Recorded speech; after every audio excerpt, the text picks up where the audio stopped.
What's up? What's up?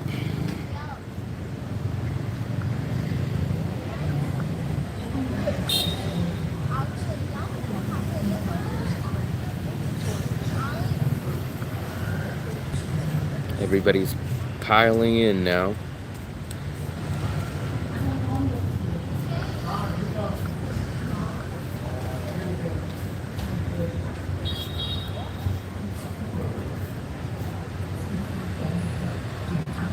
What's up, doggy?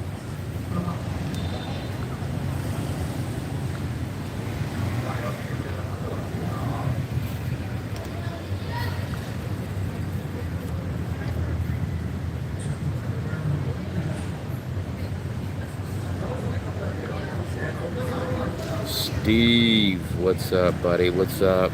We're just hanging out over here at the, can you guys see it? The Q Market, or Q, yeah, it's called Q Market. Why is it called Q Mart? You guys notice that? Look, right here, it says Q Mart, and then right here it says Q Market. But the real name is Q Market. For some reason it says Q Mart though. I did not. He never responded back to me. He did not respond back to me. I thought he was going to, but he did not respond back.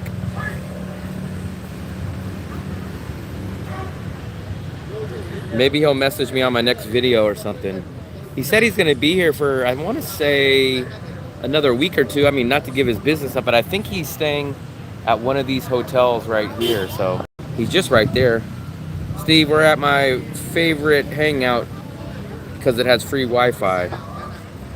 I probably, since I didn't do too much streaming today, I probably could be on my regular data, but since I have free Wi-Fi here, I might as well take advantage of it. Shoot, man, we already got 15 people in here. That's crazy. I'm thinking about placing an order for a drink. One of my favorite drinks. Let's see if we can do it. I want to be like the locals and place an order. Nice. Ticket, ticket, ticket.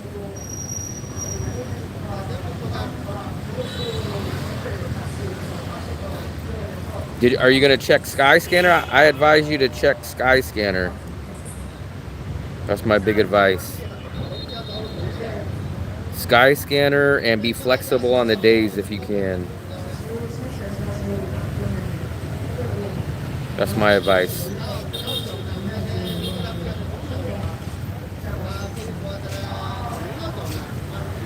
Let's see if this this business, I'm not sure how flexible you are on the dates, but look on whatever month you're flying and look at the whole calendar for that month.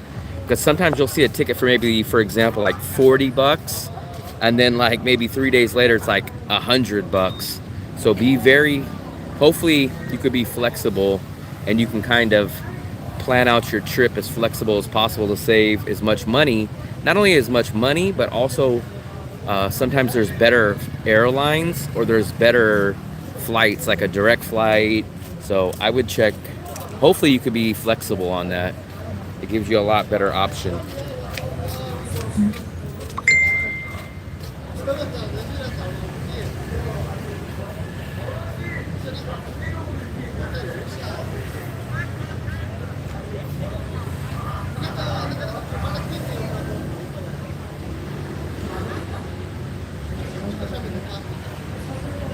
Man, I can't get my drink, man.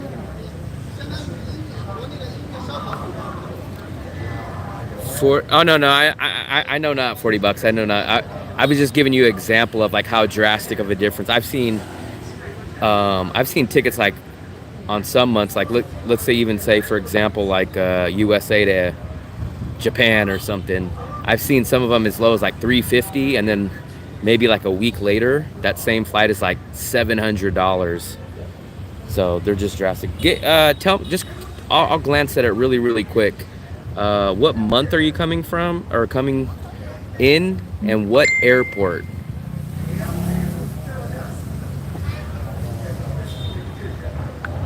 My favorite juice place, man. Can't give me any drinks. No delivery guy. I'm mad. I'm mad. I'm mad.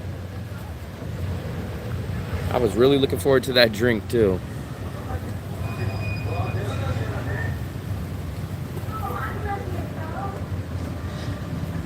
I mean, technically I could walk, but it'll be 20 minutes there, 20 minutes back. Edmonton on Halloween. Are you 100% stuck on that date? Do you have to do that date, or is that flexible? Edmonton.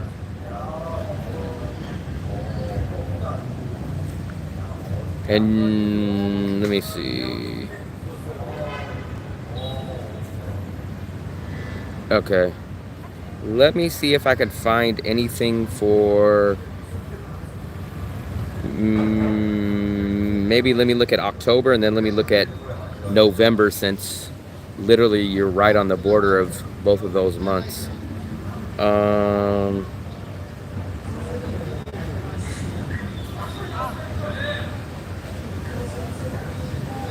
I see. Why don't I see nothing for? Is there nothing in October? Have you checked October? For some reason. Let me see. October 31st. Okay.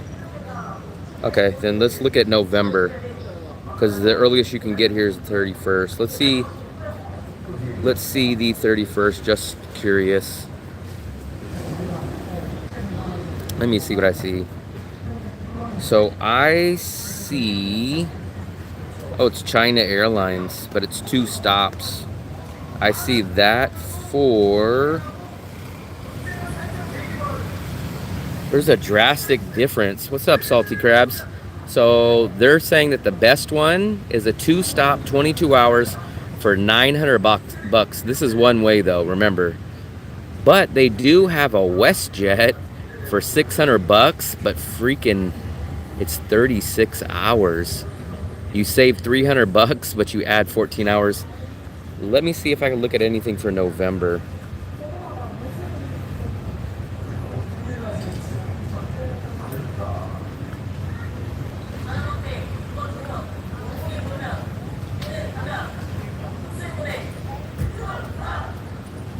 So it looks like you're gonna fly China, Eva Air, or WestJet probably.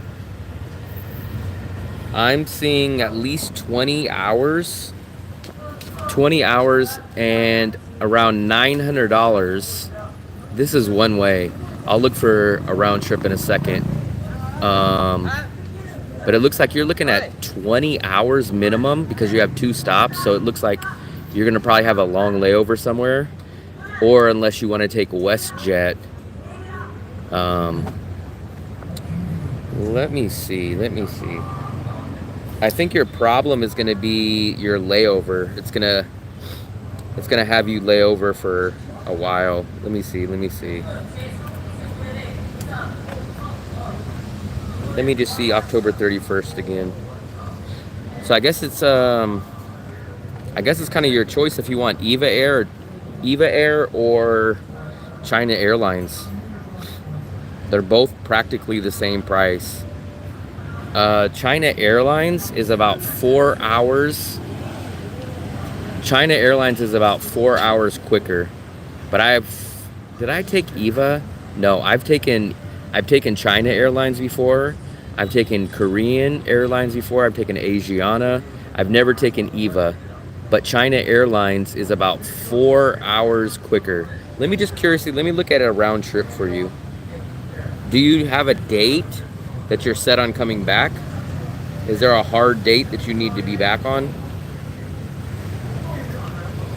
November 31st, December 31st, January 31st, November 31st, November 31st.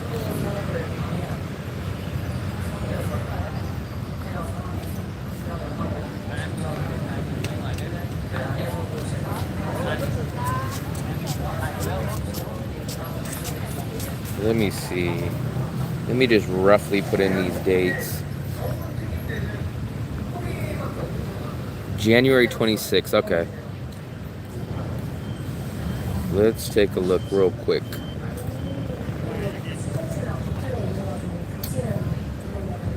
It looks like you have two choices. You have rough choices. China Airline. Oh no, Korean Airlines. Korean or China. China's a little bit quicker. So you could take China or Korean, it looks like. And you're gonna have a layover in, where's your layover? It's a long wait. Oh, you're gonna lay over in Vancouver. Vancouver and Seoul. Those are your two layovers. Vancouver and Seoul, or if you take China Airlines, your layover is probably in Vancouver, and I bet Taiwan. Let's see. Why ain't this working?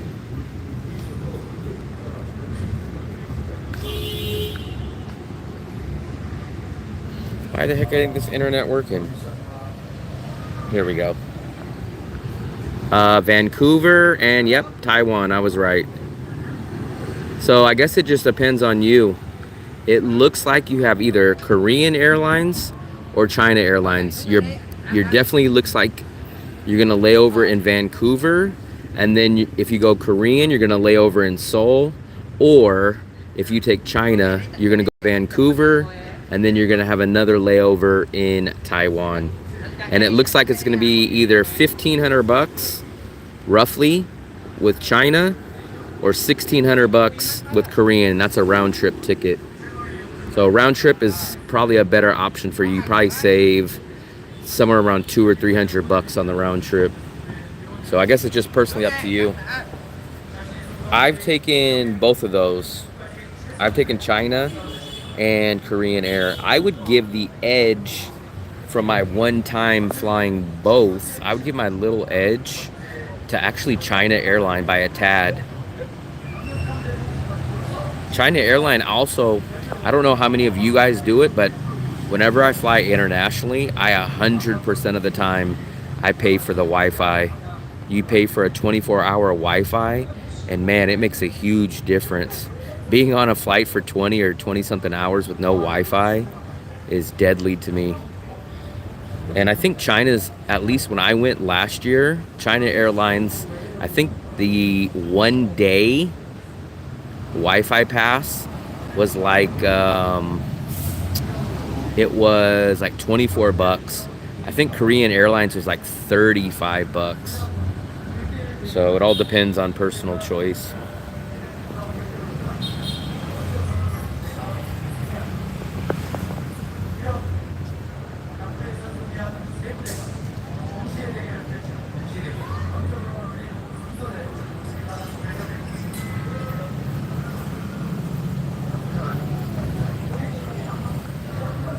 Man, I did not plan on going out today. I did not plan on going out, but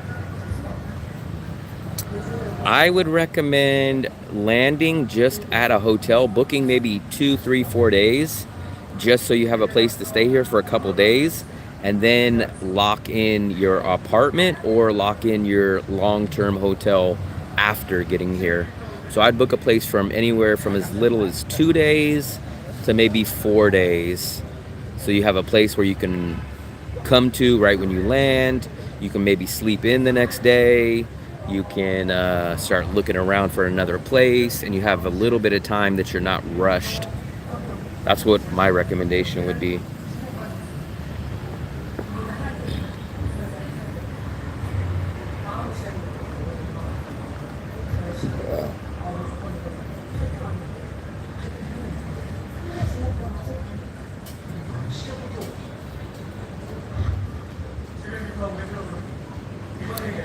Yeah, I'm not sure. You have basically you have two rough options for traveling. You either have flight, or I recommend train if you're not going to do a flight. I don't recommend buses. I recommend the train instead. Train's much, much better. I actually ate dinner a little bit ago, so tomorrow I will probably do a cooking burger show, a live stream. It's actually 1,000% better. I've heard the buses are kind of dangerous, plus the buses have to deal with the traffic.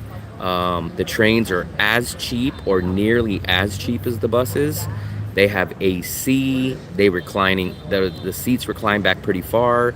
You usually go on the coast, there's no traffic. They actually have a food cart on there. They have a little hanging out separate train cart that you can go look out the windows. So I would recommend that. I think I went from DaNang to Hue for $7 one way. And then I went to Win for like $9 one way.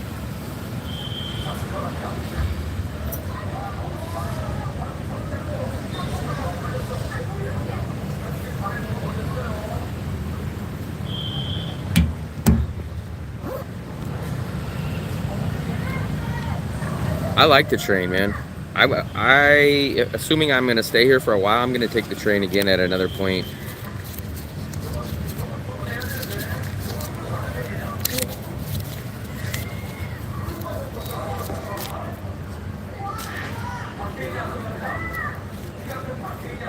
I like the train, actually.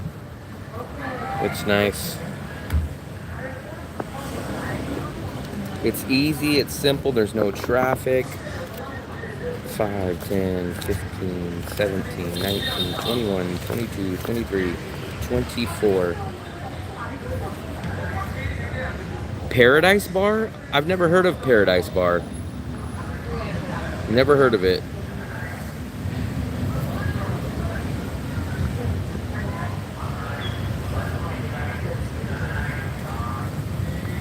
Never heard of Paradise Bar. Actually, I don't go to bars. I don't drink, so not only have I not heard of it, I could not go.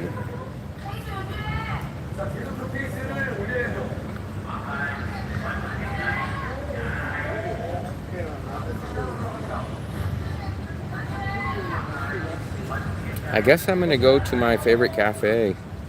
I was hoping that I was just gonna get a tea delivered here and just hang out and drink it here, but I guess I'm gonna have to freaking go.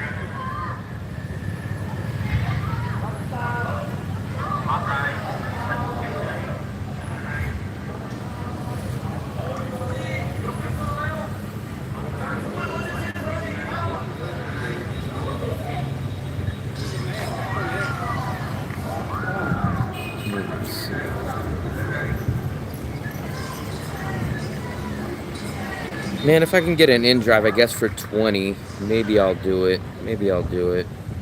Let's see. Can I get an in-drive for 20?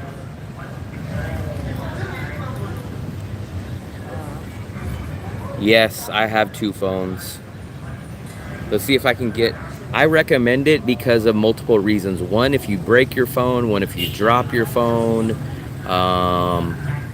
Just to have a backup for many reasons. You never really understand how much you need a backup phone under many situations.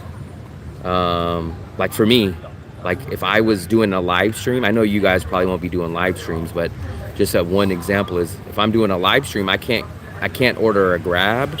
I can't order anything on the phone. I can't check anything because I'm on the live stream. But I definitely recommend having a second phone, even if it's just a cheap one. I mean, just having an extra phone, you could be in the hotel, you could be charging your one phone, and you could be on your other phone surfing the internet. So there's many reasons I recommend it.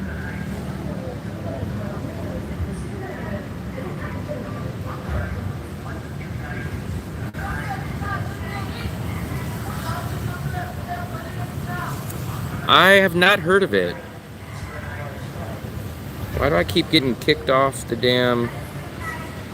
I keep getting kicked off of the internet on my other phone. Let me try it again.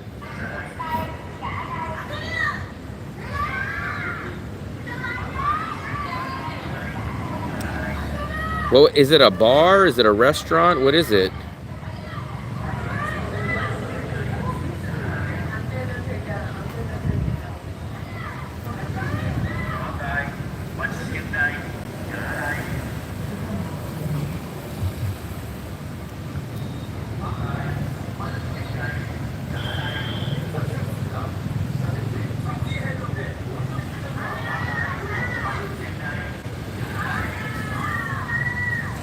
I guess, let's see.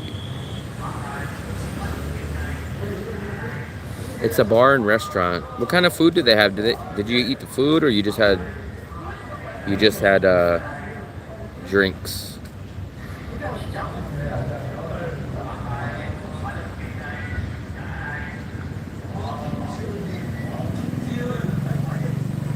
Let's see if I can find one for 20. Why does it keep doing that?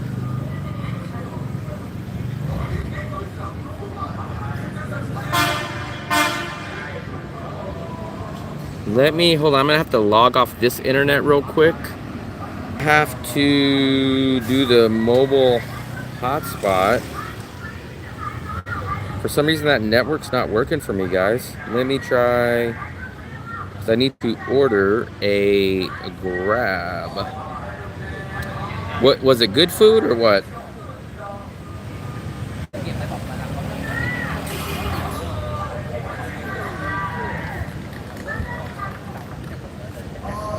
This is weird, it won't let me log in.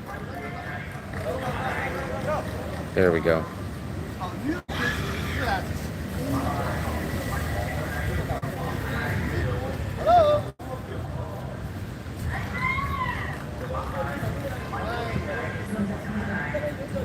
Let's see now, let's see.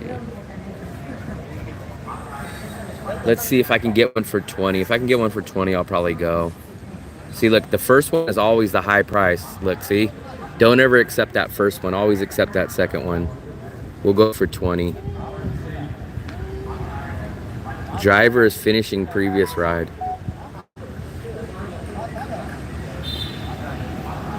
I'll give him a picture. What I like about this, since they don't speak English, a lot of them, I take a picture and then I will send them the picture so they know my exact location. That always helps a little bit. So I guess we're going for 20.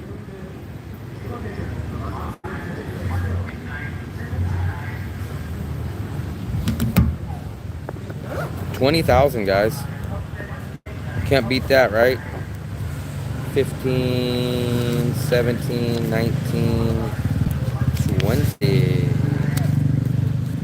So 5, 10, 15, 17, 19, 20.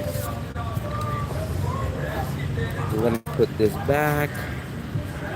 I sent that pic also when I was there. I always take a picture. It's always easier. Do you take InDrive or you take Grab? I highly, highly recommend InDrive.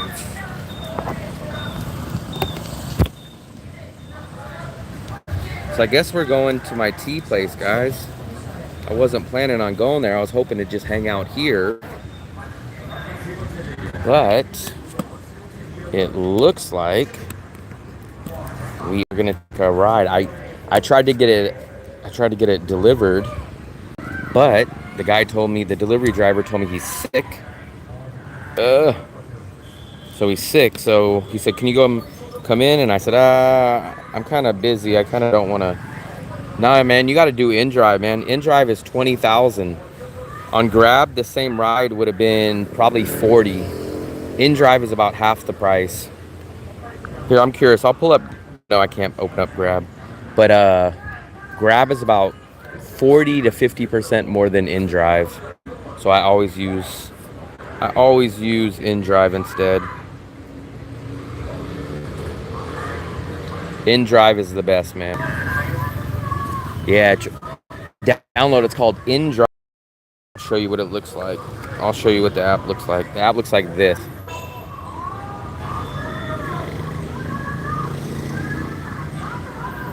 InDrive. And the good thing about it is you can offer whatever you want. There is some minimum standards, but you can offer a lower price than what it shows. So let's say the recommended price is like 40,000. You can offer like 30 or 20,000, and then the driver can counter offer, and then you can kind of wait and see if other drivers will offer it. What's up, Sean? I just ordered an InDrive right now. So this normally would have been about 40,000, at least 30 something thousand, but I took InDrive and it's exactly 20,000. So unbeatable for 20,000. So he should be coming up. His number is 880 and he's in a silver Toyota. Is this him? This is him. This is my friend. Xin chào, xin chào. Come on. Nice to meet you, my friend.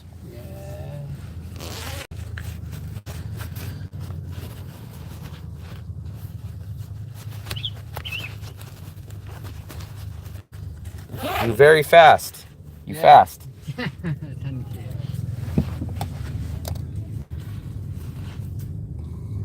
That's where we were sitting, guys, right there. Yeah, Sean, it's much, much better. The longer the trips, you probably save closer to 40-50%. If it's just a shorter trip, it's usually about 30% that you save, but it all adds up, and especially when you do 2 or 3 of those in a day, you basically get like one ride for free compared to Grab. But the only slight downside for some people, it's not really a downside for me, but for some people, you cannot use a card. You have to use cash. So that's a little bit of a downside for certain people. Well, there's some boxing going on over there. Oh, no, that's kickboxing.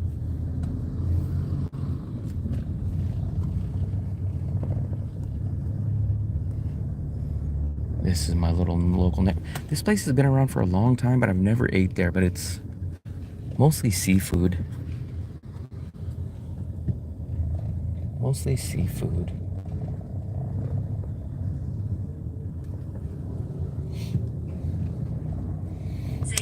And I know you guys recognize this place. This is the local restaurant I go to and eat. And then this is the bread and butter, that huge bakery that I always go into and sit at, but I never get anything. Nice, Kumar, nice. You're getting a little bit of a tour of the beach area right now. So I gave you that little tip of downloading InDrive. Let's see if I can come up with any other cool little tips for you while you're watching the stream to either make your trip easier or cheaper.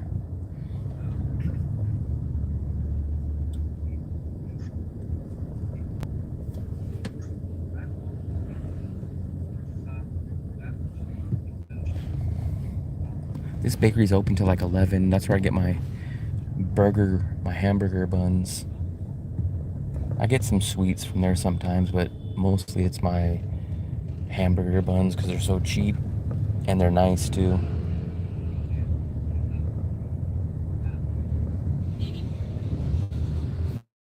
I've been coming down to this neighborhood quite a lot lately. I think this might be my 3rd or my 4th time, like almost in the past week. I hardly ever get down here, but we will check it out.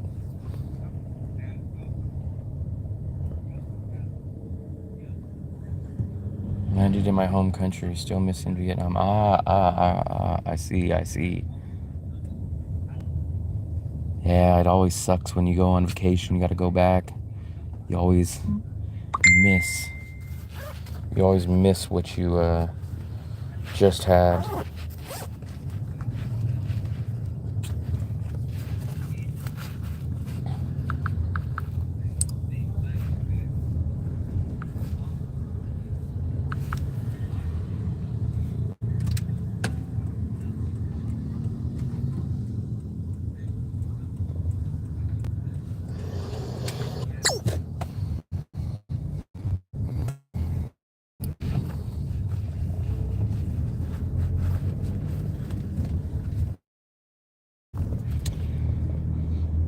We're taking the main street this time. Normally we go the back way, but this is the main road.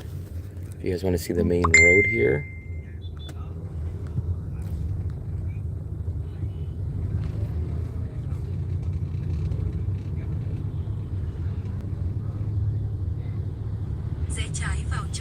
There's the scooters out tonight. Look at all the mad, crazy people on these scooters. Oh, I should have stopped at that mobile place. Maybe I'll walk back by that mobile place. What time does that mobile place close? I bet it either closes at 10 or 11. I need to find a tripod.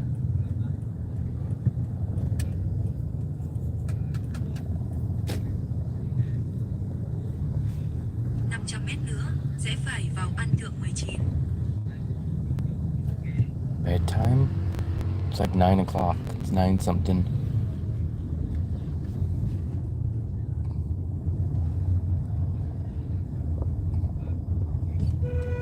Whoa. That's crazy. Yes. Look at this place. I never Where seen. you from? USA. Oh, USA. California. Oh, California. By San Francisco. Yeah, I'm from America. Nice. How long you stay here? I already been here 1 year. Oh, 1 year. Maybe 2 years. We see. Come God chicken. I never had this place. But I think my Bonet place is, yeah, this is where my Bonet place is, right here. Oh, they're closed. So they must close at like 9 maybe. I think they close at, oh yeah, they must close at 9. Or, yeah, they must close at 9.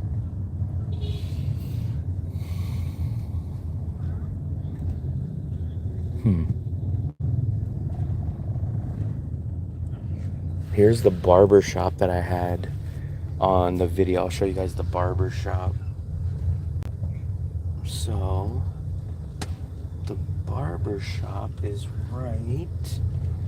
Where is it at? Where is it at? I think it's a couple more buildings up.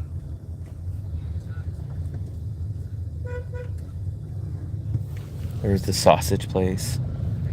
Yeah, there's the sausage. So the barber shop will be right here. If you guys look, right there, that's the barber shop. Manual. Yeah. Right there. Yeah. Yes. Let me pay for this real quick, guys.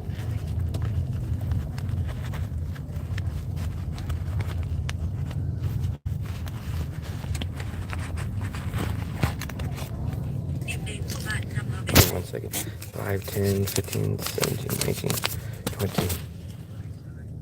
Come on. Yeah, keep on carrying. Come on. Thank you. So this is my favorite restaurant, or my favorite cafe little spot right here. So I wish I would have known that.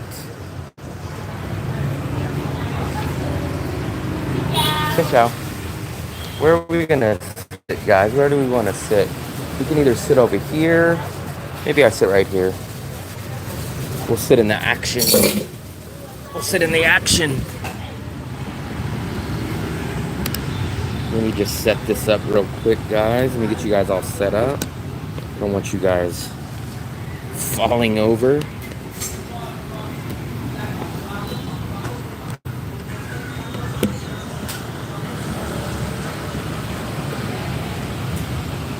Let me try to log into the Wi-Fi real quick.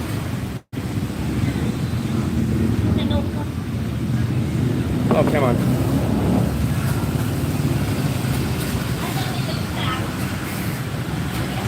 So we already got a nice little soap drink, a hotel soap drink.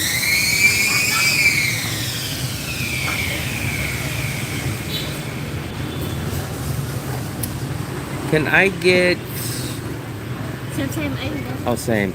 Right here. Same. Can I get the caramel ice blend large with kimchi? Wi-Fi What? Yeah. password? I usually coffee Okay, let me see. fast.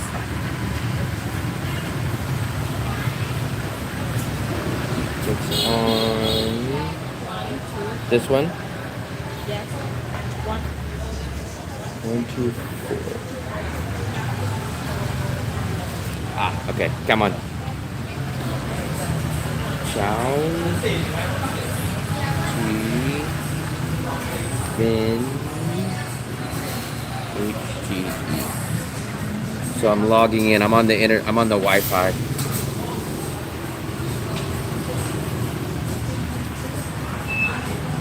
Did you know older people call soda soft drinks? Soda drinks? Wow, very interesting.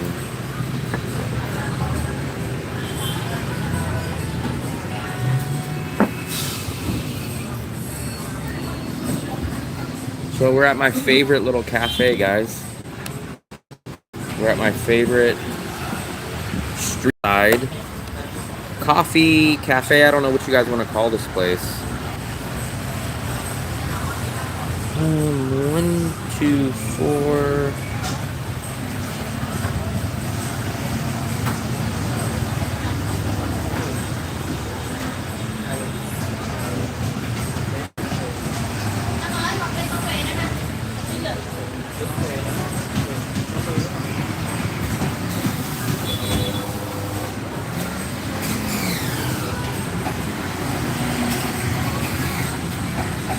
We are logged in. Cheers. I'll have a sip of this. I normally don't drink this. It has a very unique taste, but here, I'll drink it since I'm here.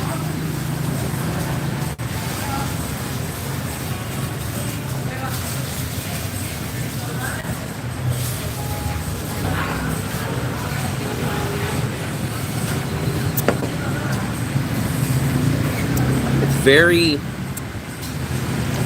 soap. It tastes like soap. I don't know how else to describe that flavor. It's like it's the taste of, you guys know when you guys go to a nice hotel and they give you all those nice bath gels and bath soaps and they smell really, really luxurious and fragrant. That's how it smells. Yeah, this is tea.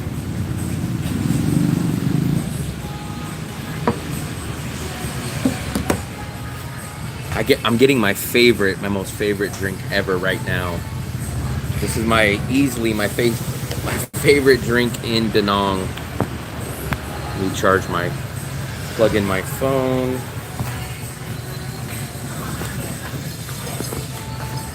Oh, come on.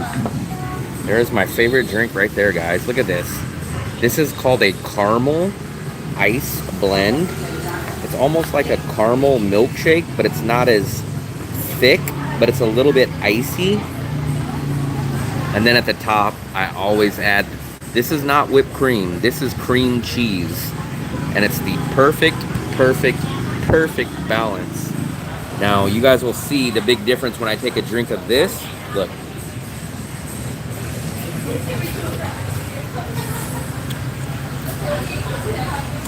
Now watch this.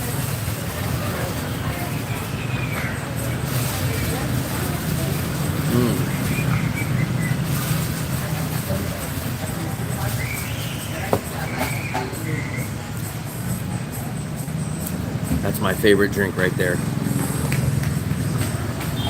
Wow, that's good. It's like an ice cream, a milk tea, a yogurt almost, all mixed into one.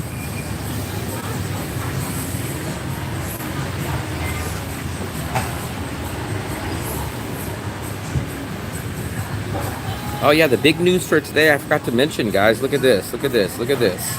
Look what we hit today. Let's see what oh my God, I got an extra 5. We are at 1,905 subscribers. 2,000, we're almost there, guys. That's looking awesome. Wow. I'm loving it. Isn't that McDonald's? Isn't that McDonald's saying I'm loving it? I like this lady right here. She makes these really, really good sweet potato fries.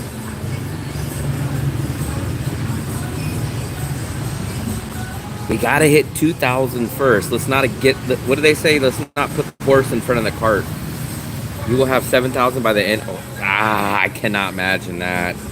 Honestly, travel, I'm thinking, so here's my math. I might be off. I might be accurate. So I'm getting about 20 subscribers per day. And I think there's 78 days left in the year. So add 1,500 to 1,900. So realistically, I should probably hit about 3,400, maybe. That's if I stay on the same pace that I'm at now of 20 subscribers per day. So by December 31st, this is probably roughly what I would get. So we have a chance at maybe getting 3,500, maybe 3,500 by the December 31st. If I keep averaging 20 subscribers per day. Now I would love to do 40. Can we do 40 a day? 40 a day. Wow, 40 a day would put me at an extra. If we do 40 a day, I'll hit 5K.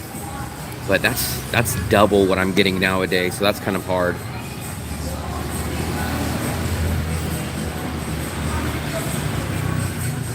Guys, that is just so good. This should be against the law. And look, guys, you see this? Everyone swears this is whipped cream. This is not whipped cream. This is cream cheese. But it has to be homemade because it's so thin and it's so rich. This is the best cream cheese I've ever had before. We just passed by a cell phone place. I didn't know it was open. If I knew it was open, I would have had the driver drop me off there instead. 'Cause I do need to get a new tripod. I don't know if they would have it, but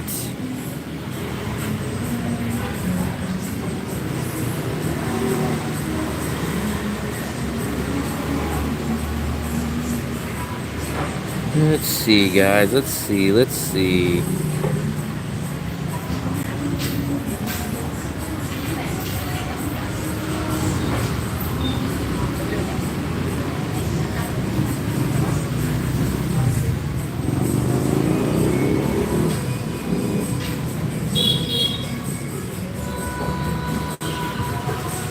It won't go up in a straight line. It goes up faster. I would love that. I would love that. That'd be awesome.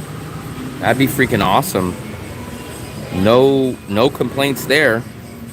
So, no complaints at all for me if that happens. I don't know how that actually works, but if that's true, that's awesome. I'm not sure why it would all of a sudden go up a lot more the more subscribers, but if it does, awesome.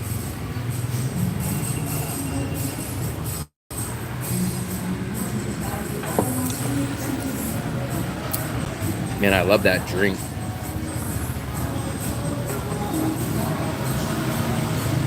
I don't know. We got to figure it out because we're getting close, man. We're only, what, 95 subscribers away? So, I mean, we're literally maybe 5-7 days away. I don't know what we'll do. I don't drink alcohol, but there is a rooftop. I think it's a rooftop bar. Maybe I might go hang out up there. I could go to the mall. I don't really know what I could do. I got to figure out something though. Lantern Festival and coming up this week. Yeah, man. I do want to go to Hoi An, but we'll have to see. I will definitely 100% make it to Hoi An at some point. I just don't know when. But the thing is, when I go to Hoi An, I really want to stay for at least a day or 2 days. So I do want to stay for like 1 or 2 days, at least one. But we will see. We will see. We will see.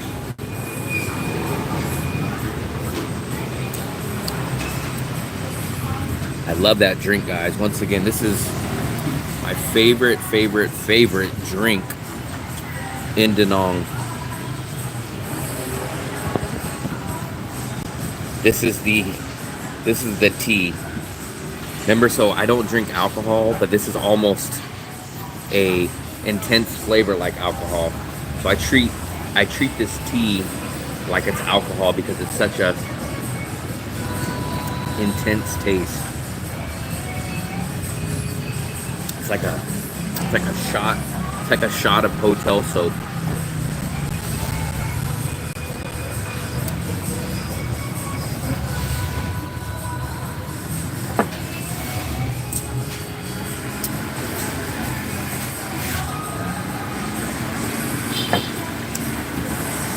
Richard, I haven't seen you on in a while. Maybe you've been busy.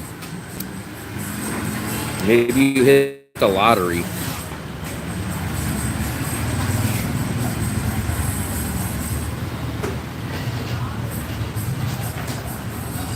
I just paid my rent today, guys. Tried to one time in banh mi. What do you mean? What do you mean, salty crabs? I already ate dinner, and my favorite banh mi place, a banh mi. I can't eat a banh mi in one bite. Shoot, it takes me. I cut my banh mi in half. I have my banh mi lady cut mine in half.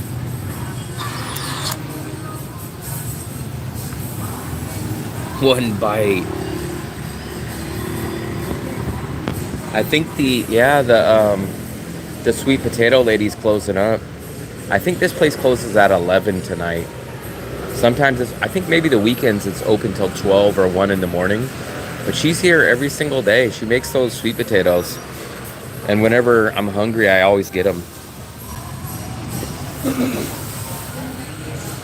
But like, this is a really cool place. Like, look guys, there's some street side stuff over there. I've never went inside.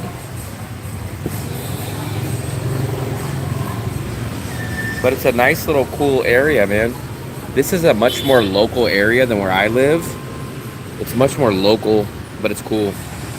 Sweet potatoes are only 20,000. So they're like 80 cents. And you get a good order. They're hot, they're fresh. They literally, they deep fry them here. And then kind of like the Philippines or most Asian countries, they toss them in like some cheese powder. And then they serve them with a chili sauce.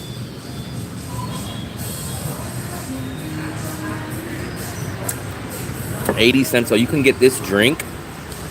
You can get this drink, and sweet potato fries. So you can get, that will be what, 37? You'll get it for 57. So you can get an order of the sweet potato fries and this drink for like $2.50 total. Crazy, man.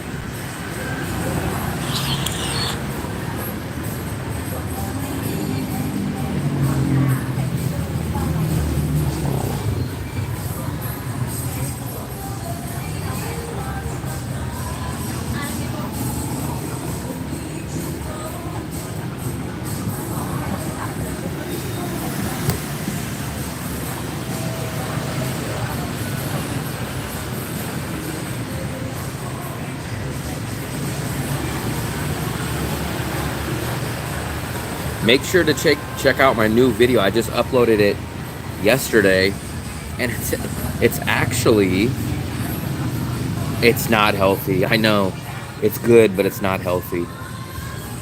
I'm supposed to be staying away from sugar, but sugar's my one bad thing that I do. I don't drink, I don't smoke, but I do eat sugar. So that is the one thing that I do bad. This was the video. If you guys haven't seen my new video, it's right here. It's called The Top Neighborhood in DaNang for Expats. And actually, most of that video was shot right on the other side of this building. So I was just in the same area. Actually, guys, that video is not doing too bad. So I'll show you guys real quick. So what I like to look at is if you check here. So it's got, you guys are watching about 8 minutes of it, which is pretty good.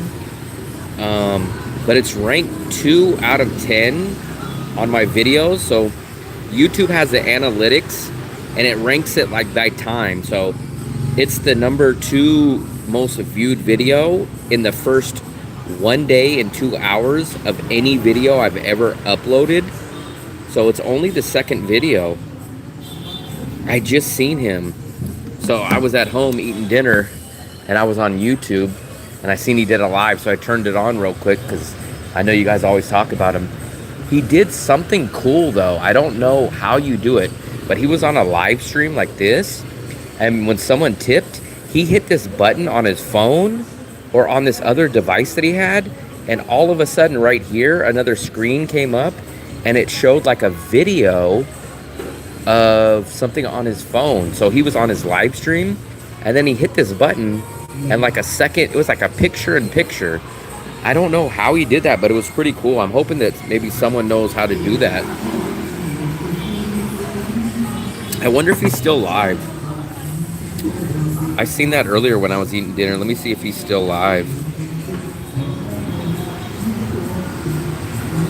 But I wish I could find out how he did that. What he did was pretty cool. That was probably the coolest thing I've seen on his podcast or on his live stream.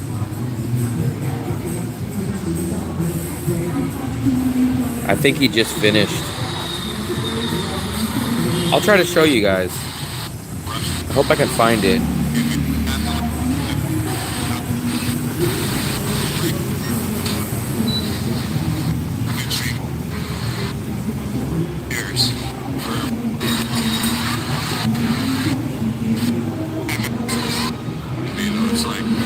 Your video from yesterday, just how to do it. What do you mean just how to do it?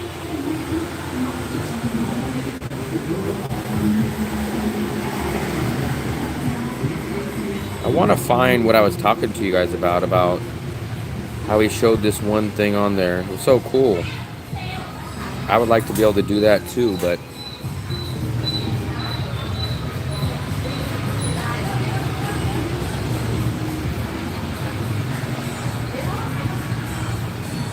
bum, bum, bum. I don't know what it's called. That's the thing. It was like he hit this device. I think it was this. So he's wearing something on his neck, and I thought it was like a Bluetooth speaker, and then he hit this button and then a screen popped up right here. I don't necessarily know what it was called, so I don't even know how I would Google it. I'll try to find it, guys. But he does, you know, he does very, very long live streams. I was shocked.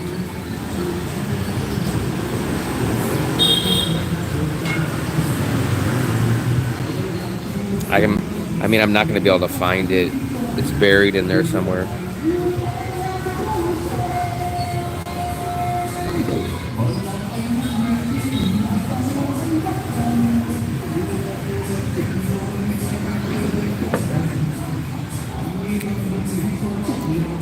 Michelle here. Oh, hey, what's up, Michelle? I appreciate you checking out the live stream. I'm here in DaNang, Vietnam right now. It's about 10 o'clock on, what's today? Tuesday? Tuesday at 10 o'clock here. I appreciate you watching. We've been doing some live streams lately. I'm at a little cafe, enjoying a drink.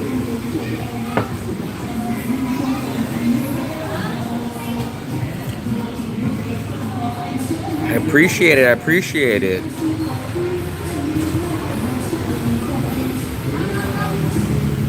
Hopefully Ralph is doing good too.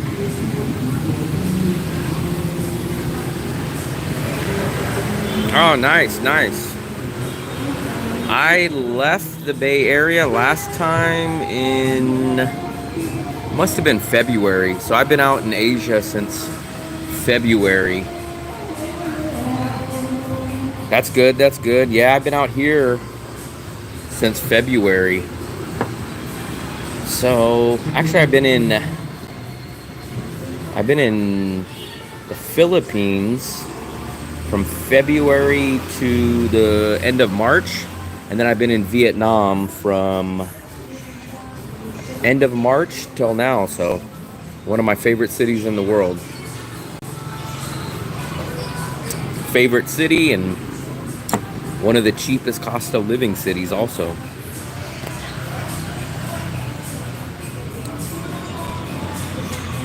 Yes, it's awesome out here. I love it. I love it. This is almost my second home.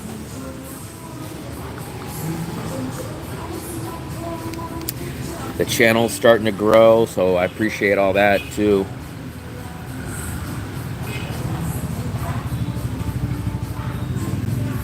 Yeah, it's crazy. It's crazy. I just got this. This would be considered a little bit expensive out here.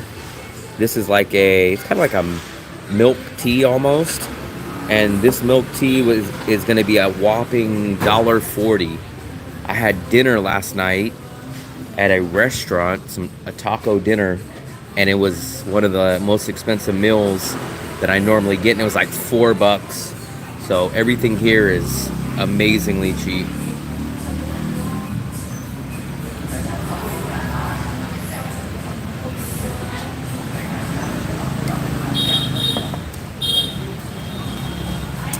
Give you guys another view. This is more of the local neighborhood.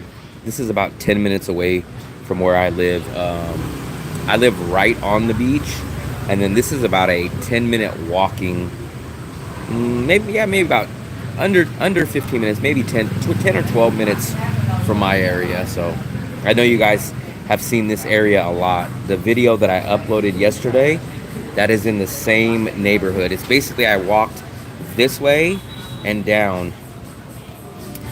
Oh, nice, nice, nice. Yeah, I need to message Craig, actually. I haven't talked to Craig since I left, but I've been keeping up with checking him out on Facebook every once in a while. So if you talk to him next time, just let him know. I think I just sent him a message, actually, on Facebook, so let him know that I'm still out here enjoying my time, having a good trip.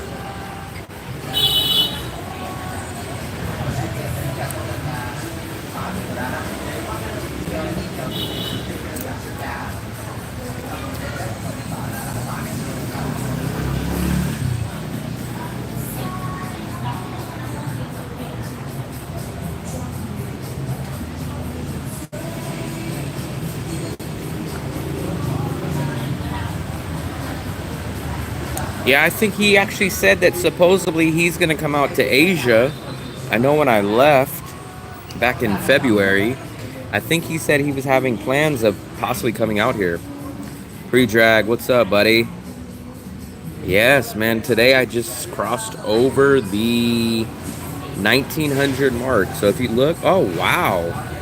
We were just at 1905. Wow, wow, wow. 1905 to 1914. What's the water like at the beach? It's definitely safe to swim. It's not amazingly blue like maybe parts of the Philippines, but every day there's lots and lots of people swimming out there. So it's safe. There's no sharks or anything like that. I don't think it's as intense for people to go surfing, but every day there's plenty of people out there swimming. Wow, guys, we gained like almost 10 subscribers in about 10 minutes. Something boosted me right there. That was awesome. We got to do something for when we hit 2,000 subscribers. I got to figure out where we will do a live stream once we hit that 2,000 mark. But the beach is very nice though. It has nice white sand. From the area of the sand to the water is a large area, and then it has a very, very, very nice beach walkway. Yeah, the water's always warm out here. This is rainy season, so this is kind of the slow off season, but it's still warm and it's still humid out here. It just rains. Luckily, we haven't hit too much rain yet though. Last month was the start of the rainy season, but it only rained maybe 2 or 3 days last month, and then it maybe rained probably 3 days this month so far, but it's not been heavy rain. So we've avoided almost all the rain that was expected.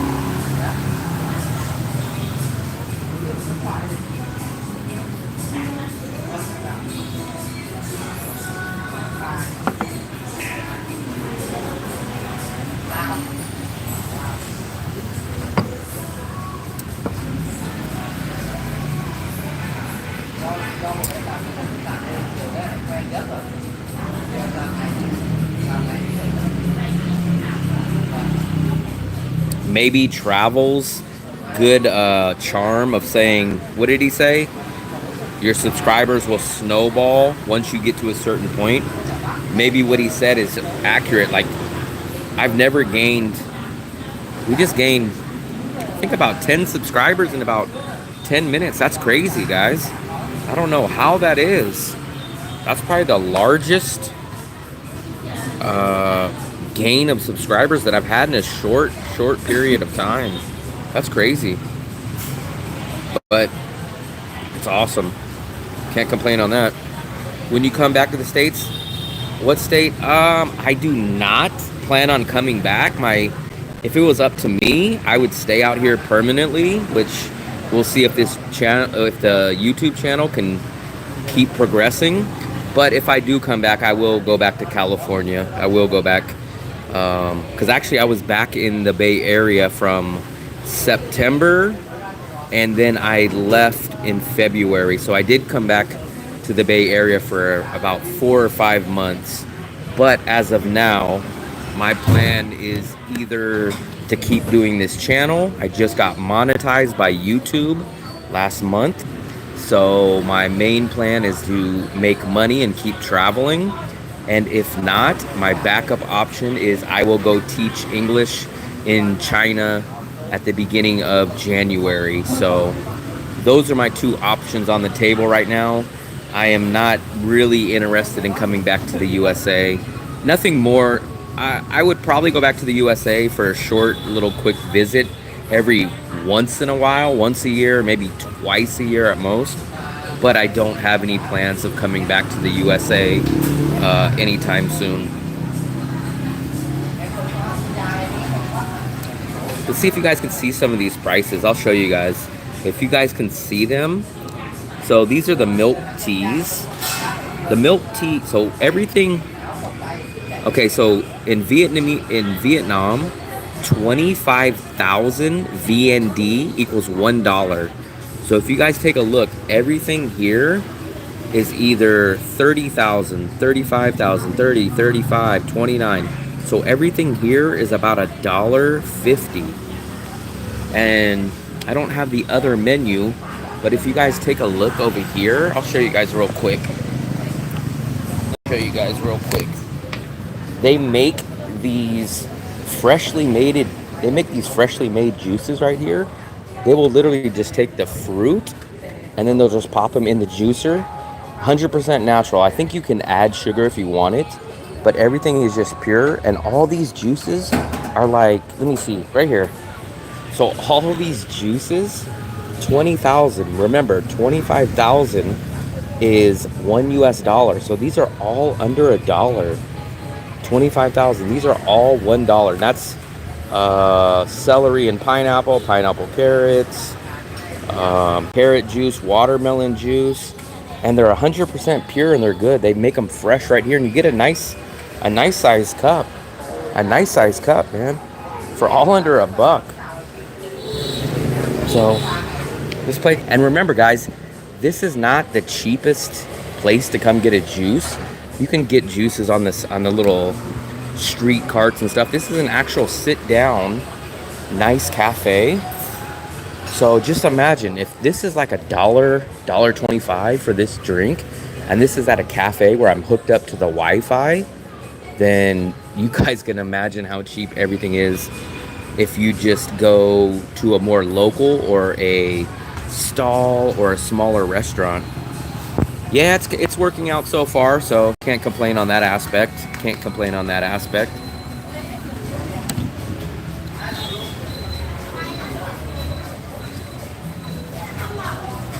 I think this place closes at 11. I thought it was 12, but I think they close at 11. And like I said, guys, this is the best part of this. This is a homemade cream cheese. Not whipped cream, but cream cheese. I don't know why, but I love it so much in this drink. It's like a little rich. It's a little salty. It's not sweet, but it's a perfect balance with the caramel drink.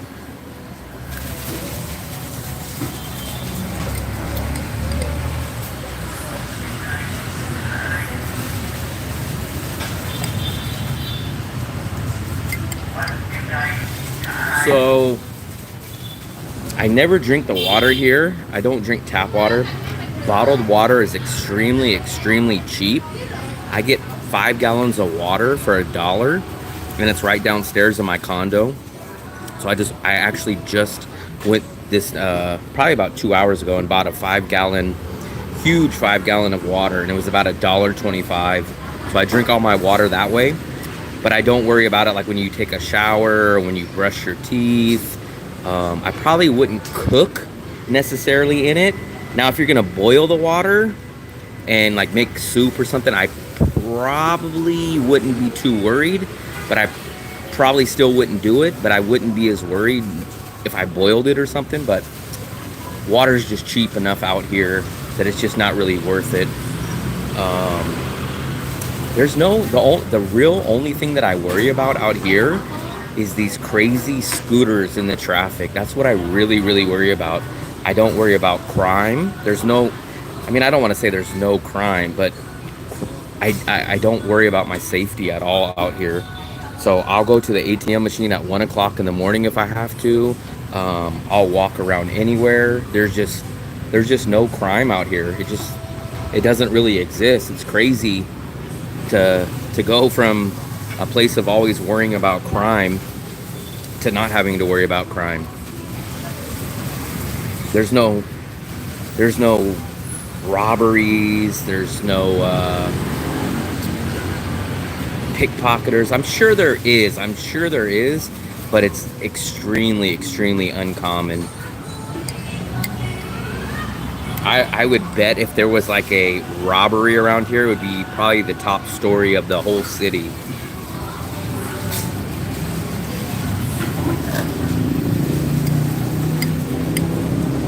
But the one thing I worry about is this crazy scooters. I'm angling the phone over there, and I wouldn't be surprised if you guys see somebody coming down the wrong way, or someone with the headlights off, or 2 scooters almost getting into an accident. That's the one thing I worry about out here, is the freaking traffic, the traffic safety.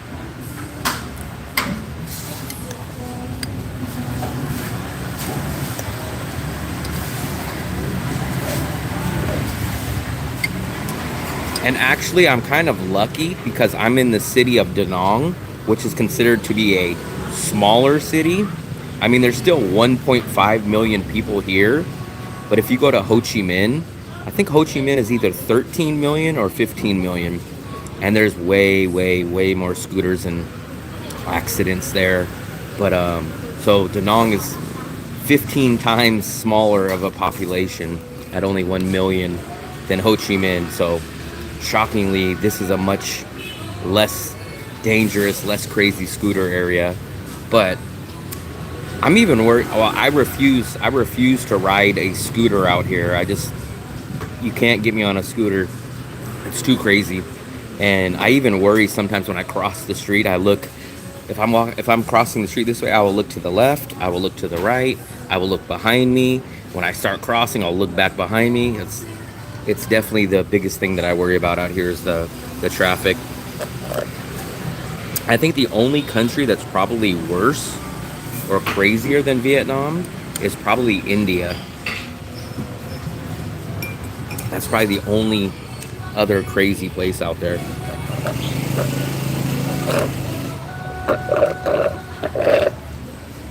I finished that drink. Amazing. That's my favorite drink in this whole city. And I think, if I'm correct, I think that will be, I'm guessing 37,000 VND. I'm almost positive. So that would cost me, that should cost me about $1.48. 37,000 VND. Or $1.48. I mean, what can you buy for $1.48 in the USA? What? A bottle of water, maybe?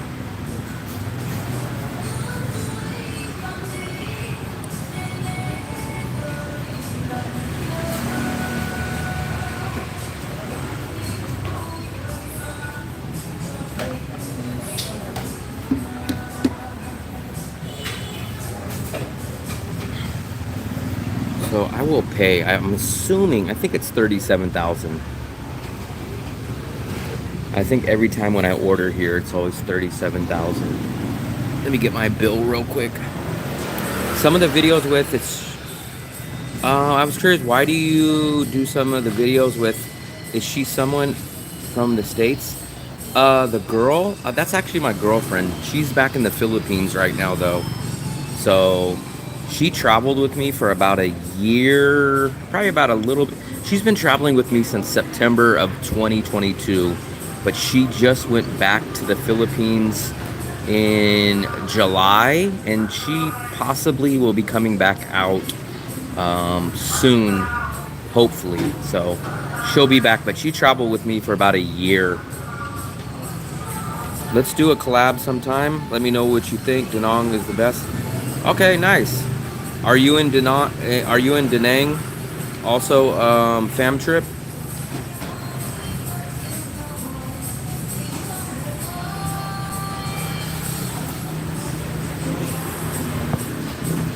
Xin chào. Can I get the bill? I'm gonna pay my bill real quick.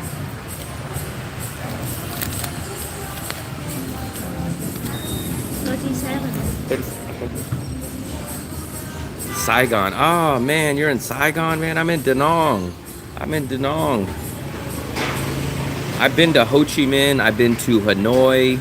I've been to Hue. I've been to Hai Phong. I've been to Quy Nhon. DaNang is by far my. Come on. You close at 11 p.m. Yeah. Close? No. I show you. Yeah, 11. Yeah. Got it. Saturday, Sunday, 11 p.m. too? Same? Okay, come on. 6. 6, okay. Yeah. So, let me just put this money away real quick. So you missed me. I was in Ho Chi Minh, probably about 6 months ago, maybe 6 to 8 months ago. I never make my way out there. It's too expensive out there, man. I live amazing out here. Let me just put my phone charger away, and then we're gonna walk. We're gonna walk back. We're not gonna get a grab. We're not gonna get a grab this time, guys. We're just gonna walk. It's just too expensive out there, man. You know, I live out here in DaNang for everything, all my bills, 100% included, for $750 US a month. 750 bucks a month. So, I couldn't live that cheap. I couldn't live that cheap in any other city. Come on. See you later. Okay, see you later. So these are the juices that I was showing you guys, the fruit juice, and I'll show you guys the name of this cafe. Come on. The name of this cafe, this is my favorite place right here. It's called Tra Sua Fall In. So this place, I love this place. Now, here's the hard part, guys. It's actually not too bad tonight, but we're gonna cross the street right here. We're gonna try not to get hit. So, actually, it's not too bad right now. Let's see which way. We could walk down this dark road, or you know what? I'll take you guys.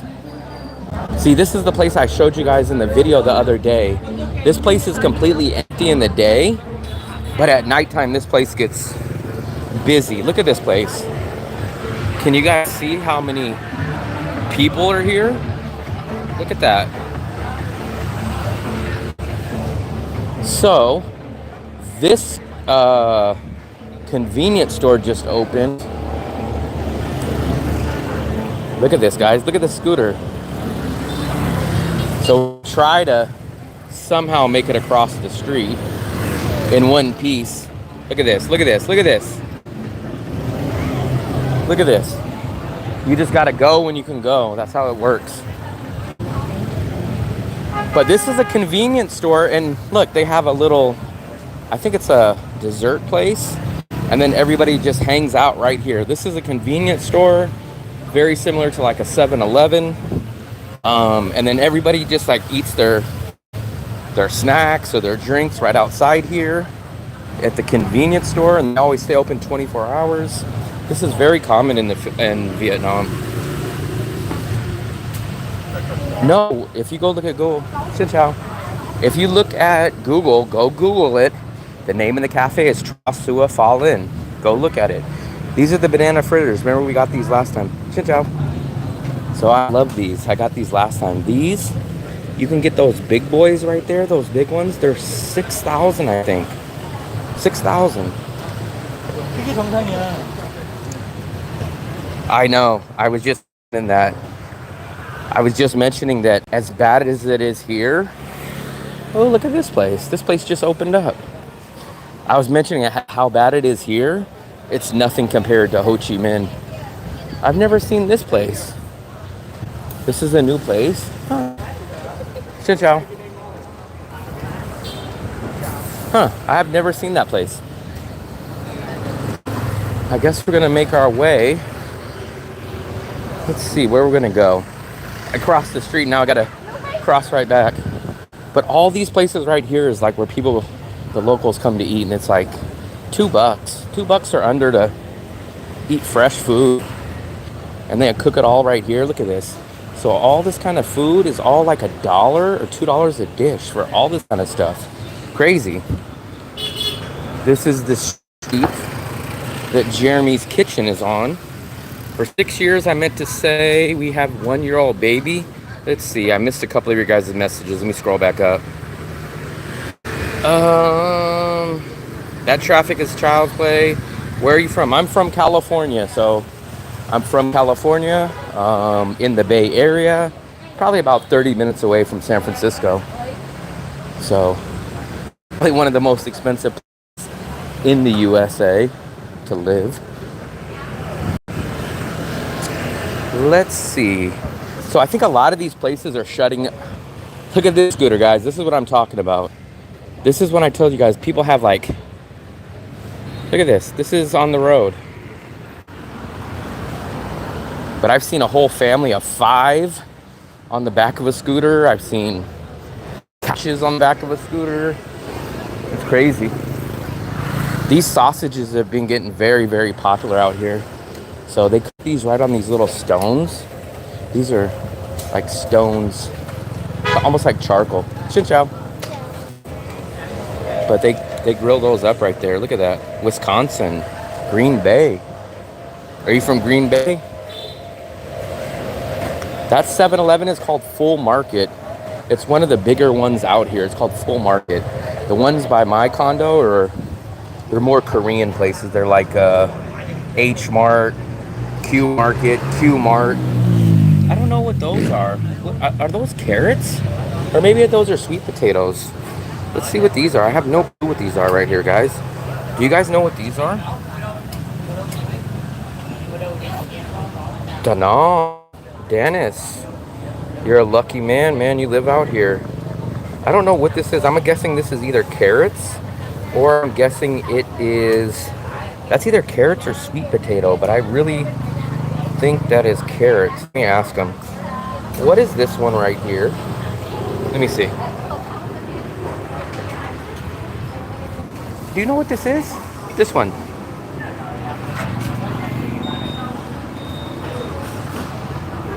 I think that is like carrots, maybe. What do you guys think that is?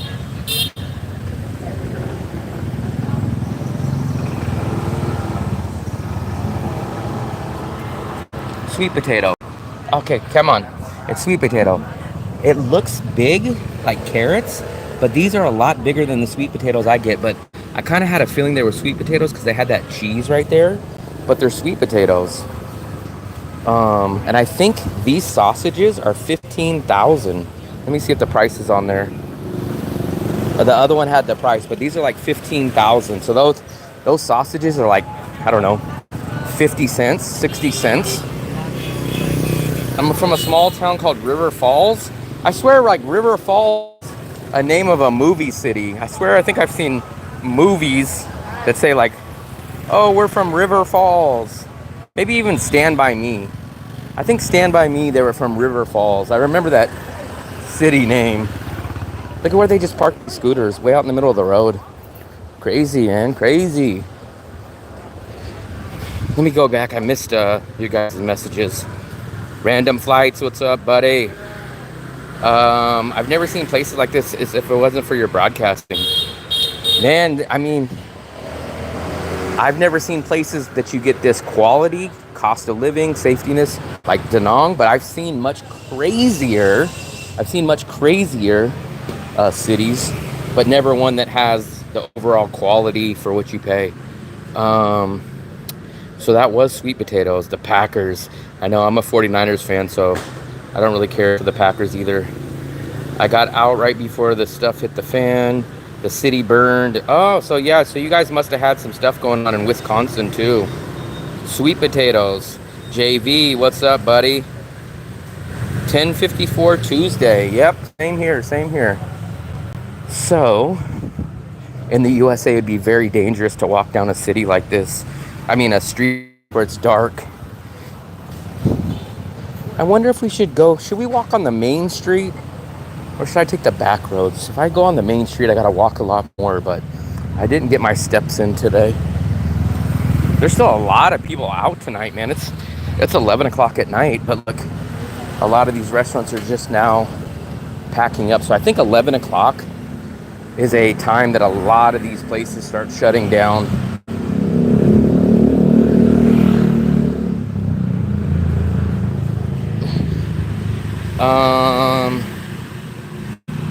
That ones I think miss is the cheese, hard to come by. California has some good cheese, so I missed that too. 11 a.m. Tuesday, so you are 12 hours behind me. So I'm assuming you're probably on the East Coast. Look, they just play games. Xin chào. So, xin chào. Hello, xin chào. Very friendly people. Did I tell you guys I've been getting, almost every day I've been getting recognized by a couple of people out here, shockingly.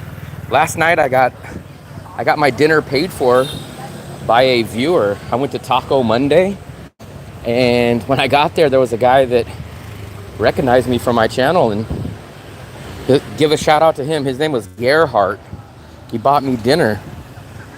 We talked for about 45 minutes if you guys watched this live stream. I completely agree with what you're saying about the value. Will you use the handheld camera with the gimbal? I use that when I shoot the loaded videos. I really, really, really wanted to use that camera for the live streams, and you're supposed to be able to, but I can't figure out how to do the live stream from it. I've actually called the company, DJI, and they said it's possible, but we troubleshooted it and we could not figure out what the issue is.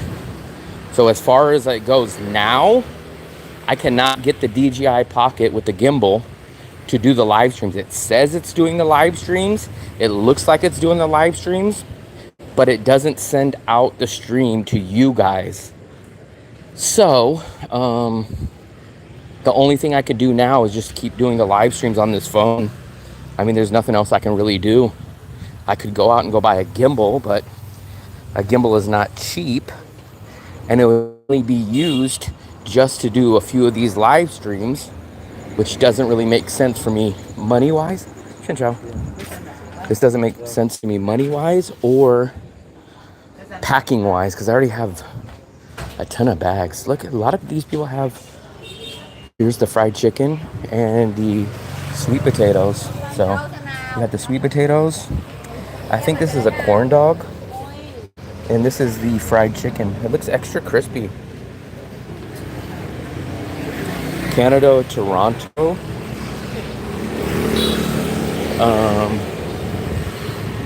Mic issues. Do you hear any mic issues now? I'm back to work. Okay, Random Flights, I appreciate you popping in. So I'm not sure how long this stream will be, but maybe you'll pop back in, or maybe I'll see you pop back in at another time. I use the shit out of my gimbal.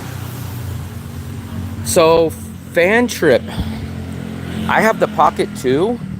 You are supposed to be able to do YouTube live streams with it. I've YouTubed it, I've Googled it. It's supposed to be possible, but I'm having a problem with it.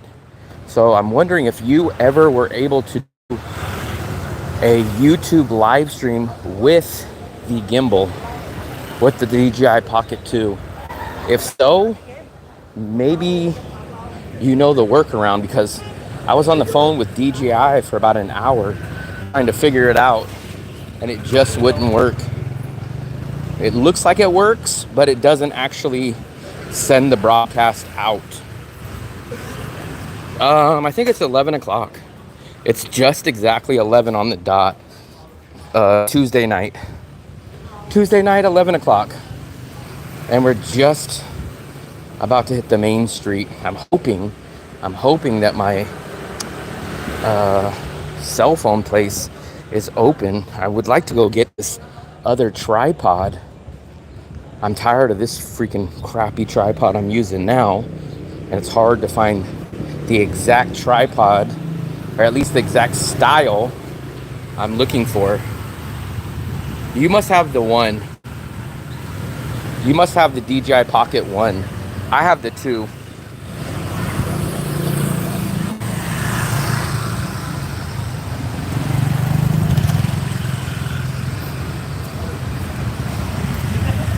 Look at this. Look at this. It's like there's no such thing as staying in your own lane. There's no rules. Look at this. Look at this. Look at this. You know, every time I keep walking by this, so you know who I say this looks like every time I see it? This is George Costanza off of Seinfeld. This looks exactly like George Costanza. What's up, George? That's George Costanza. If you guys watch Seinfeld, Xin Chao. If you guys watch Seinfeld, you guys will know they used to call him George Can't Stand Ya. There he is again. At least the scooters go slow. Sometimes. I mean, that might be the, I guess that's technically the one good thing about it, but they don't go down the right direction. They don't look, they don't yield, they don't stop. Everything closed. Look at how quick everything closed. I was just down the street taking a grab. I think, yeah, everything closed. I think everything closes on 11 o'clock on the dot. I think my cell phone accessory place was somewhere here. So I'm going to have to come back tomorrow, I think. Oh, okay. I think I know what you're talking about. No, I refuse. I refuse to ride a scooter in Asia, let alone Vietnam. You guys couldn't pay me enough to ride a scooter. I'm terrified when I walk. when I walk out here, it's insane. Just crossing the street is a challenge.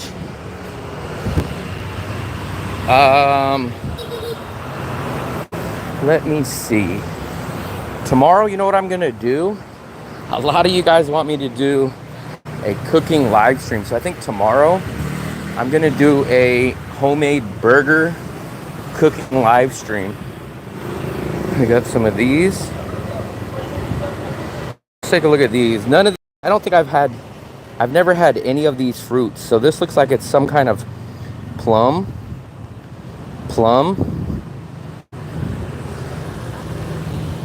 I've never had any of these fruits at all. Never. But look at everything basically shuts down at 11. I think it's 11:02 right now. Remember we were on this road earlier when I took the grab here. Every single light is off. It just hit 11 o'clock. This whole street was just booming about, 40 minutes ago maybe? Under an hour ago. What do you think about Muay Ni? I don't know what that is. Check it out. I don't know what that is. I am in DaNang, Vietnam. There we go right there. Look. I'm in this city right here. DaNang, Vietnam. One of my favorite cities in the world. Beach city. Extremely great cost of living city. International airport. Extremely low crime. Good food. Cheap prices. Everything. I've practically been here for about 12 months on and off. Ooh. So I went back to the USA for about 5 months, but last year I was in DaNang for about 6 or 7 months, and this year I've been in DaNang for about 6 or 7 months. A lot of you guys ask about the banks and the ATM. I think I've told you guys on another live stream. This is the one supposedly where they don't charge you a fee, and it's open 24 hours a day. It's called TP Bank. What I like about it is it's nice and air conditioned. Let's see. This is it right here though, guys. So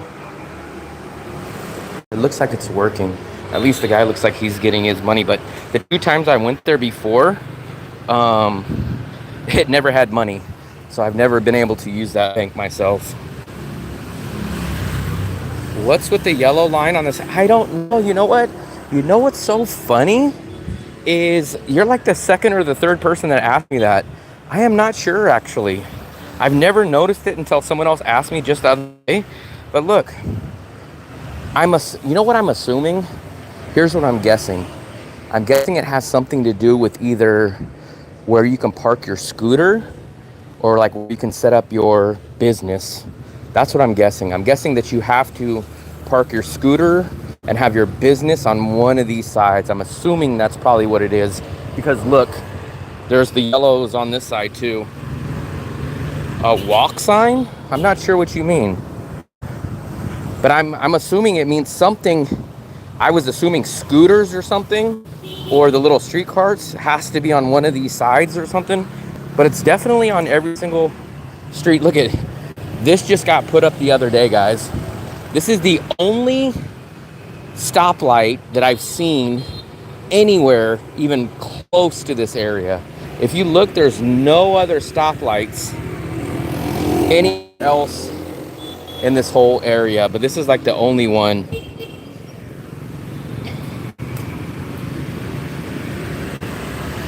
Follow the yellow brick road. I think it'll lead you to the beach. You guys want to see another convenience store? Let's go in here. We ain't got nothing but time. Let me go take a look. I'll show you guys the prices on things. Xin chào. You can get like a Coke for like 50 cents. I don't drink alcohol, but you guys always ask me. I think the cheapest beer is like 50 cents. Look at this little Coke. Look at, you guys have any cans like this? Look at this little thing. Look at that little baby Coke. It's like a shot of Coke. Look at this bottle. A lot of different things. Good job. What else they got? They always have like these little souvenirs because there's a lot of travelers here, so they try to sell you guys the nuts, the different cashews, stuff like that, souvenir stuff. There you guys go. I love DaNang. Look at, there you go.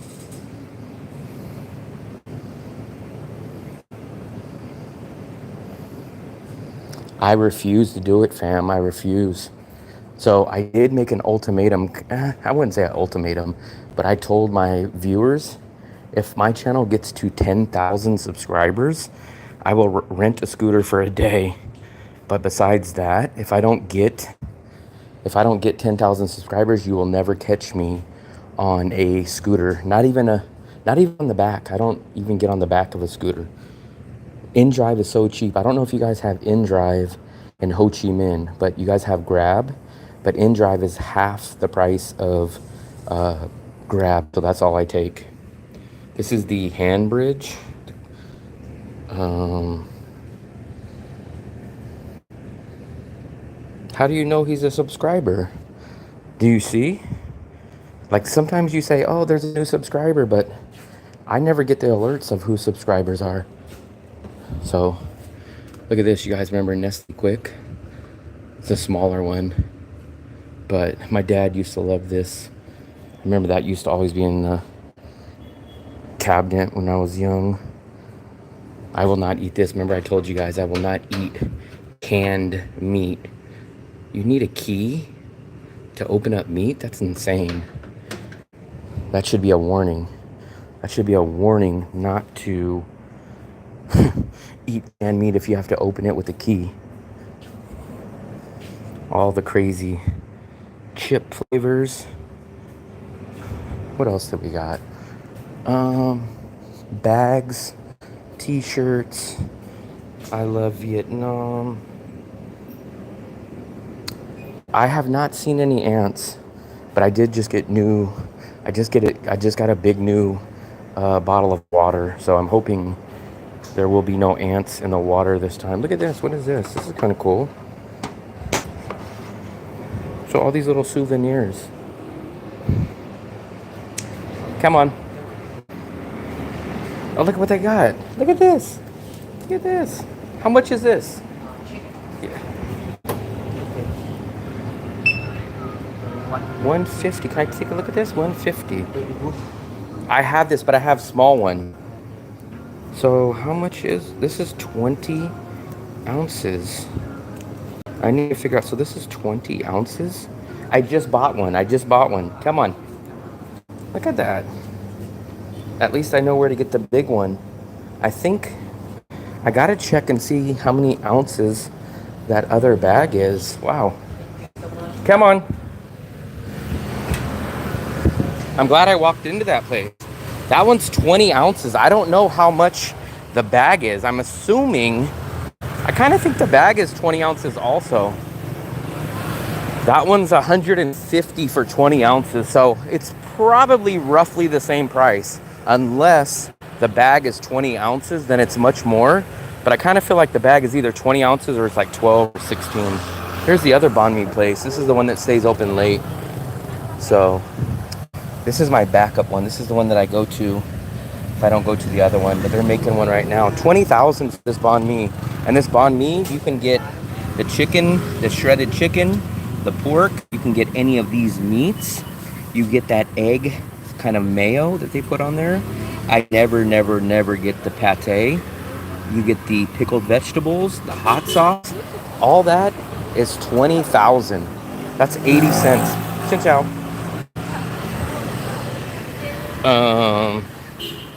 Let's see. I've always seen canned Spam. I don't eat it, so I wouldn't know, but that's insane. A key to open up your meat. What store is that? It's the store that's right across from that banh mi place.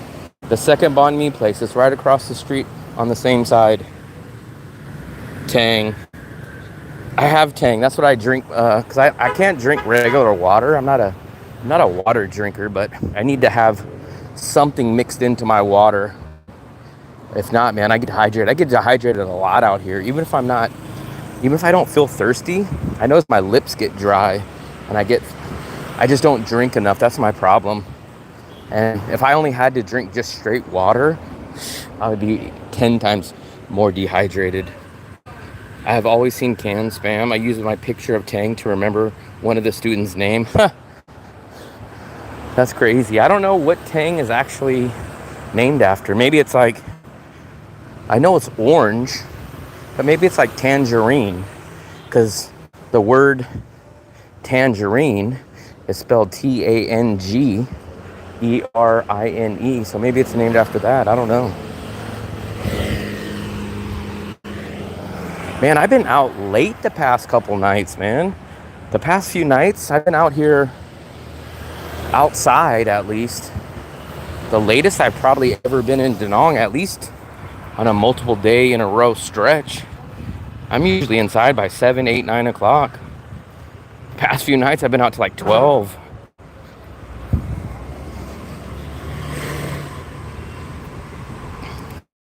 I am in DaNang, Vietnam. DaNang, Vietnam. It's like the beach here, everyone compares to Miami Beach, actually. So if we were on the beach in the day, you would probably be confused and probably think it's Miami. So very similar. Like, I've been to Miami. So it's a very, very similar looking city, especially on the beach area, to Miami.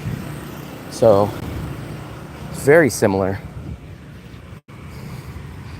Good for you. You know how to spell Vietnamese. I should know that, but I don't think so.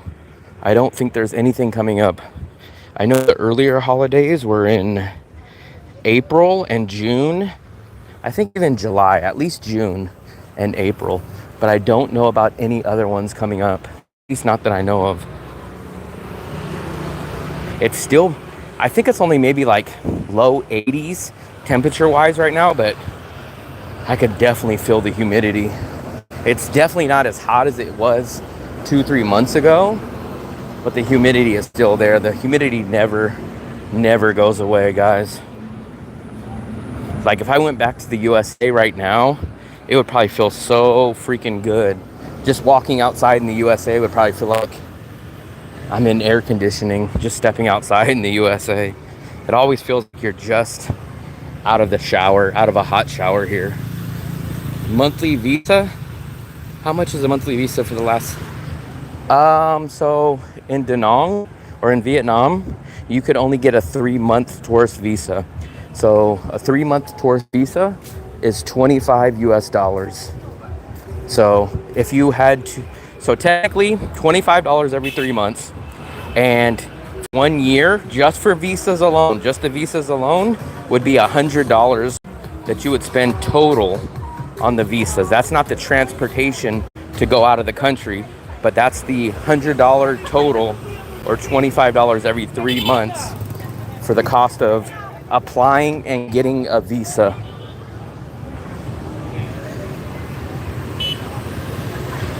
Thank you. Very cool. Never been there. It's a great place, man. I definitely recommend it. Well, I recommend coming to it, but then I always think in the back of mind, if I keep recommending so many people come here, the price is going to start going up. I would recommend it for anybody for enjoying purposes, but for my own selfish reason of not wanting this hidden gem to get more expensive, then I selfishly don't recommend it. Let's go over here. What's your job? Are you doing visa runs? I've done 2 visa runs already. So I just did a visa run on the bus to Laos. I did that last week. I think it was last week. It was either last week or it was last Saturday or the Saturday before that. And then in July I did another bus visa run. So I've done 2 visa runs here this year. And if I'm gonna stay here again, I will have to do a visa run on January 2nd.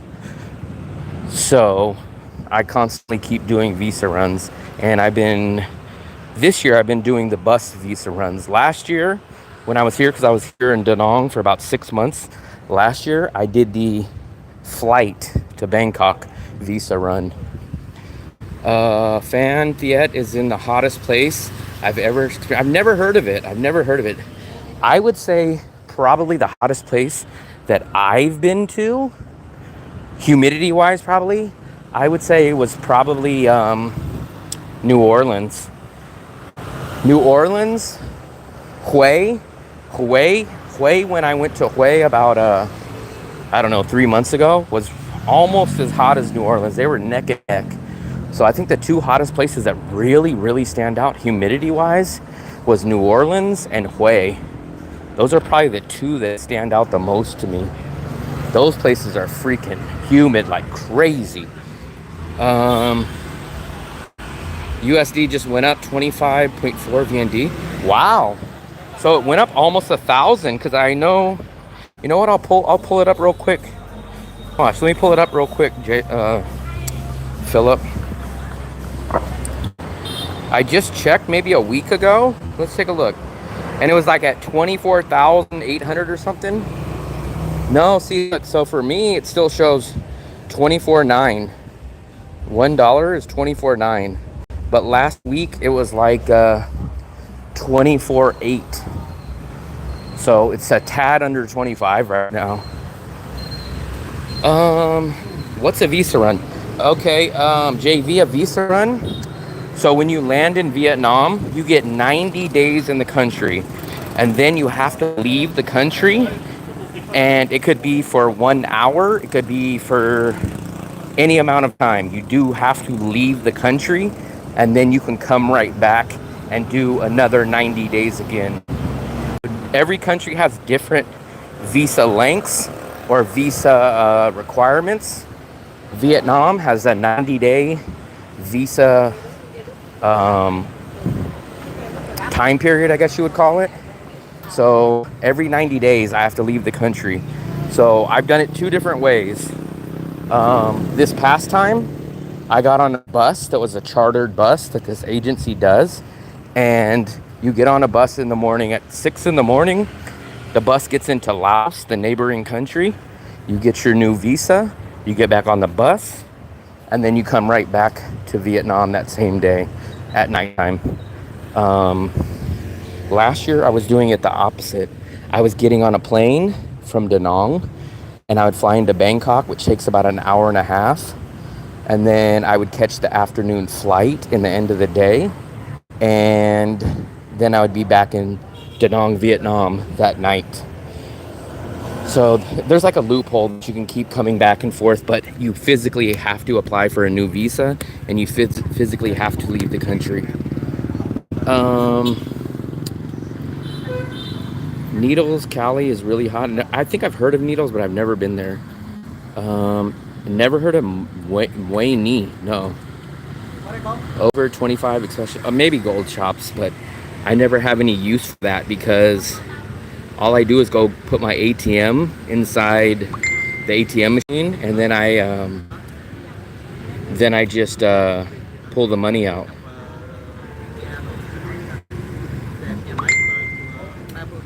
Let me see. Like Indiana Dunes. Where's the gas station? So we just walked past one. What's up, doggy? I don't know where that dog came from. Maybe it's that guy's dog. You know what I see out here that's crazy, guys? I see dogs riding on scooters. Look. I think that dog is gonna get on that scooter. And I've seen them literally sit on the scooter part. Let's see. Look, see? The dog will sit there. Can you guys see that? Look at this. I swear to God to you guys, dogs will ride like that all over this city. Like, they'll sit like that the whole time. It's crazy, man. People I'd never seen that till I came to there's a gas station right over, just probably about 1 block back. That's the kind of the only gas station that I've seen in this area, but I have not seen the prices. I'm sure it's cheaper than California in the USA, but I have not technically seen the official price. Did you guys see that dog? That dog will watch when this scooter takes away. I'll show it to you. 258. I know my coworkers back in the Bay Area in California, and I think it's well over $4 there. That dog is gonna ride there. Can you guys believe that? Is that insane? The dog will sit there and like the guy will go on the freeway or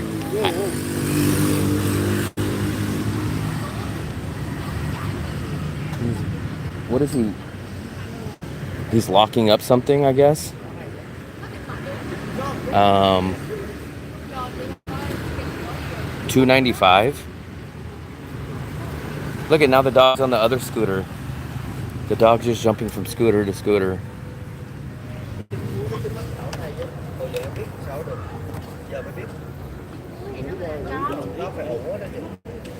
Oh. Xin chào. This one? Okay, thank you. So let's go sit over here, guys. He's actually locking up the furniture. I'm shocked. I'm shocked that someone would actually steal anything from here, but I guess. Let me catch up. I missed a couple of you guys' messages. Dog needs a ride. Man, that dog, I've seen so many dogs like that, man. Dogs will sit there and they'll just freaking ride across town like that. And like the driver just hangs out and it's like, it's so crazy. Joanna. I think I missed some of you guys' messages. I'm trying to scroll back up. $2.95 in Miami. Man, I swear my coworker just told me it's well over $4. Let me take a look at Gas Buddy. Let's try to look up Gas Buddy and see what my area is. Let's look at what Gas Buddy is on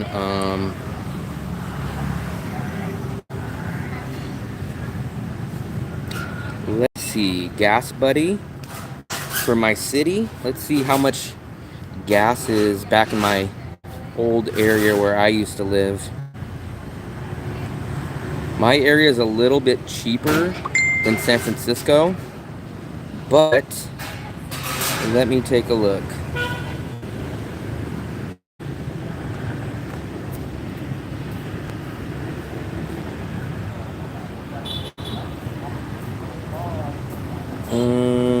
Find gas. There we go. So let me put in my zip code.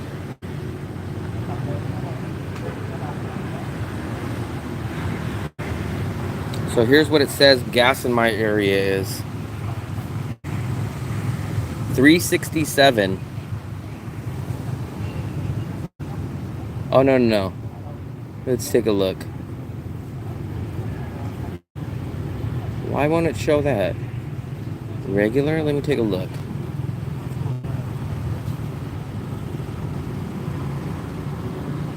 Let me see.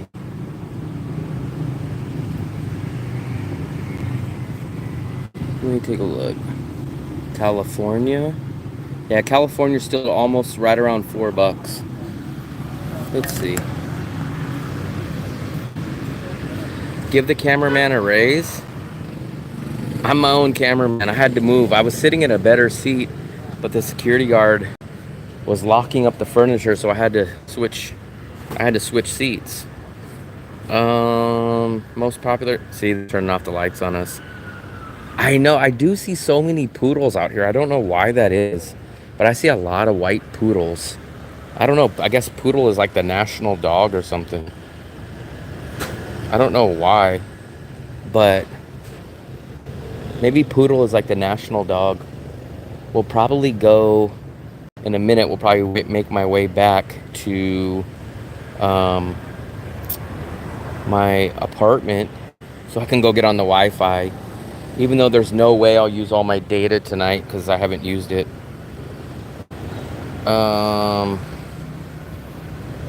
Yeah, I don't know. It's weird. I always see white poodles. I do see a lot of white poodles. You know what other dog I see? Shoot, I forgot the name of that one, but we seen it yesterday on Livestream. It's like the really, really short-legged dog. What kind of dog is that? I think it was one like this. I'll show you guys. I see this a lot. Shoppy. I don't want Shoppy. I see this one a lot. Let me see. I see this kind of dog a lot. I see this dog and I see the poodle a lot.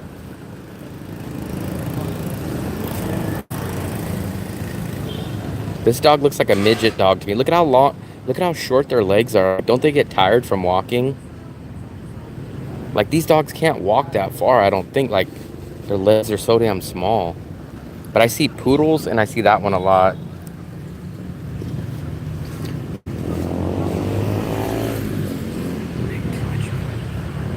I see a lot of those. I see a freaking lot. Look at, I think this guy takes his nap, or he's got a hammock. He's got a hammock. That's a hammock for the security guard. I guess that's where he hangs out. I've never seen that before. He set up the hammock right in front of the door. You know what I really want? I shouldn't get it though. I want a Trottalk. I've been almost having a Trottalk every single day.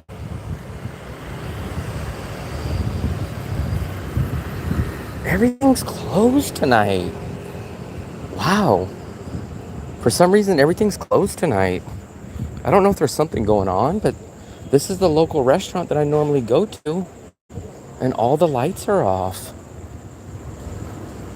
I don't know why. What's up, doggy?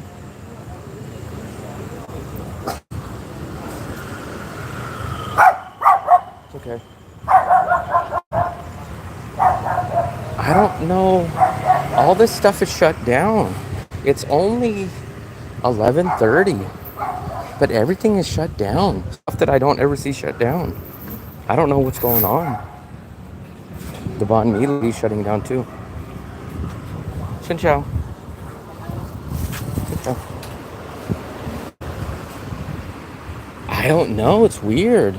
That I've never in my life. That's the one local restaurant I go to, and it stays open till like 3. I've never in my whole life ever seen it closed. Never. It stays open till 2, 3, I think even 4 o'clock sometimes in the morning. And it's 11:20 and it's closed. Columbus Day in Vietnam. There ain't no Columbus Day out here. 2 poodles. That's why everything is closed. I've been doing a lot of streams lately, guys, a lot. We're almost back at, there's my apartment right there, guys. So we're gonna go hang out outside here, and I'm gonna go jack the free Wi-Fi. I've been using Q Market's Wi-Fi a lot, but everything's been closed, and that's so weird. I've never seen, that's the first time I've ever seen that restaurant closed ever, guys. First time. Well, this restaurant's open though.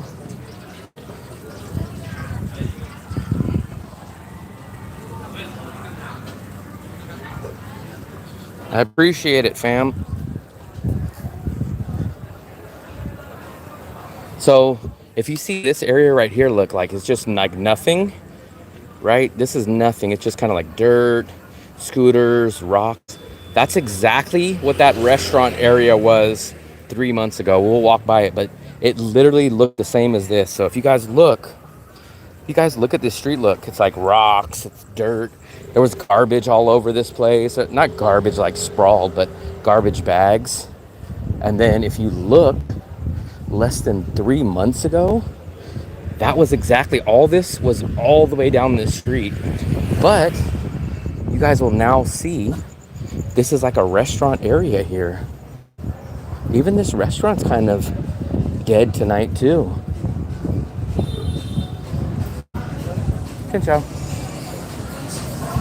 Usually there's like a singer out here. There's more people out here. Something's weird. Like, remember we went to the beach the other night and there was just tons and tons of people out? There's a lot less people out now. Vietnam, they just closed for no reason. Hey Bar? I don't know what Hey Bar is. Ciao, ciao.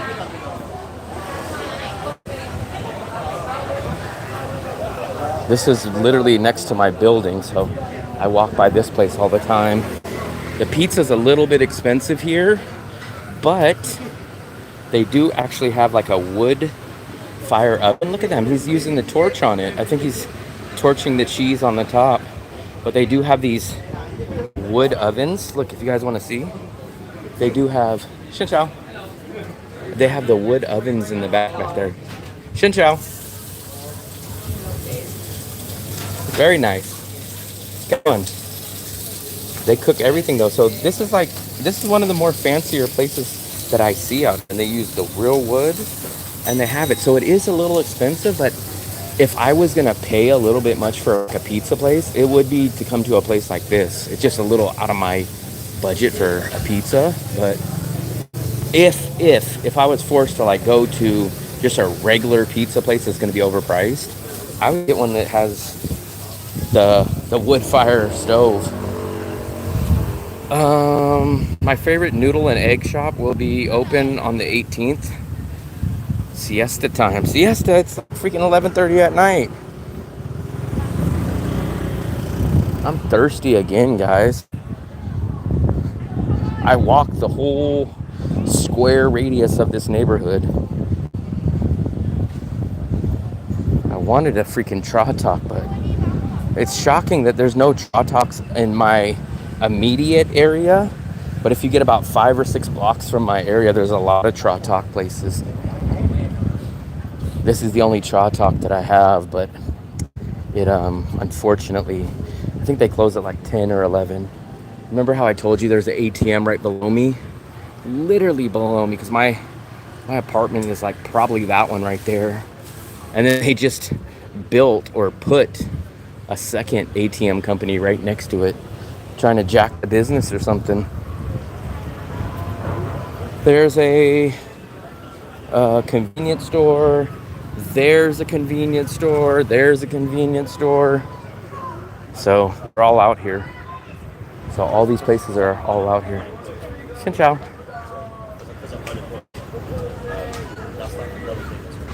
They close around siesta time too. Yep, 11 a.m. till 3. Pizza for I've heard of that, but it's way out of my price range. Like everyone keeps telling me, go for PS, go for it. Because actually, funny thing that you mentioned pizza, I was going to go to pizza tonight. The only reason I go to that pizza place is because it's tonight on Tuesday nights. It's a buy one get one free. So that's the only reason I go and get pizza, is because you can get 2 pizzas, which I only got the pizzas when my girlfriend was here. I would get one and she would get the other one. But we would get 2 pizzas for 170 or 180,000 total for 2 pizzas. But I haven't been to that pizza place since she left. Because like, what the hell am I going to do with 2 pizzas? So even though I wouldn't get one free, what am I going to, I mean, like, what am I going to do? Take a whole pizza home?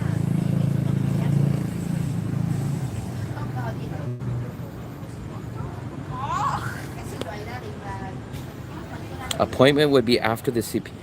Yeah, it's so weird. I don't know why they do it, but they close at like 11. That's like the prime time I get out too. I usually get out between 11 and 2. I don't get up early, and I don't want to go out before the sun's going down. So I get my prime time that I go out is like about 11 to 2 or 11 to 3, and half the places will be closed. It's so weird. So in the Philippines, they do that too. So I always tell my girlfriend that I don't understand. I'm like, why? So in the Philippines, they'll wake up at like 4 or 5 in the morning, right? But then they'll go take a nap like at 11. And I'm like, why don't you just sleep in later? Like wake up at 7 or 8 o'clock in the morning and then just don't take a nap. Like, why wake up early in the morning to just take a nap in the middle of the day? Like, it kind of defeats the point. Like, in the Philippines, they'll wake up at 4 or 5 and then they'll go take a nap at 11, 12, 1. In the USA, we do it the opposite. We will get up at 7, 8, 9 o'clock in the morning and no nap. I just don't get it. I kind of think just wake up later in the morning and just skip the nap. Instead, they wake up extra early, but then add a nap into the middle of the day. I understand that it exists, but what I'm saying is I don't understand it. Why not just wake up later in the morning instead of taking a nap? Sleep when it's hot. We don't have that in the USA. Like, it's weird because we do not want to spend extra hours. We want to clock into our job at 8 o'clock in the morning and get the hell out by 5 o'clock. We do not want to spend one extra single second at our job. So we want to clock in and get the hell out and go home.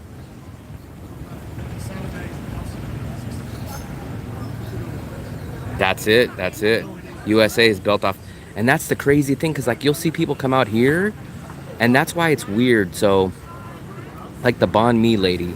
The banh mi lady will be out here for like 16 hours, 14 hours, but she'll take a nap, she'll go do this, and I'm like, it's so weird. It's like she'll go do her errands, she'll have like her son sit here and go do it. It's like, it's 1,000% different from the USA. The USA, when you go to work, you're just focused on your work, you clock in, and as soon as your 8 hours hits, you're out of there, you're boom, you're done. But Asians, they work and then they fit their life into their work. So like they'll go work for 12, 14 hours a day, but they'll go drop their laundry off, they'll go pick up their kid, they'll go do all these things while working, when it's the opposite in the USA. The USA, you just go clock in and then you get the hell off at your 8 hours and then you go take care of your chores. The USA is just built off the 8 hour. Someone said my Calendly link is not working. Oh, my Calendly.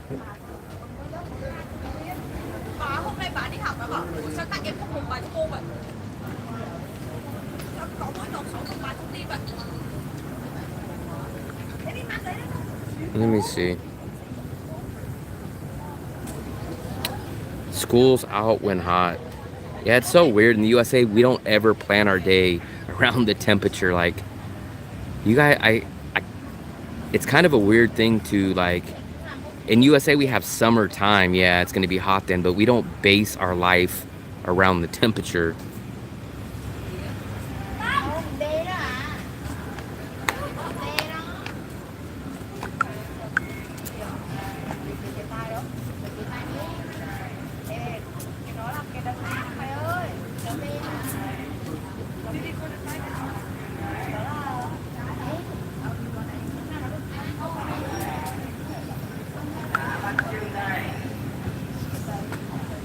Calendly to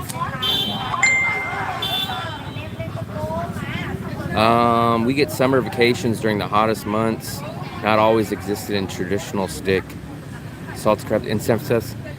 I'm about 30 minutes outside of San Francisco, so we actually get a real hot weather. Like in my city, we do get 100-degree days or 105. But still, even we don't base our day around the temperature. In Asia, it's like they have this big thing that's like this amazingly humid, hot place to live. In the USA, we'll get the summertime for a month or 2 months, or we'll have rainy season that rains a lot and we'll have to get an umbrella, but we don't have to worry about the daily beating from the sun. That's kind of a different thing. In the USA, you have to live to work. In Vietnam, work to live. Much more kickback. Yeah, it's crazy. Because if you go to the Philippines, I used to always point out when I was in the Philippines with my girlfriend, I would point out to her all the time. We would go somewhere and you would see a Grab driver laying on his scooter. You would see the hotel girls sitting outside on the bench, like on the steps of the hotel on their phone. Like in the USA, you would never see that. In the USA, if you're clocked into work, you need to at least be sweeping. You need to look like you're busy. You need to be on the computer. You need to be stacking boxes. But in Asia, they'll just hang out. Like you go see the Grab drivers. The Grab drivers have their feet hanging out the window, and then when you come, they'll hurry up and take their feet off the seat and say, "Hey, come in, come in." But it's like that just doesn't exist in the USA.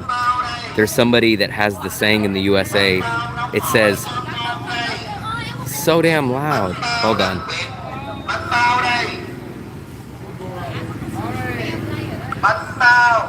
Jesus Christ. Well, that's the thing. It's like you guys have this big fight against the weather. Like in the USA, we don't have to deal with that. So it's like you guys have a extra, I don't know what you would call it, an extra, not a priority, but an extra battle against the freaking weather, which is just so weird. It's so weird because before I came to Asia, I didn't realize the freaking crazy weather. Because how can one function? Just go to Daly City when it's hot. Yeah, but Daly City is probably at least a good 45 to 50 minutes from where I live, and then even more if you go during traffic time. It's crazy. Like in the USA, your boss, or you would feel very embarrassed if someone ever caught you laying on the job. Like you might even get fired.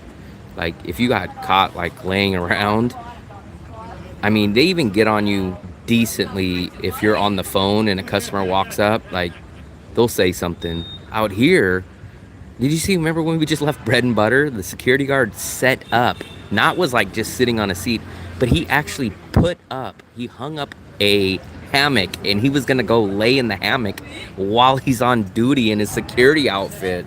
Like, it's just so crazy. The guy was gonna go lay on his hammock in his security guard outfit. Not only did he hang up his hammock, but he hung up the hammock right in front of the front door. Yeah, that's crazy. We don't sleep. USA is not a big nap culture.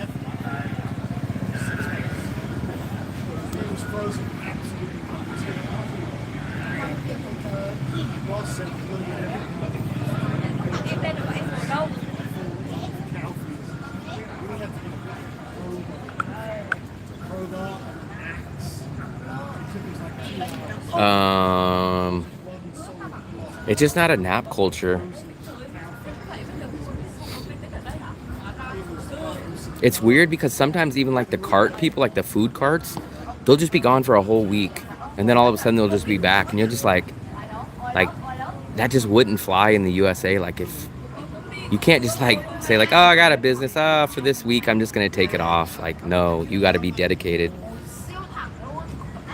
I understand there's no crime, but it's like that in the US. Like, let's say you were guarding Beverly Hills, right? You would not be sleeping. And if you slept, you would go hide somewhere where nobody can find you. Like, and you would know that if your boss found you, you'd probably at least get sent home or you'd be fired. But you wouldn't, in USA, you wouldn't set up a hammock at the security guard post and people would just walk by. It's like, in USA, you'd be embarrassed. Like out here, it's just like, you'll walk by and the security guard would be laying in his hammock just looking at you like, what do you want? Why are you looking at me?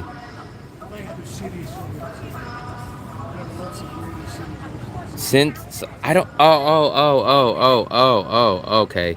You mean my other phone, my bad. I just did it right now, guys. I didn't know that's what you meant. I remember you said that the other day.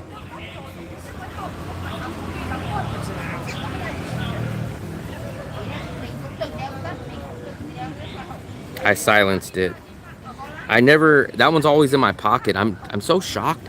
This phone must pick up volume pretty good because I don't even hear it.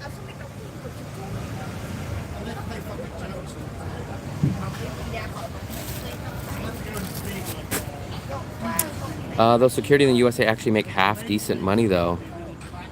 I mean, in the USA, waiters make very little money. I mean, some people just make minimum wage, but damn well they're going to be working those hours. Like they have a saying in the USA at jobs: if you got time to lean, you got time to clean. That means if you have nothing to do, you better be sweeping, you better be cleaning up, you better look busy. Like, you better look busy at least. Yeah, cops will, I will give you that, but they'll be tucked away in a dark alley. They won't be in the middle of the road. The cop will not have his boots hanging out of the window with everyone walking down. He'll go tuck himself into a corner somewhere. It'll be pitch dark. They'll do it like that. And you might catch a cop every once in a while like that. But he's not going to be parked with his lights on, with his feet hanging out the window. It's not going to be like that. But shoot, man, do you know how many times I was in the Philippines, especially? Because we used to walk a lot. When me and my girlfriend were there, we would walk everywhere. And we'd walk down the hotel and you'd see 2 or 3 girls sitting right there in their hotel uniform, just on their phone. You'd see they always, in the Philippines especially, they would lay right here. I don't even know how they do it, but they lay with their feet up on the handlebars and then their back is on the back of the scooter and they just take a nap there. Or in Bangkok, what we would see in Bangkok, the drivers of the tuk-tuks would be laying in the back seat of the tuk-tuk. And then when you walk by, they get up, they wipe the back seat off. And, hey, you want to ride? You want to ride? It's like, it's just such a culture shock when you come here because you would never see that. I mean, you can have a guy working at McDonald's makes very, very, very little money in the USA, right? Minimum wage. But if that guy was sitting on his phone at the counter or sitting somewhere, his boss would say something to him. And it's not about, oh, well, they make more money. No, like, if you work at McDonald's and you make $9 an hour and you're caught on the phone, they might not fire you, but they're going to say, hey, get back to work, man. You're on the phone. There's customers around. Get out of here. Go look busy.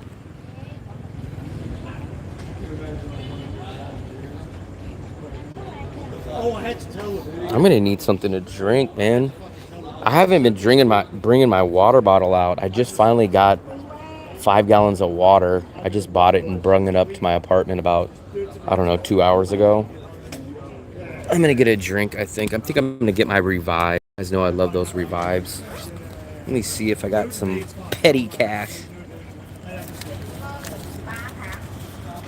Man, I got that Revive down the street. And that Revive was dirt cheap. I think it was only like freaking...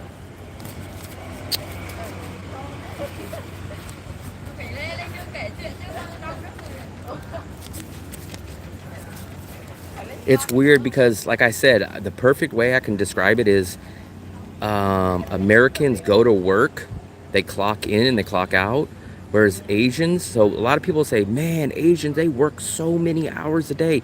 The banh mi lady's out there for 16 hours a day, but really she's sleeping 3 hours of those days. She's going to pick up her kid. She's hanging across the street with the neighbors for an hour. So it's like they fit their normal life into their work schedule, whereas Americans focus on work, and then when their work is done, they go focus on their life. But in Asia, it's the opposite.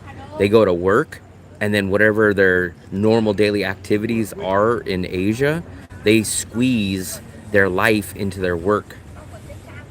You've been away too long, fast food workers. I know. In California, they do in California, but go anywhere else. Go outside of California. What are they making? $12 maybe? Especially if you go to like the Midwest or if you go to the South, they're probably making $11-12 an hour. But Gavin Newsom jacked up that and caused a lot of people to lose their jobs because a lot of those fast food places just laid off a lot of people because they just weren't going to pay $20. Or what they did is they just cut their hours down from full time to like 30 hours. So they just kind of scrap that. Philippines, oh, that's the other thing. Philip, man, you don't know how many times I go to the Philippines. We went to a burger place. I forgot the name of the burger place, but it literally serves burgers and hot dogs. Angel's Burgers. Was it Angel's? I think it's Angel's Burgers. Burgers, hot dogs. Burgers, hot dogs. Burgers, hot. That's all they sell, right? I literally went there 5 days in a row. Every single day they told me they were out of burgers. Every single day. I'm like, you guys, all you sell is burgers and hot dogs. There's literally nothing else on the menu. And every single day, 5 days, it was at least 5 days. They were out of burgers every day. But half the time, no joke, I know from other people and myself, half the time they either don't speak very good English, or guess what? The young workers are on their phone and they don't care. So they'll just say, oh, sorry, sir, we're out of stock. Even though it's right behind them over there, they just don't want to go over there and look for it. I've seen a lot of instances where it's mostly younger girls. They'll be on their phone and they don't want to be distracted and they don't care, and they'll just tell you they're out of stock. And you'll say, wait a second, isn't that it right behind you? Oh, sorry, sir, I didn't know, I didn't see it. But their go-to default, if they don't want to be bothered, or if they don't understand what you're asking for, instead of saying, oh, can you explain what it is? Or I'm not sure what that is, let me go look. They just give you the default answer of, no, we're out of stock. That's like, hey, get out of my face. I don't want to be bothered. I'm on Facebook or TikTok right now. Just, I don't want to go look. Get out of my face. That's their default answer.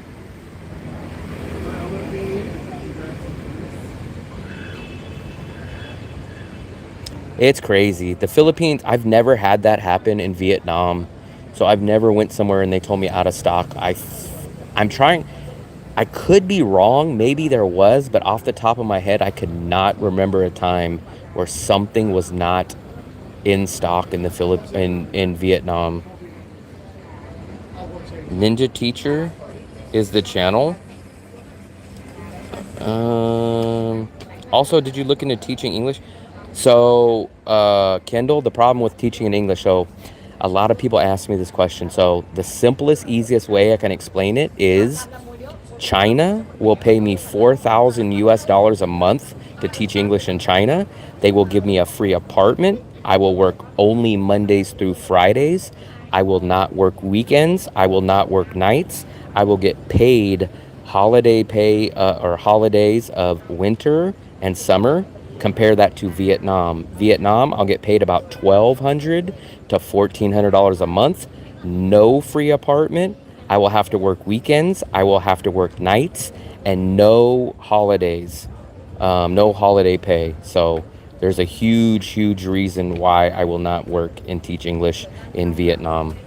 You make about 4 times less at least, and you get no holidays, and you got to work weekends, you got to work nights. It's not worth it. So if I teach English in person, the only option I will do is go to China. If they work over 90 days, has to provide insurance. They saved your reserved seat and table. I've been bouncing around, so normally I usually sit over there, but someone had my seat. Sometimes this is one of my seats. I like sitting here because nobody can sit behind me. I don't really like people sitting behind me. I'm gonna try to go get a Revive. I want to get something to drink. Man, I've been spending a lot of money on drinks. When my girlfriend was here, I would just have her carry my water bottle in her bag, and I would just always just have free drinks. But since she's been gone, I probably spent a lot of freaking money on drinks. A lot. Probably, I bet I probably spend 30, what is that, $1 a day? I probably spend 20 bucks a month on drinks, which doesn't seem much, but it's probably like $1 or so for a drink. What am I? Oh my God, they got Arizona iced teas here. I've never seen an Arizona iced tea in Vietnam. Did you? I didn't even know they had Arizona iced teas in Vietnam. And it's funny because they say $1, they say 99 cents. How much do you think that guy? How much do you guys think this is?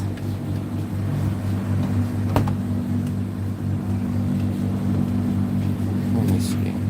I'm either gonna get the Revive or I'm gonna get the Arizona iced tea. I don't know how much the Arizona iced tea is. Let me see.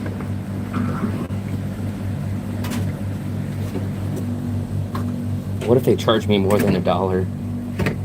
Let me see. I want to go see how much these are. Give me a second, guys. I'm missing all your messages because I got my freaking hands full.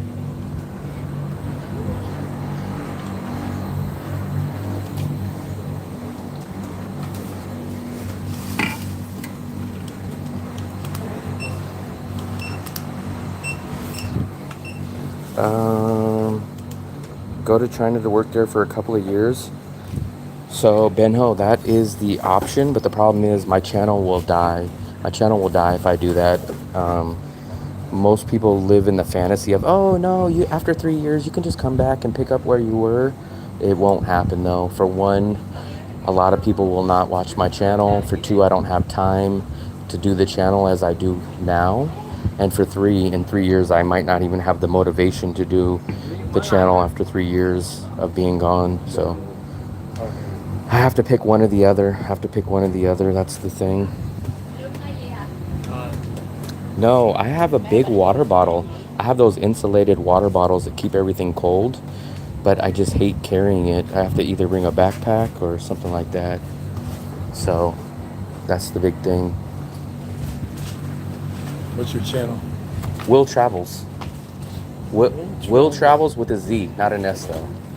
I'm doing a YouTube live stream right now. Yeah, I heard you say Sometimes people think like I'm just talking to myself, but What's the name of your channel? it's right here. It's called Will Travels. Can you tell me how much this one is? How much? 42. Let me just get this one only. It's right here. 57. No, I don't want the no tea. Just the Revive. Come try. You want? Just that one, yeah. This is it right here. Oh, Will Travels. Cool. How much? 15? Yeah.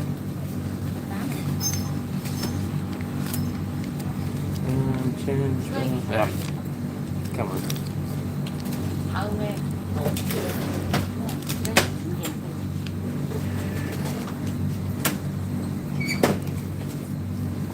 Come on.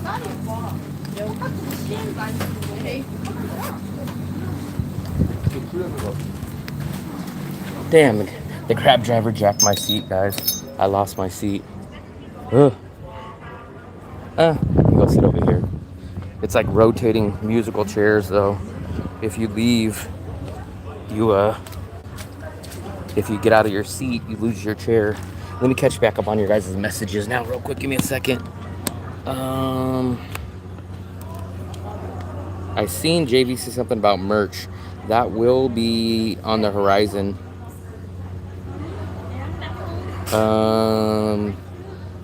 You need a thermos. You go to Get Arizona to see the price. Make a short. The problem is my shorts do awful, man. I've given up on doing shorts. Shorts bomb for me. Shorts do not do crap. So I don't even want to spend 20 seconds on even thinking about a short. I've done so many shorts and they're just garbage. They don't get anything. I will do merchandise soon. I got a lot of stuff on my plate to balance and juggle while getting this channel up. But once I get established, hopefully if I get established, I will start doing some merchandise. I will start probably like some shirts or something. Nothing much, but probably some shirts.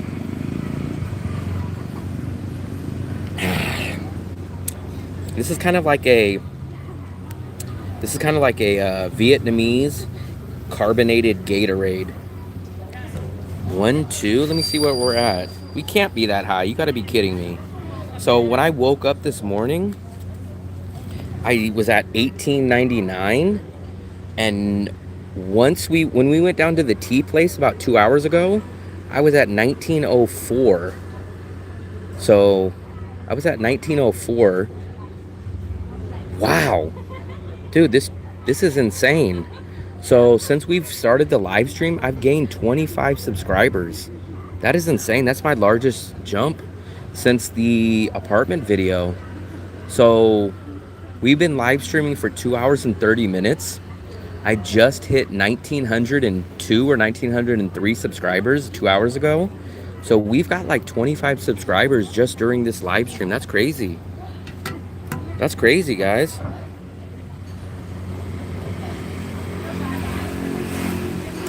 I'll show you guys my shorts, man. My shorts are awful. I actually spent time and did a good job and thought I did everything. I put hashtags, but watch. I'll show you guys, man. You'll see how bad my shorts do. I gave up on doing shorts. So look, 500 views, 100 views, 500 views, 700, 170, 86 views. These are from the Philippines, so these are like 6 months ago. 6 months ago, I have 90 views. I have 600 views, 96 views from 8 months ago. It's crazy. This is, so my largest, I'll show you guys real quick. So literally the reason why I got monetized was because of practically 3 videos, especially the big video for me was obviously the apartment video, which, let's see what we're at on that. Oh wow, we're at 27,000 now. I don't know if you guys can see, but we're at 27,000 views. And you guys can see I'm ranked, that's my best video ever, 27,000 views. But watch this. Let's take a look at this. That video got me 344 subscribers by itself. So I think I had 500 subscribers when I did that video, and that one jacked me up to like 800. And then I did a follow-up video that got me another 200, and then I think another follow-up video that got me like another 200. So those 3 videos really basically got me known and got me monetized. And then basically all you guys practically probably came, 99% of you guys came from that apartment video or the visa run video. But tonight, this is crazy. I don't know how I've got 25 subscribers in 2 hours. So I probably gained over 30 subscribers today. That's crazy. That's insane to me. Let me see if it's from this video. Let's see how many subscribers I got from this video. Wow, so I got So I got 13 subscribers from the video that I put out yesterday. I put out this video yesterday. And I can't tell how many subscribers I got from this live stream right now, but I'm assuming it was a good amount then. This is my channel name. I only have one. Do you know if merchants own their stalls? I don't know that answer. I'm assuming off the top of my head, I would probably say they do, but I could be wrong. I would assume they do. Or what I would assume is the people that don't work for one person that owns it, and they probably pay them to work there. But I think my guess would be majority own them. That would be my guess. That would be my guess. That's crazy. Yeah, man. For some reason, I won't know. I'll check my stats tomorrow, and I'll check to see how many subscribers I got from this live stream, but it won't update me until tomorrow, so I can't technically tell. But man, if you guys go watch any of my videos, I know it's kind of pandering to you guys, but if you guys go watch any of my videos, please watch this one. Watch the Travel Like a Pro with these 6 travel apps, because the more every view that I get on that one, I get paid about 10 times more than my regular videos. For some reason, the advertisers on that video pay like $100 per 1,000 views on that video. To give you guys an example, that video makes me $100 per 1,000 views. My other videos get me about $5 per 1,000. So you guys can see it's a huge difference. So if you guys want to go watch anything, please at least watch my 6 travel apps for traveling. And not only am I like pushing that video, but it's in my opinion, it's a very good video. Not only did I spend a lot of time on editing it and putting a lot of information into it, but I think those 6 apps are amazing for people that want to travel. And I don't just explain them like, oh, go use this. Like, I get in depth of how I use them differently and the hidden tips and tricks about those apps. Probably family, I would think so too, yeah. Why are you not monetizing it? I'm surprised. I would say, in my opinion, I guess I would monetize it. Getting something is better than nothing.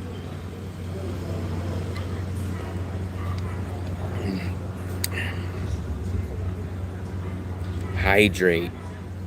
I hydrate.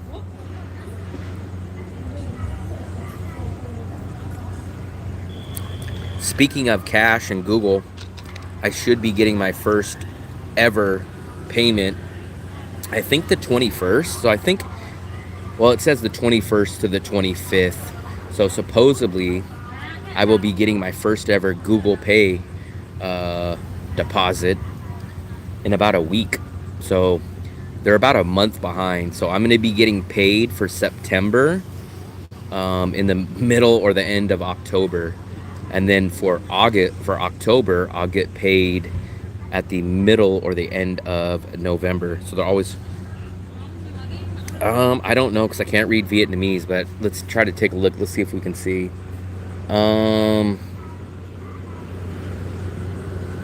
I can't see. Let me try to put the flashlight. It's very dark here. It's in Vietnamese too, so I don't know. Let's see. Maybe 10 grams. I don't think much. Because usually the same amount of carbohydrates is usually the same amount of sugar. And it says 10 grams under carbohydrates.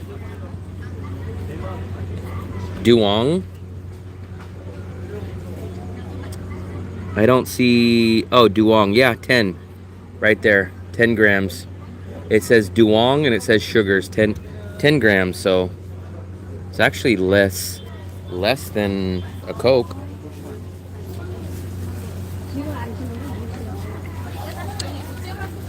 They put ads on my videos. Yeah. That's your one downside. That's the downside, I guess, yes. But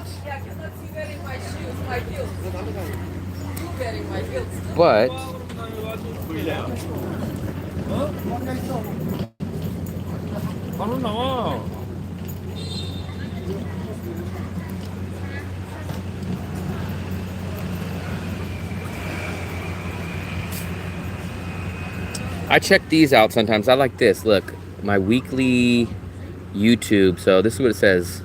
I've done 12 live streams this week. So if you guys look, it says I've done 12 live streams this week.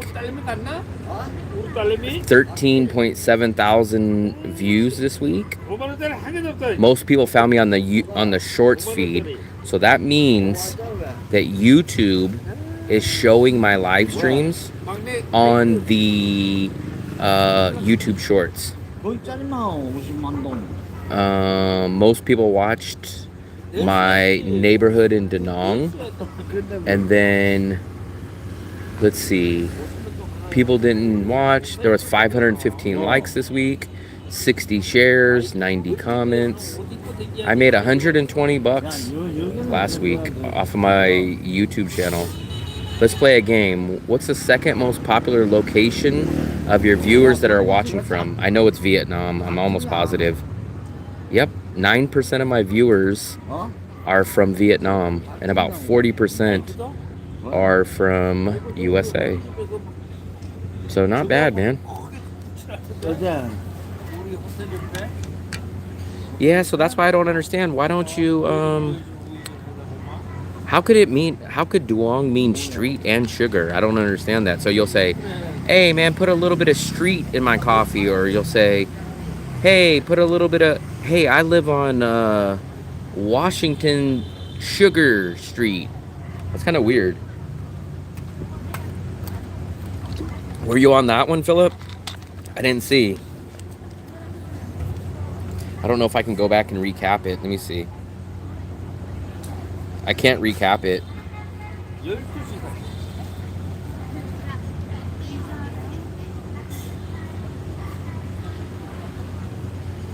Pronunciation. That's so weird because in USA we don't have that, right? So in USA, do you have two words that are spelled the same but just pronounced different? No. Like what else? Maybe there. Maybe the word there. So there, and there. But do we have any other words that? Well, no. There, and there are all spelled differently. So I don't think in the USA we have any. Dose mean? What dose mean? I don't know what you mean, JV. Gasoline for gas. Gasoline. I never call it gasoline. I always say gas. But is there a word that's spelled exactly the same? Like in Vietnamese, duong, it's spelled the same. And it means sugar and it means street. In USA, do we have a word that's spelled two different words that are spelled the same thing but completely mean the same thing, different things? Give me an example, Salty Crabs.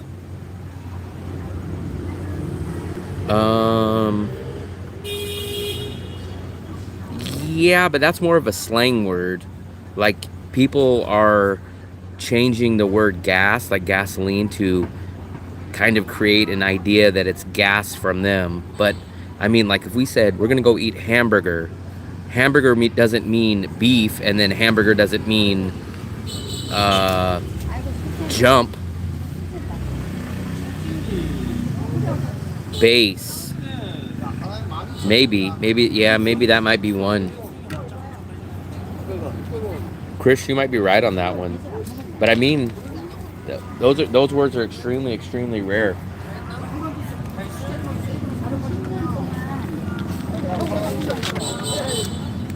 I don't know if you guys ever notice, but every time I come out, you'll notice every time a Korean goes into a convenience store, they come out with bags and bags of things. They don't ever buy one item. I don't know why that is. Do any of you guys know the answer to that? Like this guy right here. Anytime Koreans go into a convenience store, they like stock up like they're at Costco. They can go into a convenience store at 12 o'clock at night and they're going to come out with a whole freaking bag of stuff. I've never seen that. Usually people go into a 7-Eleven or a convenience store, they'll get a coffee, maybe they'll get a bag of chips, but Koreans just load up when they go into a convenience store.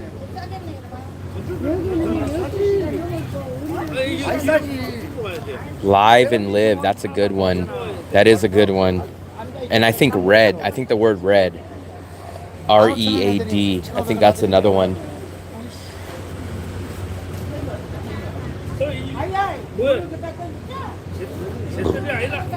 Desert? No, there's not two different words for desert. You're probably confusing desert and dessert, but dessert has two S's. Minute? Desert only has one. Because dessert has two S's. But do you guys ever notice that, or is that just me that notices whenever Koreans go into a convenience store, they never buy one item. They always come out with freaking like a Costco shopping cart.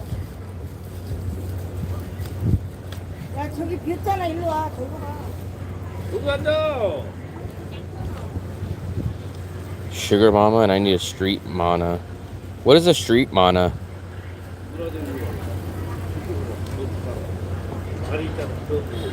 This guy, look, he bought so much stuff he can't even tie the bag shut. Look at that. He needs an industrial bag. He went in there at 12 o'clock at night and bought the whole store. You could see a desert, a place. Look, is this bag gonna survive?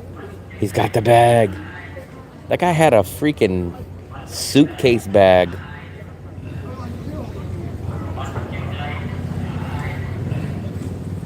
Am I still on the Wi-Fi? Yeah, I'm on the Wi-Fi.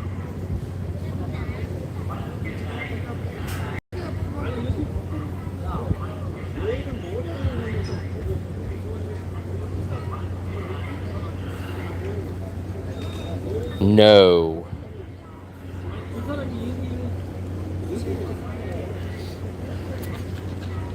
Damn, man. Somehow we did a 3-hour stream again. I wasn't even planning on doing one tonight. I ate dinner. I freaking came down. I was just going to sit at that table and grab the tea that we went to. I was just going to get that delivered and then probably go back upstairs. Look. Didn't I tell you? Look at the bag. Look at the bag. Told you Koreans can't just buy one thing. Look, every single one of them's coming out with a huge bag of stuff. Can someone explain why that is? This is a convenience store, not a grocery store. All three of those had, every single one of those persons, they all had a huge bag of stuff from a convenience store. Is it a rule, like if you're Korean and you go to a convenience store, you got to buy like a certain amount of items? Look at every single one of them has a huge bag. Look. Bag. Every single one has a huge bag.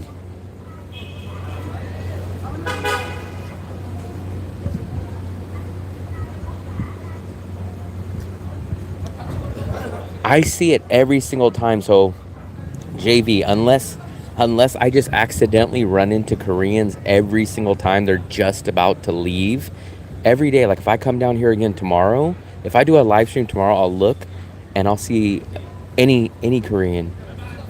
I've never seen a Korean come out without a bag or just like a bottle of water every single time. Watch. Like if we see another Korean go in there, I guarantee you they'll come out with a bag.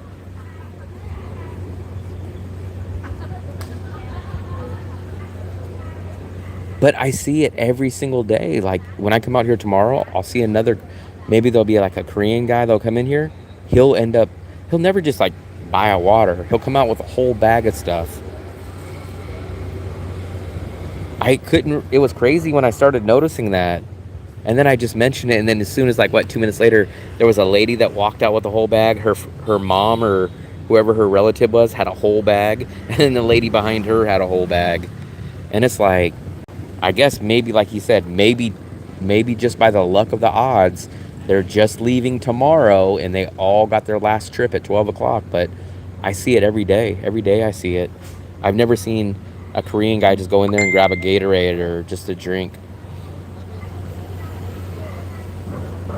Why is that? I don't understand. Why is it like Disney World?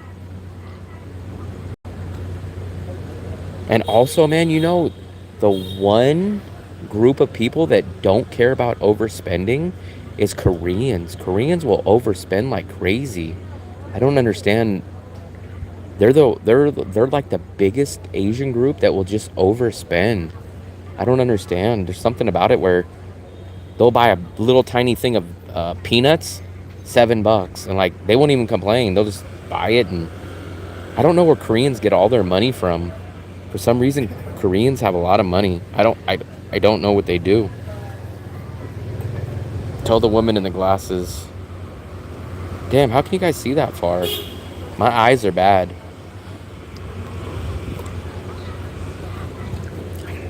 She's got karate chop. That's what I call that. She's got karate chop. But it was crazy because I couldn't understand. This is my theory. I want you guys to let me know if I'm right or wrong. So I look up a lot of stats. So I looked up like Koreans, like what the average, because I wanted to look up what the average American makes, right? Watch, we'll look it up. I'll use ChatGPT. And it blew me away that, watch, we'll do it right here. Bing. Let's go to Bing. I love Bing. Let's see. What is the average median income for an American citizen? Watch.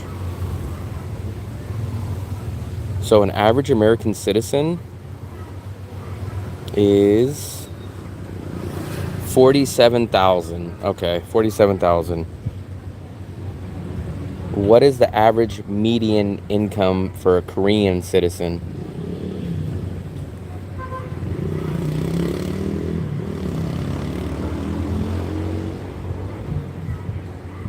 $32,000. So it's about, I don't know, roughly 20% less. But for some reason, Koreans are always on vacation. They always pay a lot of money for things when Americans barely have vacations, don't spend money. Like, where do Koreans come up with all this money? That's what I never can understand. And my only theory that I've came up with, I want you guys to tell me if I'm right or wrong. So in the USA, we want to get out of the house at 18 years old. So we go to college, we end up paying for college, we end up um, taking low-paying jobs to pay for college. You get out of college, graduate, you have a low-paying job or just barely making a little bit. Koreans and Asians, what they do, they live with their parents till they're 30 years old, until they're married or till they're close to getting married, right? So that means from 18 years old to 30 years old, even if they're working a very low paying job, like maybe let's say like the equivalent to like $8-10 an hour, they're saving 90% of that money because they're not paying rent to their parents. They're not paying a car bill. They're not paying car insurance. So Koreans will make far less money, but they don't have rent. As far as like the kids, the young people, like from 18 to 30 years old, they don't have rent. They're living with their parents till they're 30 years old, till they get married. So those 18 to 30-year-old Koreans, they have $100,000 in the bank by the time they're 30 years old. Whereas an American, for the first 5 years of getting out of college, they might have to go take a job at Starbucks. They have to pay back their student loan. They have an expensive car payment. And then guess what? Maybe at 28, 29, they start getting a good paying job. But that American will have $10,000 in the bank. But the Korean that made very, very little money, by the time they're 30, they'll have $100,000 in the bank because they never paid rent for those 11 years. They didn't have a car payment. They didn't have a college payment. That's the only thing I can think of. They can't be frugal, though. There's no way you can say they're frugal because they will come into this convenience store and spend $10 on a bag of peanuts. No one frugal would ever do that. Nobody would ever do that. Offshore, what's up, buddy? What's up, buddy? That's what I'm kind of saying, JV. So I think, so even though Americans make more money, if you took the average 18-year-old American from 18 years old to 30 years old, and you said, let's break down what the life of an 18 to 30-year-old is. So let's say they go to college from 18 to 22. Let's say now they're in debt for college, right? Then they get out of college, they finally get an all right job, not that much. They work there 24, 25 years old, 26 years old. Then they buy a car. Now they have a debt with a car. They have a debt with some little bit of credit card. They have debt with their college. Now maybe 29, 30, they start maybe getting a nicer job, right? So now they have maybe 10, 15,000 tucked away in the bank. But compare it to an 18-year-old Korean guy. So a Korean guy, he might just take a regular low-paying job. He might work at a restaurant, get paid a few bucks, right? But guess what? He's not paying rent, which the American's going to pay rent from the time they're 18 years old to they're 30 years old, that whole time. Rent's not cheap in the USA. He's going to be paying for college. He's going to be paying on his credit card bill. He's going to, all this money. Koreans will make by far less per hour or per year than an American. But for 11 years, they're living at home, not spending a single cent on rent. Living in the USA is not easy. Most Americans there are poor. Americans are working poor. Yep. But here's the crazy thing. Why do we think of Asia and third world countries? Obviously, Korea is not a third world country. I know that. But why do we think of generally Southeast Asia is very poor? But if you think about it, Koreans are always on vacation. And I was thinking, like, am I missing something? And then I looked it up on ChatGPT before. And I was like, wait a second. Koreans don't even make that much money. How the hell are they going on vacations? Like, they make 20 to 30%, if not less, than Americans. I'm like, where are they coming up with all this money?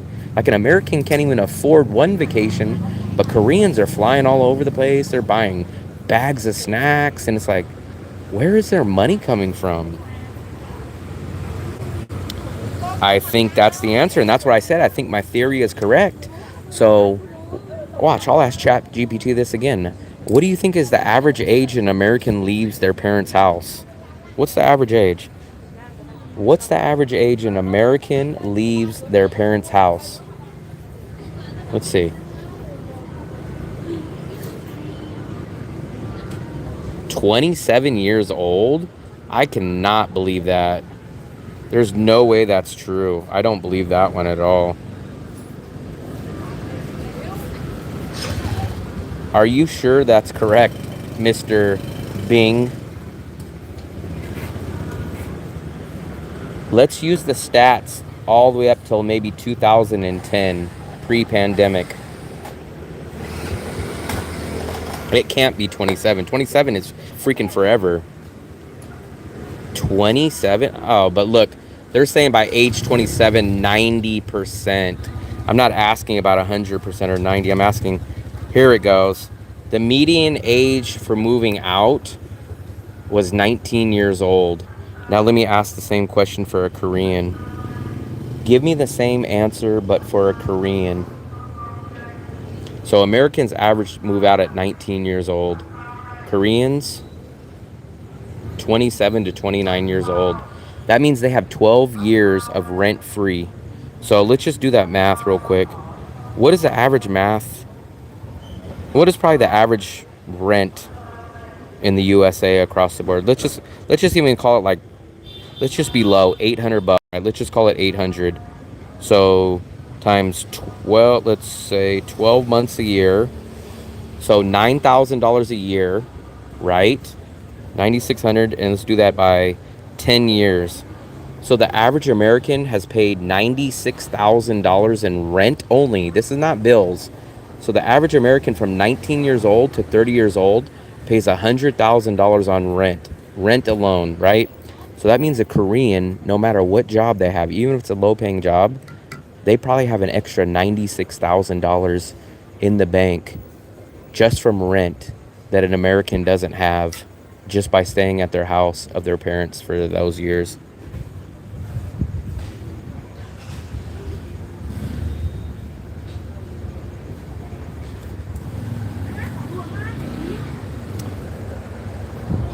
But I don't. Here's the thing: if the let's say Korean kids, we're talking about Korean kids once they turn 18, and American kids once they turn 18. A lot of American kids, when they turn 18, 19 years old, they get the hell out of their parents' house. In USA, it's looked down upon. It's like embarrassing if you stay with your parents after being 18. In Korea, in Asia, it's very, very, very normal. A lot of Asian countries, you stay with your parents until you get married, and it's normal. It's a normal thing. In USA, it's embarrassing. It's considered like, oh, this guy must be an alcoholic. This guy must have a drug problem. This guy must be poor. He must not be able to make money. It's a whole different life set. So we just looked at the cost of rent. So an American probably pays $100,000 from the time they're 19 till they're 30 years old. So just imagine, that's just rent, $100,000, not even healthcare, not college. They pay probably, if you average $800 a month on rent from 19 years old till 30 years old, an American puts out $100,000. So Koreans aren't going to move out at 18 years old. They're going to stay with their family. And their family is not, their parents aren't going to charge Koreans. They're Korean kids. They don't charge them. They don't say, hey, guys, you got to cough up half of our rent. No, they just continue to live there. There's your key word, since COVID, since the whole world flipped upside down. But go back to my generation. I'm 42 years old.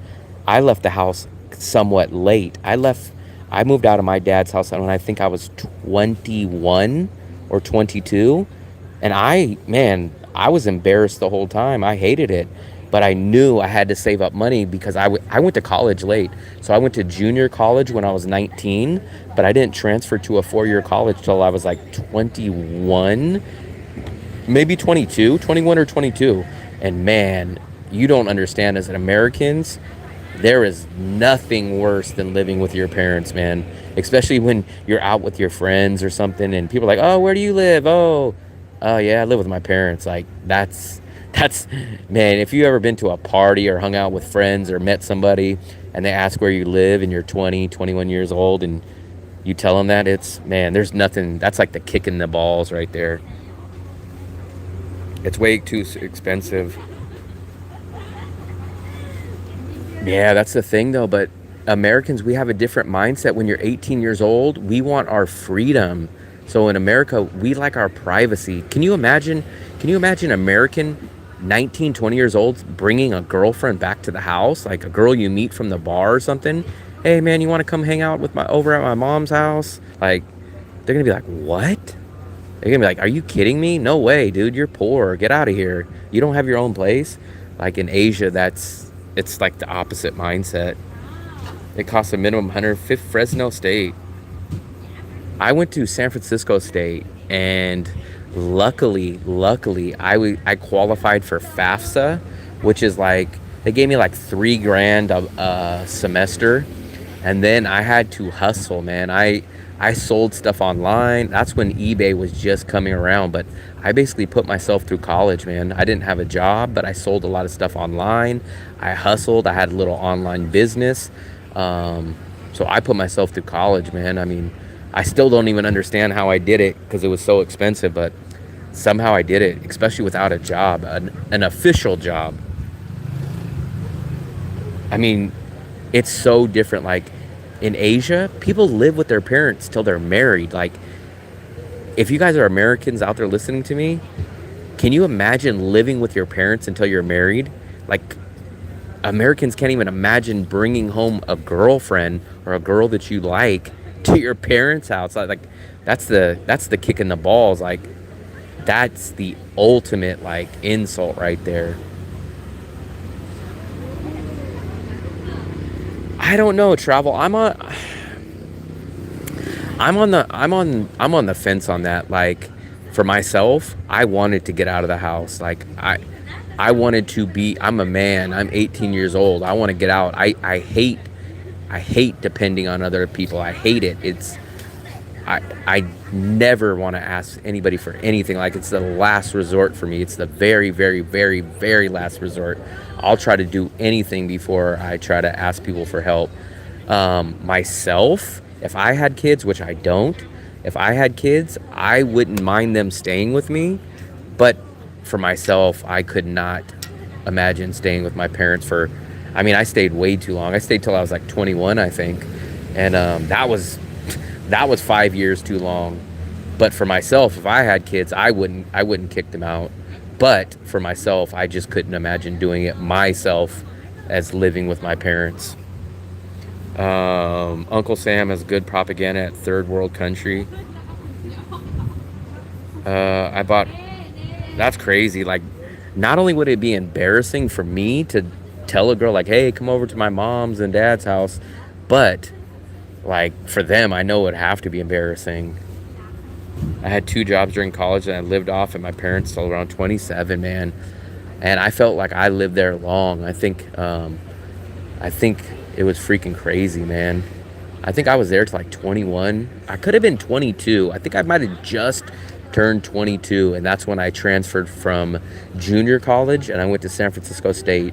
And then I lived in San Francisco from 22 years old till I think I was about 28 years old. I lived in San Francisco. It was right around 6 years that I lived in San Francisco. I am broke. I guess technically I am broke. Yes, I'm living off my savings. Technically, I don't even have any money. I have my savings. That's it. But I'm able to support myself. So that's, to me, that's all that matters to me, is that I don't ask anybody for money. To me, I would rather be broke in my situation and live off savings than be those people with silver spoons in their mouths and they're 35 years old calling their mom, can you send me money for my car payment? Like, dude, I'd rather be broke and living in a studio eating noodles in a tiny little place than call my mom and say, Mom, can you give me my car payment? My BMW's due, Mom, come on. Like, that's not me. I agree 1,000,000%. It's the smartest financial move in the world.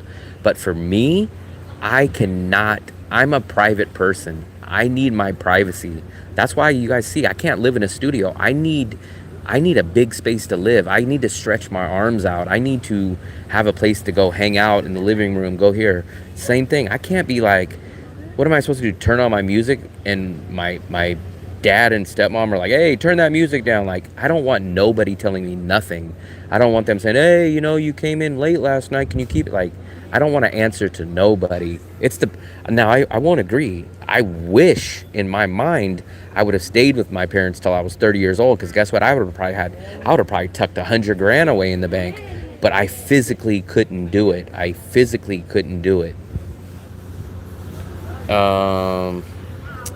missed a couple of your guys' stuff. Let me go back up. Salty crabs. It's a great financial move. It's a great but I just physically couldn't stay there and do it. I just couldn't. It was just daily embarrassment for me. Americans been fooled into taking out high interest I've been lucky. I've never taken out loans. I've never really gotten into credit card debt. I live kind of Dave Ramsey style. I don't buy things unless I can pay for it. San Francisco's easy to get women. Everyone is gay. I live in rural North Carolina, and what I see is a lot of people do because everyone has lots to build one-room home for the kids. Presidio for a year and a half. You can live at home and help your parents. I don't really say it's a leech. For me, it's more of a privacy thing. I cannot, so let's say I'm going to go cook. I mean, then I have to say, hey, parents, can you guys get out of my way because I want to cook dinner? Hey, do you guys mind that I turn my music up? I hate being in people's way. I hate being an inconvenience to people. It's not really about a leech, because if I was living with them, I wouldn't ask them for anything. But let's say I wanted to go cook something. Then they're going to be like, oh, make sure you wipe up the stove, or make sure you put that pan back, or it's too late to cook. I don't want someone breathing over my neck. I'm my own person. I'm very independent, man. I can't have people looking over my shoulder. I look at it differently. Childcare is insanely expensive too, but with multi-generational living, Americans are really fooled being separated from their families and not working together. Yeah, well, I think a big, huge part of the reason is my generation. So my generation, the way that I look at it is, my people my parents' age, a lot of them had kids unplanned. So maybe back in the 50s and the 60s, kids were planned. You got married, you had kids, it was planned. Then the 70s came around, the 80s came around. There was a lot of drugs going on at that time. There was a lot of people going from the hippie movement. A lot of kids that were my friends were born in the drug era, the cocaine era, all that time. The divorce era, or your parents weren't together. My parents have never been married. My parents were never married. My parents never lived together. Half my friends' parents were never married. So we came from that era where we really weren't planned on being born. So I don't really want to say it was a burden, but all my friends' parents, we all came up poor or barely trying to get to the middle class level, under middle class. So poor or barely under middle class, not even at the middle class level. So everyone was either poor or they weren't planned. So it's not it wasn't hey guys, we planned on having you guys, we're so happy. It was kind of hey, me and your dad, we didn't really plan it. So it's kind of looked at differently. You're kind of man, we want to get out of the house, we don't want to feel like a burden. Our parents either are single parents, or our parents don't have money. So it's a whole different lifestyle, man. It's hard to explain. The people that were born in the 50s and the 60s, you guys cannot understand that era, but I came up in the 80s. I was born in 1982. So I grew up basically from 1982 to the year 2000. That's my childhood to me turning an adult. 1982, 2000, I became 18. So in that span is what I know. Now, when you guys were born in the 50s, the 60s, or even the 70s, you guys came from a cheap era. People could buy a house for $12,000. People could, one parent worked. You guys came from a generation where the dad worked, the mom stayed home. That's not even a realistic possibility during my time.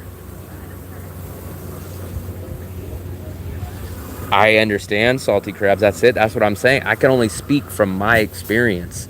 And that's the era that I came up in. I missed some of you guys' messages. Let me scroll back up. I used to be that kids go after the side of the world's oats. Kamala's kids. You think it's normal because it's the generation before me. I'm 31, but it's extremely rare. No, it's just unaffordable to move out. I feel bad for the youth. The government, yep. I'm just lucky enough that I was old enough that that didn't hit me then. I mean, it was still tough, man. I still don't understand how I put myself through college. I still do not understand. So when I look back, I lived in San Francisco for basically 6 years and paid for college without an official job ever. I think I had one job, and that was like the last month before I graduated. But I always hustled. Like I said, I sold stuff on eBay. I would burn DVDs. Burning DVDs was a big thing back then. I would make hundreds of dollars on a weekend burning DVD. I hustled, man. It was crazy. But when I look back, I'm like, how the hell did I make it, man? I still don't understand. But anyone that knows me in my personal life, they're like, man, you are 100% hustler, man. You do whatever it takes. You go think outside the box and you make money like in ways that other people don't know or would never do. So I don't know how I've survived this long, actually, guys. That's why I don't mind not having money. I've never came from money. I never had money. So for me, money is only a thing that I need just to pay my bills. Money is nothing to me. We used to have more middle class is done, man. I think at the tail end of me, like maybe when I was 15, 16, 17 years old, I think my parents just started creeping up, almost sniffing middle class. Almost. So whatever is above poor and whatever is right before middle class, we just started sniffing that. We didn't hit that point, but we just started sniffing that when I was probably about 16, 17 years old. So, but now, no, there's no middle class. There's poor and there's rich. There's no middle class anymore. When parents get old, kids can... It's not going to be like that in the USA, man. My generation is not going to be like that. I think the generation is, hey, our parents didn't want us around, or a lot of people I know that grew up were like, hey, man, my parents kicked me out at 15, not my parents, but a lot of people that I know kicked me out at 15 or told me I had to go. Those kids, I know them personally. They're bitter. They're not gonna, hey, mom at 70 years old, hey, dad, you need to come live at my house. Nope, they're gonna send those people off to the retirement homes. It's not gonna be like the old days. Before I went into the service, I moved to the projects and lived with two 29-year-old welfare, passing Mr. around. What is Mr.? I bought a house right before the housing market exploded. If you don't have a side hustle, oh yeah, I know, man. Maybe it's why with the mental health crisis in the USA, they have no support system. I got kicked out at 16. Yeah, that's crazy. But here's the crazy thing. I remember my dad used to tell me when he was like 16 or 17 years old, he had maybe 18. He could have been 18. He moved out and he could work at a pizza place, flipping pizzas. And guess what? He could still afford bills. He can go have an apartment. He could pay his rent. He didn't live amazing, but with a pizza job, like let's say the equivalent to like working at a Domino's now, my dad can work there and live by himself. That's physically impossible nowadays. You couldn't go work at a Domino's and have your own apartment, have a car, pay. You couldn't do it. But that generation doesn't understand, man. That generation goes like, hey, man, I worked at Domino's. I worked at Tom's Pizza. And guess what? I worked and I put myself through college. And I had a car and I had an apartment. It's like, it's physically impossible. You can't do it. You would have to work at McDonald's and Burger King 40 hours a week and then hope to find a terrible place in the worst neighborhood just to even rent an apartment. My mom made the point of telling me every day that she loved me.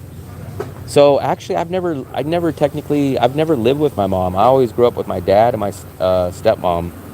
But I know a lot of my friends that actually came in a lot of worse situations.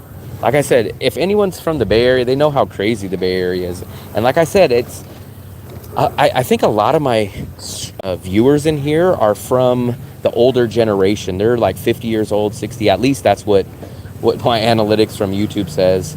So you guys had a mom living in the house that never worked. Your dad went to work at the Ford Motor Plant. Like that didn't exist back in our days, man. So if you were lucky enough to have two parents, your mom worked, your dad worked.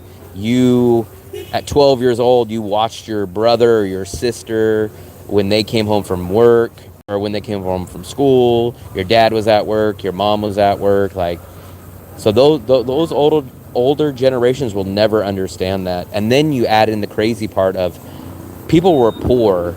People were poor, and then you add in the whole drug problem of the 80s and the 90s. So you add in all that, like the people from the 50s and the 60s will never understand that time period. And that's what YouTube tells me. They tell me like my biggest audience, shockingly, is 55 to 65 years old. And then I think the second group is 45 to 55. And then the third is 35 to 45. So I thought, honestly, when I first started doing my channel, I thought I would be targeting 20 to like 40 years old, so like in my rough age group. But it kind of makes sense in the end that who's the people that's traveling. Like I did a budget travel video, right? So I was thinking, oh, young people, they're going to want to spend a little money. But I think really what my real audience is people that are either retired or nearly retired that are looking to move out of the USA or looking to go take long vacations. So I didn't think about that and didn't really put that in my brain when I first started the channel, but it realistically looks like that's who my audience is. Closing in on 70, geez. Man, I didn't know. I was going to say, Philip, I didn't know you guys were that old. You came from the generation where you guys had black and white TV. I bet you probably didn't even have a TV for a good portion of your... I know damn well you didn't have a cell phone for the majority of your life, because even myself, man, I didn't get a cell phone the very first time till I think I was either 16 or 18 years old. You see kids now that have cell phones at like 4 or 5 years old. I think my very first cell phone was a flip phone, a prepaid flip phone from 7-Eleven.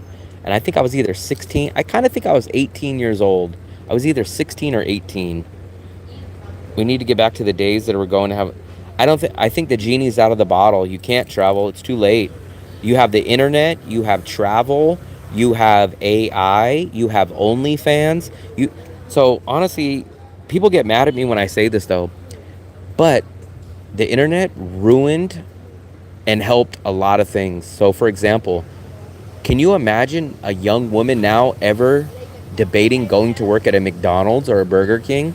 So for example, 20 years ago, 30 years ago, if a girl was poor, or if her family was poor, she would go work at McDonald's. She'd go work at a pizza place, right? Nowadays, women could just go online, go sign up for an OnlyFans, or go onto some other random website and sell pictures of her feet and make more money selling pictures of her feet than she can to go slave over and toss fries at Burger King.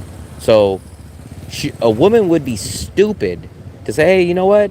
Instead of sitting in my air-conditioned house, relaxed, being on the internet, selling pictures of my feet, I'm going to go to Burger King, get yelled at. Maybe some customers, some crazy homeless people is going to throw a soda at me. I'm going to be sweating over the fry machine to make half as much money. That's why I said the genie's out of the bottle. We can never go back to that time. 60, JV, you're 60. 52 here and watching with 62-year-old husband. I see.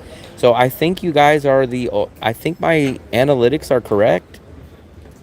It's kind of crazy because when I think of my audience, I always think of them basically between 20 and 40, like roughly my age, because I see my channel as like me explaining to my peers of how I do it. But obviously, like I said, my analytics on YouTube shows me that that's not true. But I guess YouTube is correct.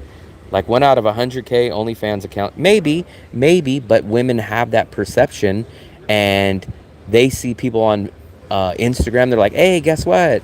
This girl does it. Hell no, I'm not going to go work at Burger King. So even if she doesn't make money, she's still not going to take the job there. She's going to go work for 4 or 5 months trying hard to build up her Facebook account, her Instagram account, and hope to get likes. And maybe she meets one guy that sends her $100 and this, and then they'll just keep slugging along doing that rather than going to take the job at Burger King or McDonald's. Like, the genie's out of the bottle, man. There's no way that we can ever go back to the old days. That's why it was so crazy during COVID time, because companies couldn't hire people.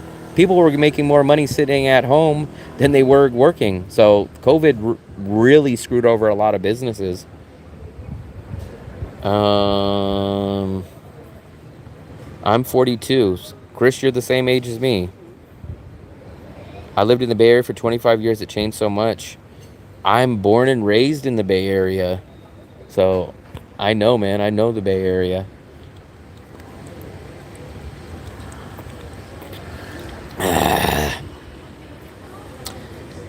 This Revive is not so cold anymore.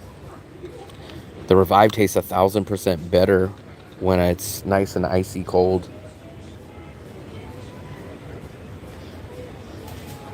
All of California, yeah. But here's the crazy thing. So I hate to get political, but California just didn't accidentally get bad. California was manufactured and manipulated by a certain party to collapse. The problem in California could be fixed like that, but it doesn't help the propaganda. It doesn't help one side's political party. So one side's political party panders to certain people, and they bend over and they allow the whole state of California to be taken over and ruined for their financial purposes. That's just how it works, man. But there's no reason in the world California shouldn't be striving. You're right, and it's ridiculous. How much do you think total net worth? So I can only speak for myself, Salty Crabs. So at this moment right now, I can live comfortably, or at least how I live now. I can live here in DaNang for $10,000 a year. Maybe even 8,000. 8,000 would be kind of budgeting a little bit harder. 9,000 realistically is probably somewhere closer to what I live at.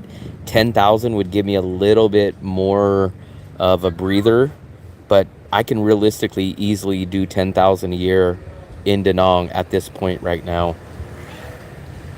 I watched the moon landing on black and white TV. Jesus Christ. I wasn't even close to being born. I think that was 1969. I think my dad was 9 years old at that time. Which cheap hotel you can recommend for travel? So, I'm actually going to do a hotel video probably in the next week. But I always recommend one specific hotel just because I like it so much. But I will recommend 2 or 3 for you. So there's one that's literally right down the street right here. They always have a studio. I don't know if you guys like studios. I personally don't like studios. But if it's only for 2 or 3 days at that place, I do like it. It's called Mona Lisa Apartments and Hotel. It's different than this Mona Lisa. This is Mona Lisa Luxury Hotel. That one's Mona Lisa Apartments and Hotel. And that one's about $15 to $17 a night for the studio. If you can get the 1 bedroom, it's only like $2 or $3 more, but it's usually sold out. But if you want to go the cheaper route, there's another place called Gold Time, and it's about 2 blocks. It's almost where this hotel is and about 4 buildings down. You can get a smaller, like a 30 square meter room. And I know one guy that stayed there, and he said it wasn't bad. It was decent. And that place is like $9 a night. Those are the 2 that I would recommend off the top of my mind. HM, man, I appreciate it. HM, big thumbs up. I appreciate it so much, buddy. I appreciate it. Let me go back up. I was rambling, so I missed a lot of your guys' messages. How much do you think? Kamala and Pelosi and Newscomb. I watched the moon landing on black and white. The nicest state ruined, and the people. So here's what I say, guys. I used to blame the government, and I used to get mad at them. But you can't get mad at the government, man. You have to get mad at the voters. The government's smart. They know what they're doing. How can you get mad at them? It's like, imagine if a bank robber goes into a bank and robs the bank, and no one calls the cops and keeps letting the bank keep robbing the bank over and over and over. You can't get mad at the bank robber. You have to get mad at the bank. So I don't get mad at the government and the politicians. They only do what they know that the voters are going to let them get away with. So you can't get mad at the government. You have to get mad at the voters. And I always say this: people deserve who they vote for, whether right or wrong. They deserve who they vote for. Whether it's right or wrong, that's who they deserve. So California, I'm a Californian. I wouldn't vote the way that they vote, but the majority of do. So they deserve who they get. They deserve, it's like the saying, you made your bed, now lie in it. That's exactly how I feel. You guys want to vote for this side? When you guys get it, then don't cry. Gold, I think it's called Gold Time. I'll look it up real quick. It's either called Gold Coast or it's called Gold Time. But it's right here. I'll look it up real quick. I think it's called Gold. I'm almost sure it's called Gold Time. It is called... That one's a really cheap one. I've only known one person that stayed there. Yeah, it's called Gold Time. And it's 0.1 miles. It's like right by... If this hotel wasn't there, it would be right there. I only know one person that stayed there for $8. They do have a couple other rooms. They have like a $10 room. They have like a $12. And he said it was not bad. I've never personally been in it. I think I'm going to go check it out and do a video on it. But I would book that place for 2 or 3 days. I wouldn't book it. I always tell people, if you guys are going to just come here, book a hotel for just 2 or 3 days just to get settled in. Make sure you like the place. And when you come here, you have 2 or 3 days to stay in a place. And if you don't, go walk around and go find a better place. But don't just never have seen a place in person and book it for a month. That's my recommendation.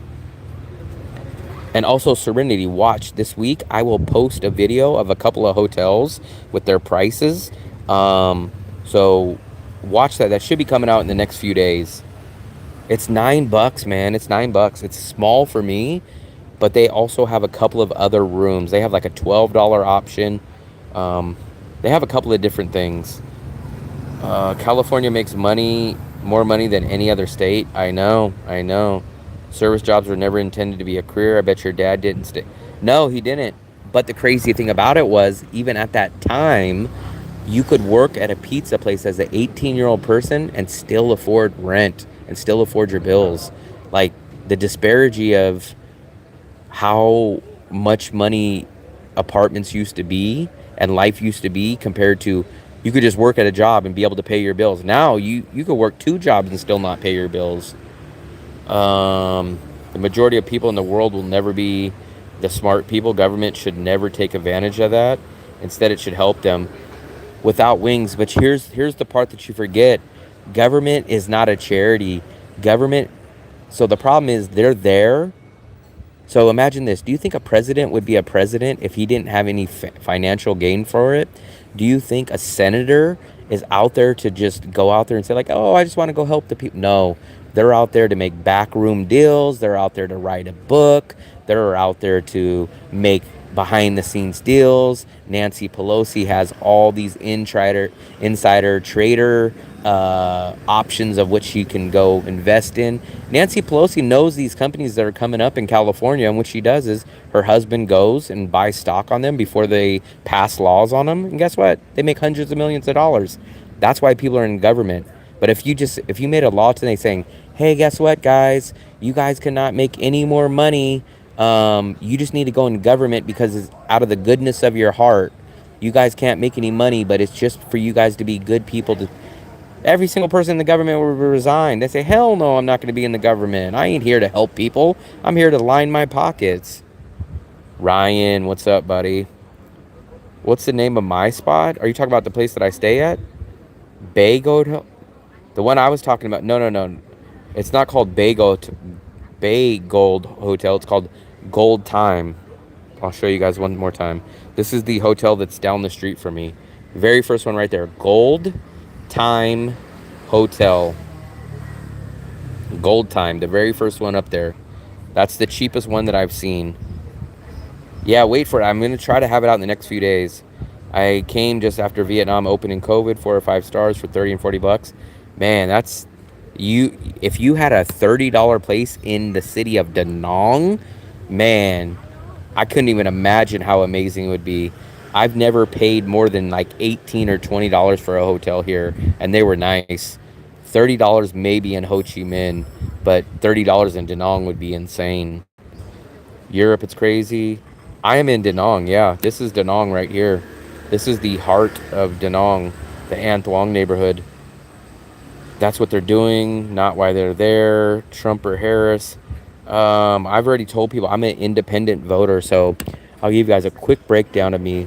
My whole life, my whole family has always been a Democratic voting, my whole side. I was a Democrat all the way till 2009. I voted for Al Gore. I voted for John Kerry. I voted for Obama twice. I became an independent in the year 2009. And then I have voted for Trump both times. So ever since 2009, I became an independent voter. I will never be a Democrat again. I don't ever see that. But at the same time, I cannot see myself ever being a Republican either. So I'm literally an independent voter. My past, I voted for Democrats, but ever since 2016, I voted for Trump, and I will continue to vote for Trump. But I will admit, I could probably never be a Republican. The Republicans, I have a lot of problems with Republicans, and I have a huge amount of problems with the Democrats. So both sides are completely flawed. That's why I am an independent voter. Nancy Pelosi just bought millions. They have like a whole Reddit page of like every time she buys a stock, and people try to take it and vote for certain, not vote, but go buy certain stocks. Oh yeah, of course not, man. Why would they? They're in a cush job. They're in a cush job, man. It's just like it. Like I said, the genie's out of the bottle. It can never go back to that. You know how they'll always have deficits and budgets and stuff, right? So they'll say like, oh, the United States, we're in debt. We're going to have to shut down the government, right? Warren Buffett said something that was so true. He said, I guarantee you, I can stop the problem of not having a balanced budget. And they were like, really? And he goes, yeah, I can solve the problem in 1 hour. And he was like, really? How could Warren Buffett stop the problem of the government not being able to balance the budget? And he said, simple. What I'll do is, if the United States budget is not balanced on the deadline time, then everybody in Congress and everybody in government is not eligible for re-election. And when he said that, I was like, man, that's an amazing thought. He said everybody that's in government, a senator, a congressman, anybody, if the budget's not balanced by X date, you guys are all not eligible to be reelected. Guaranteed the balanced budget would happen. Guaranteed, 100%. To my point, how many times has Harris been tried to be... I know, man, it's getting crazy. We're under 3 weeks. I think we're 3 weeks exact. No, yesterday was 3 weeks exactly to the election. I've actually been keeping track on the Las Vegas odds. So Trump actually jumped up. It was shocking. The past week, he was the underdog, but just in the past 5 days, he's now a minus 120, I think, or a 125 favorite. And Kamala dropped all the way down to like plus 125 on Las Vegas odds. I seen that. I've been kind of keeping track of the Las Vegas odds. I love odds. I'm a sports fan, so I always keep track of odds. Oh, Da Nang is by far cheaper than Ho Chi Minh City, by far. So in my opinion, Da Nang is better in every aspect. Da Nang has 1.5 million people. Ho Chi Minh, I think, is about 13 to 15 million. Da Nang has a beach. Ho Chi Minh doesn't have a beach. Da Nang is about 30 or 40% cheaper than Ho Chi Minh. Like, the list just goes on and on. This is DaNang Vietnam. I hate to sound crazy or a conspiracy theorist, but there is no way Trump doesn't win an honest election. If everyone keeps saying, like, do you think Trump's going to win? Trump will win if everything is straight up. If there's no shadiness going on, if there's no corrupt stuff going on, ballots wise, voting wise, then Trump wins. But we cannot predict that yet. Trump is the best choice. Same. I respect the shit out of your authenticity. I mean, I just tell it the way that I see it, man. I don't sugarcoat things. Like, a lot of people get into that. Americans get into the problem of feeling like they have to say certain answers because guess what? They don't want to be looked at this way by these people. And I'm like, I don't care, man. However people look at me, they look at me. It's not going to change me. So I just tell it the way it is. What happened here? It turned into a podcast. No, it's not a podcast. It's a video cast. Serenity, yes. Ho Chi Minh, most expensive in Vietnam. California is the 5th largest economy in the world. Don't be jealous if you can't afford to live here. I am from California, man. I was born. The only state I've ever lived in has been California. I lived in the most expensive part of California, the Bay Area. I lived 30 minutes from San Francisco, so California is almost the way that I explain my feelings towards the Philippines. So I love the Philippines for its pros. I hate the Philippines for its cons. Same thing as California. I love California for its pros, and I hate California for its cons. I love California because it's the best weather. You could be in my area, you could be in the mountains within 3 hours. You could be in the snow within 2 hours. You could be in the beach within 1 or 2 hours. The people are amazing. The food is amazing. The state is amazing. The nature is amazing. Everything is amazing in California. The worst thing is the politics. The politics and the propaganda. Ho Chi Minh is the New York of Vietnam. Yep. You know what's always shocked me, Philip? Like, I knew Ho Chi Minh is more expensive, but I did not realize at how ungodly and crazy of prices are in Ho Chi Minh. Like, it doesn't make sense. Vietnam is still one of the cheapest countries in the world, but for some reason, Ho Chi Minh is insanely overpriced. Like, someone mentioned Fat and Broke. He's paying $1,200 for his rent. And I'm like, that is freaking insane. That's an American rental price right there. I pay a lot, and I still pay 60% less than him. Like, who are these people that are living in Ho Chi Minh? Who are these people driving up these prices? Chris, you should be coming to Vietnam anyways, no matter who wins. I just want to see young people have a chance. No. So actually, the thing about a lot of Asian countries, Serenity, is the locals, especially in Vietnam, they do not want to come to the beach in the daytime. So they cover up a lot. You will not see the majority of Vietnamese people they'll wear long sleeves, they'll wear a face mask, they'll wear everything. They do not go to the beach from 10 o'clock in the morning. They will not get to the beach till about 5 o'clock at sunset. So if you want to go to the beach at 10 o'clock to 5 o'clock, you're going to be one of the few people on the beach. So if you're a beach person, you can do that, then it's perfect for you. The most basic fake, not of all time. There's a time frame. Hue, I've been to Hue. Hue was insanely humid. The humidity was extremely hot. I did like the city of Hue, but I was shocked at how humid it was, and I was shocked it wasn't much cheaper than DaNang. I thought Hue was going to be a lot cheaper than DaNang, but it wasn't. Beach in Vietnam, Nha Trang, agreed, but the honest election, 100%. Would you know what the weather in DaNang? So I've been on and off in DaNang for about the past year.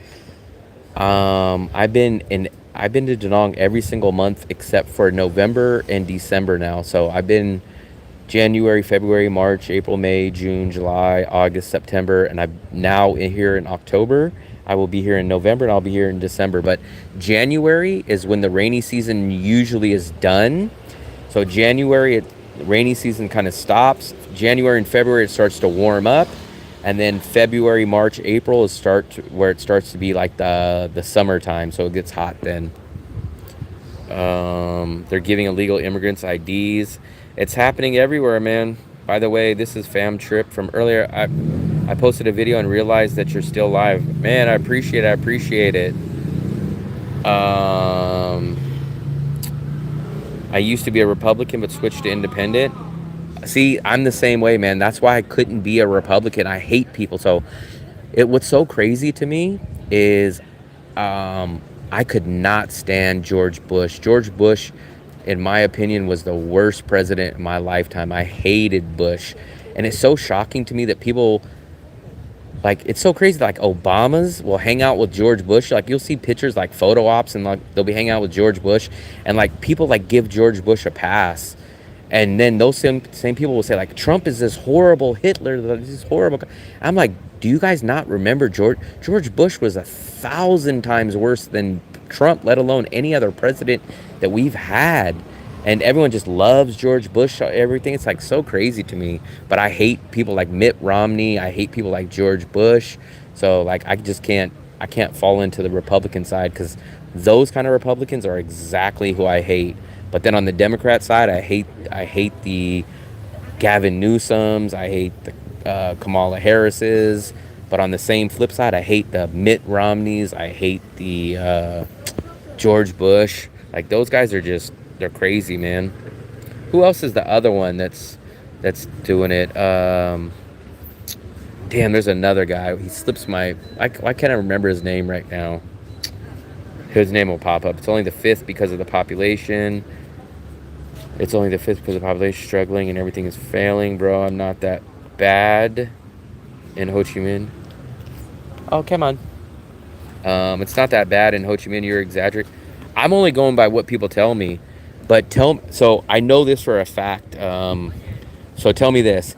Where can I get a 2-bedroom, 2-bathroom in the main tourist area, the most hottest, greatest part of Ho Chi Minh, 2-bedroom, 2-bathroom for $500 a month, including electricity?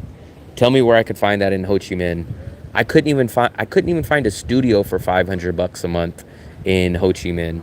And not only that, but a couple of people have mentioned in my chat, like, oh, you know, Fat and Broke, he pays $1,200 for his place. And I'm like, $1,200? Jesus Christ.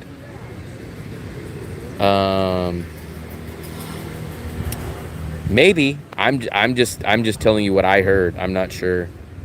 I might come to Da Nang by the end of January.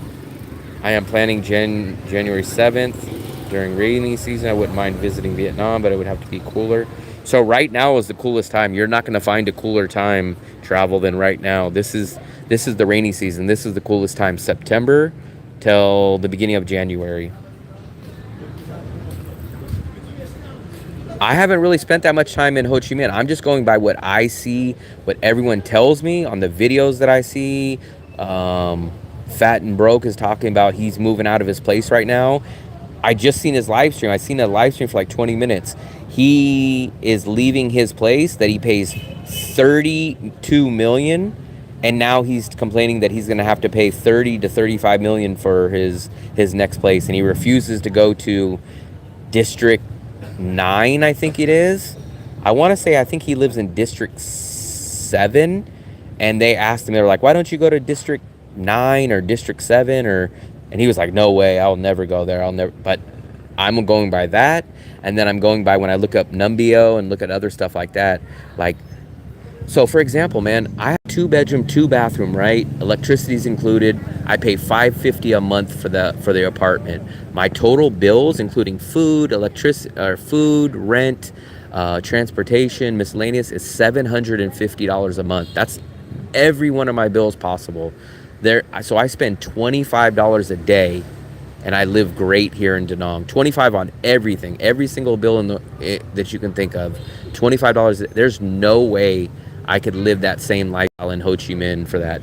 Let alone I have to give up the beach. Let alone I have to be buried in 15 million scooters. Let alone there's parties everywhere. I'm not a party guy. I don't drink alcohol. I don't care about bars. I don't want to go to clubs. I don't want none of that. I did a video. I did a video in Wien Yan. So I've been to Hue on the train. I stayed in Hue, I think, for 4 days. And then I went to Wien Yan for 4 or 5 days. Wien Yan looks a lot like Da Nang, except there's no tourists, there's no Western amenities, there's no malls, and it's not that much cheaper. From my experience, the 4 days that I was there, it was not that much cheaper at all than Da Nang. Thanks for kicking it, man. You're inspiring me to go live more often. Man, I go live way too much, actually. I was recently in Da Nang, Hoi An, July, August, extremely hot, but I got used to it after a few days. Best vacation ever. Bush was a clown. Yeah, I know. I just can't believe how the Democrats love Bush. I wouldn't say love him, but you'll see Bush hanging out with like Obama, like at events and joking around, and like CNN will say like, oh, here's Bush. It's like, do you guys not understand how horrible this president was? He got us into a war that was based on lies. And it's like, they like bow down to George Bush, and like they act like Trump is the worst guy ever. And I'm like, are you guys crazy? Like, George Bush was a million times worse than Trump. And it's so weird. It's so weird. Jimmy Carter gave the Panama Canal. Also, tell me this, pro teacher, why would I leave Da Nang, where I live a great life and have a beach, for $750, and then I would go live in a concrete jungle in Ho Chi Minh for double the price? I don't drink, I don't go to bars, I don't go to clubs, I don't ride a scooter. So for me to go to Ho Chi Minh, I'd be giving up everything that I love about Da Nang and then hating the city of Ho Chi Minh. How am I going to get around in Ho Chi Minh? I don't ride scooters. I refuse to. So I either have to walk everywhere, or I'm going to add a large transportation budget to take Grab everywhere. There's going to be no beach for me. I don't drink alcohol. I don't go to clubs. So what am I going to do for entertainment in Ho Chi Minh, especially cheap or free? Jimmy Carter gave the Panama Canal away. There are so many great places to live. How fast? My internet's pretty good. I never really have issues. Like, the craziest thing, the only time I ever have issues is when you guys are on the live stream. But like when I'm upstairs and I'm on my internet, or I'm watching boxing pay-per-views or UFC pay-per-views, or when I'm on internet, when I'm uploading my videos to you, like, I never have problems.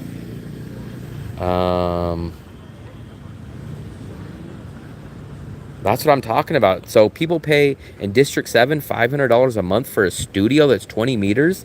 I pay $500 for my rent and electricity total for a 65 square meter, 2-bedroom, 2-bathroom that's 1 block off the beach, and that's considered to be expensive. D2, so it will be rainy season on January. January will be the end of rainy season right now. So September all the way up till January is usually the rainy season. January, the rain will just be finishing up, or it'll be done. He is a disgrace.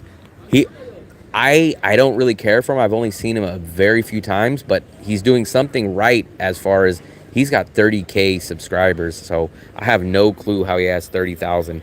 Dude, he's got 28,000 more subscribers than me. So obviously he's doing something right.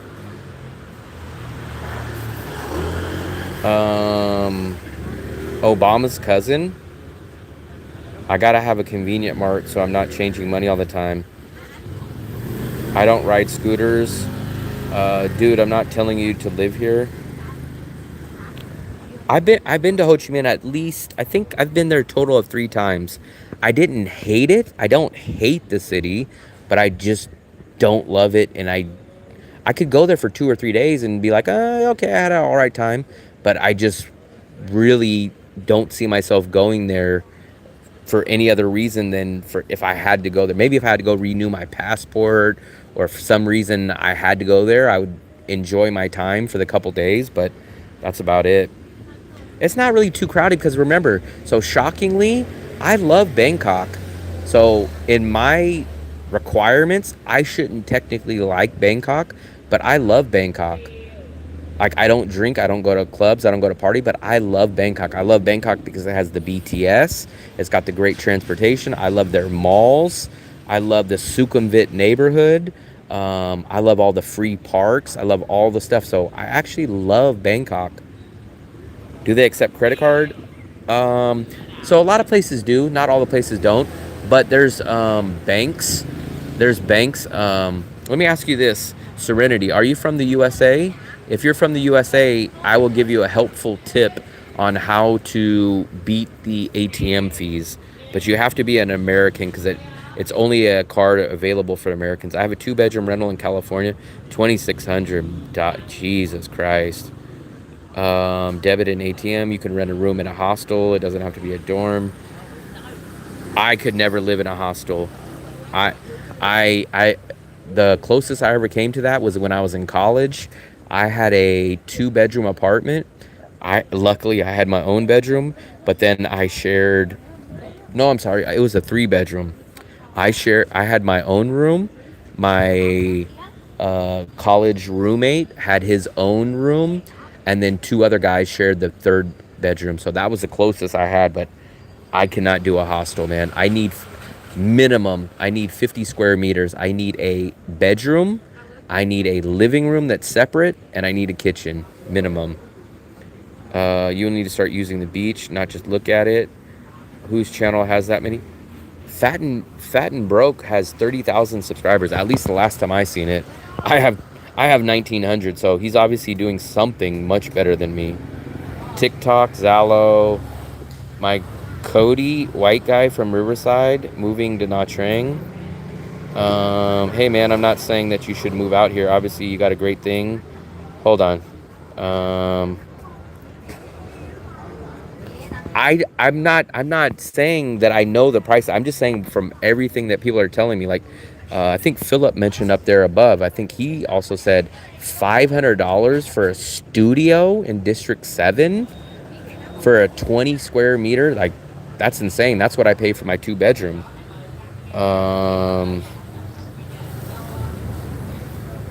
I carry my bills in my wallet. Democrats. Let me see. I feel like I missed some of your guys' messages. I hear that the currency, and I've been living here for more than 6 years. So let me ask you this then, fam. What size rental do you have? How many square meters, and what do you pay? And do you live in the heart of Ho Chi Minh? So Chris, you want me to suffer for one night to do a video? Now, if I knew there was a payout, as in far as like, oh, you're gonna get 200 subscribers, or do it for your 5,000 subscribers. You're at 4,999 subscribers. Do a hostel video to get to 5,000. Maybe I would do something like that, but it would have to have a payoff for me in some aspect. I'm living in a 4-bedroom hostel, but I'm the only one in the room for over 2 weeks. Daily Max. I watched some of Fat and Broke's live stream, maybe because he rides scooters. I don't understand what you mean, JV. For me, I could never ride a scooter, man.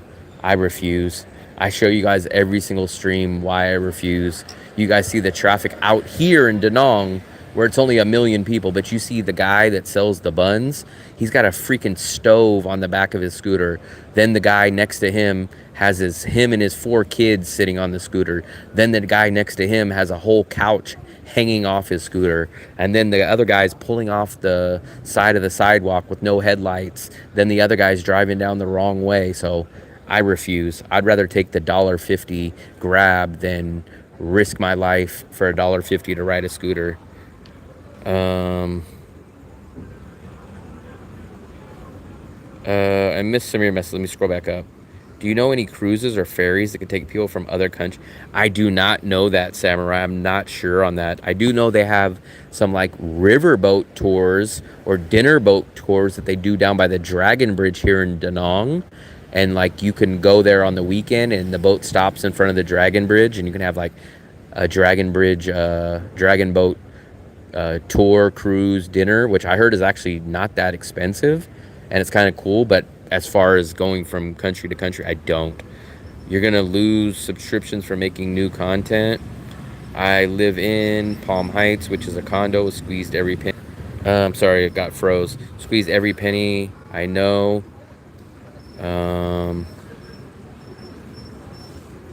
So how much is your rent though, fam? How much is your rent, and how big is your rental in meters, and what district are you in? There's a hostile video on my channel. Thumbnail looks me Mexican, and therefore I see myself here long term, and it's a good investment.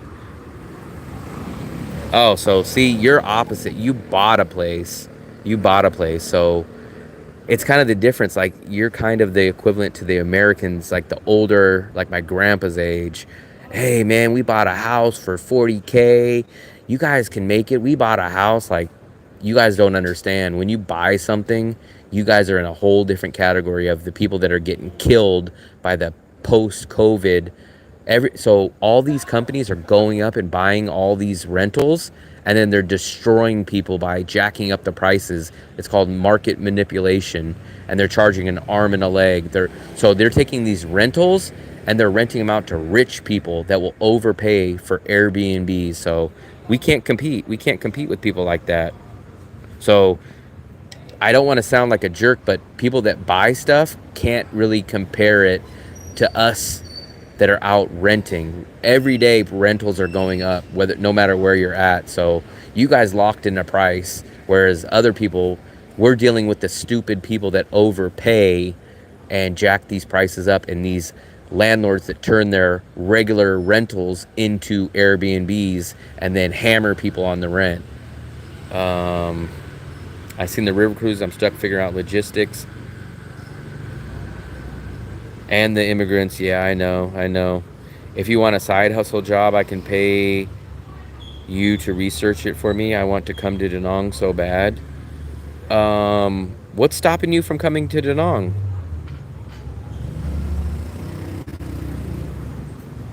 So JV, I don't understand. So tell me where I'm wrong. Because I think logically, and I guess I kind of feel like I'm the idiot.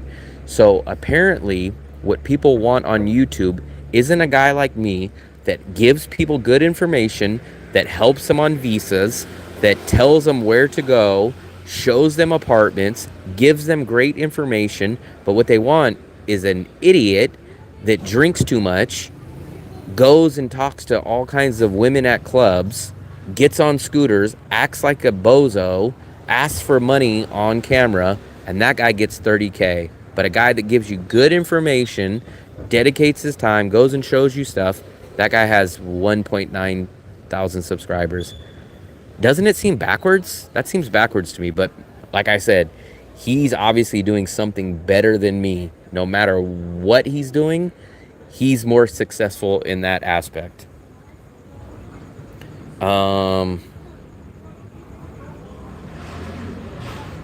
I will. I can't watch it right now, obviously, but I will check it out. I see, Samurai.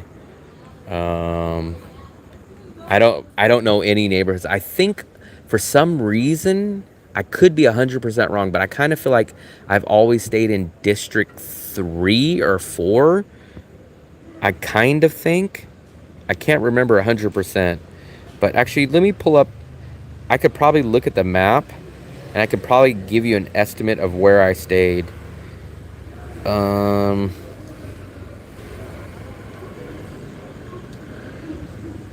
I stayed. Jeez, am I gonna remember? I want to say I stayed somewhere in the 1 or 3 area. 1, 3, or 4. I definitely stayed somewhere in that range. I think I was in the 3 or the 4 or the 1. I was somewhere in that area. That's where I've mostly stayed. And I can't find... let me go back. I missed some of your guys' messages. And I can't find info on how to bring him with me from Korea. People do bring dogs. I know people bring dogs. I just don't know how. I definitely know people bring dogs. I don't know how though. On the 3rd floor, which is the best view ever in my opinion, but it's located in District 2. District 2, so for me, I need to be in the heart. I need to be where all the main stuff is. Why? Because I want to still, I can't, like, it's like the Philippines. I can't go live in the province. I need my Western amenities. And everyone goes, well, just ride a scooter. You can live farther out. But I don't ride a scooter. So that means everything has to be in walking distance to me. So if I went to Ho Chi Minh, I would have to be in the main area. You're in 2, which I think, I don't know how far that is. I think I stayed roughly in this area. I want to say I stayed in 3. I keep thinking I stayed in 3.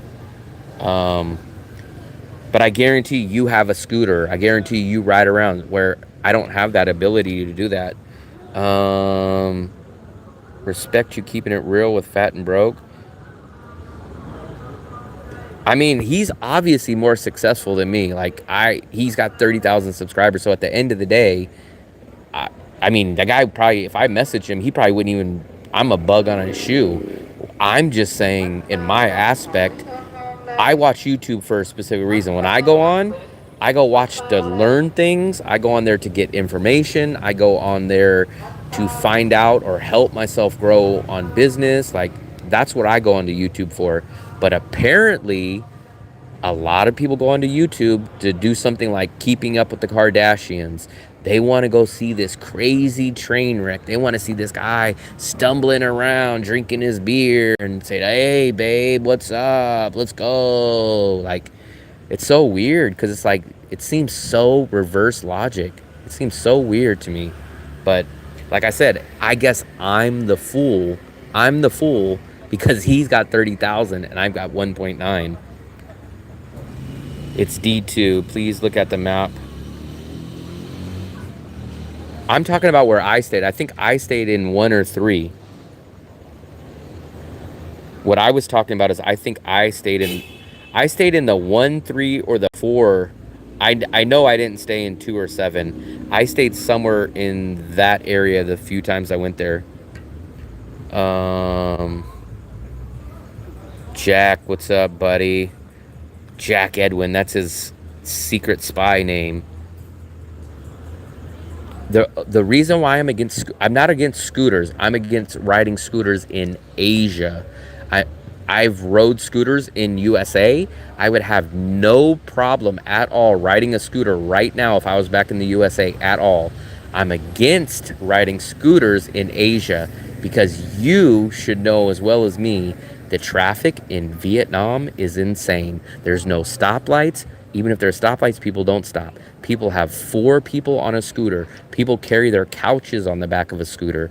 The Ban Bao guy has an open flame stove on his scooter. People come off of curbs. This lady's going to drive off a curb right now. This lady's going to go the wrong way down a street. That is why I do not ride scooters. I do not trust these people. The way that they drive is insane.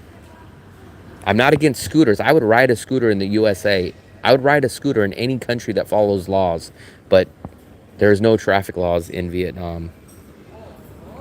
Grab is definitely cheaper in DaNang, but I recommend downloading this app, Serenity. I tell everyone instead of Grab to use this app called InDrive. This app right there is called InDrive. InDrive is about 30 to 40% cheaper than Grab, and that's what I use. I stayed in Bintan, D1, and D7. So when you need to go full food channel, I won't push you anymore, but it's the obvious route for you. You don't travel enough. And I think Anthony Bourdain. I would love to do but the problem is when I do food videos on this channel, they bomb. No one ever watches my food channel. I'll go show you 5 videos of 100% food that I do and nobody watches them. So my food videos bomb.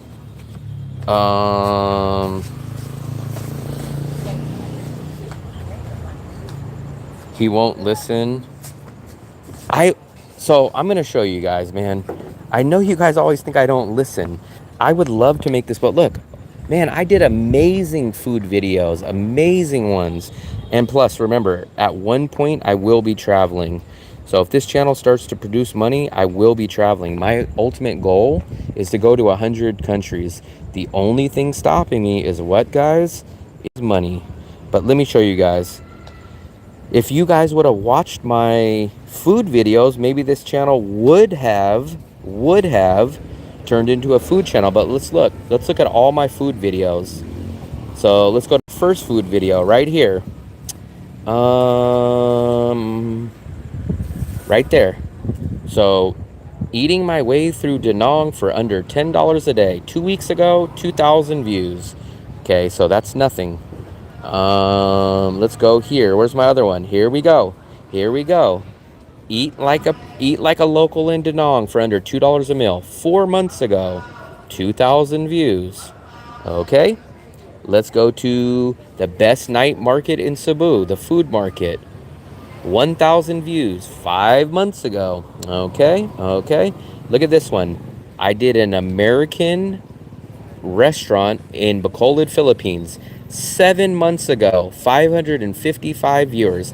I did the same restaurant that Mark Weens went to in the Philippines, in Bacolod. Mark Weens approved. 300 views 7 months ago. So I hope that answers your question of why I don't do food content.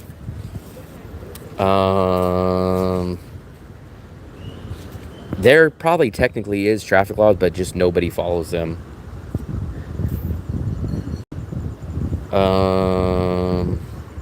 I don't trust anyone in Southeast Asia with my credit card. Same thing as me. I agree with you on that. You need them to do better. Talk to the owner, do background. I did.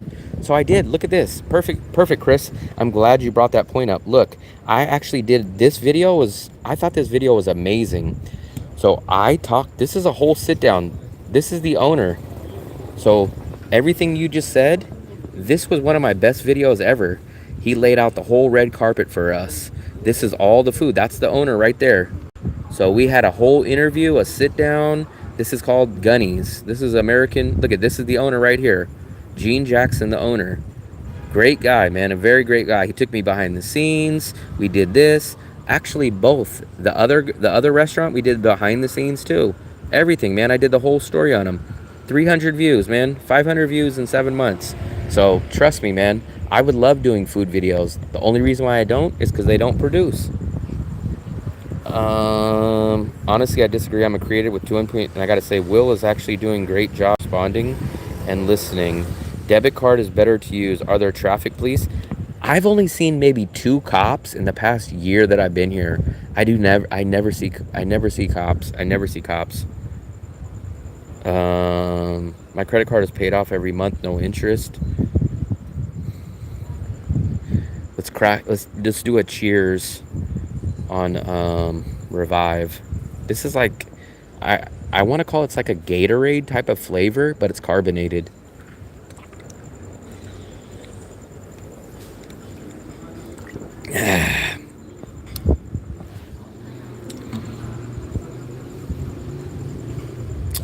Technically it is, but that means, so no cops means people will drive however the hell they want.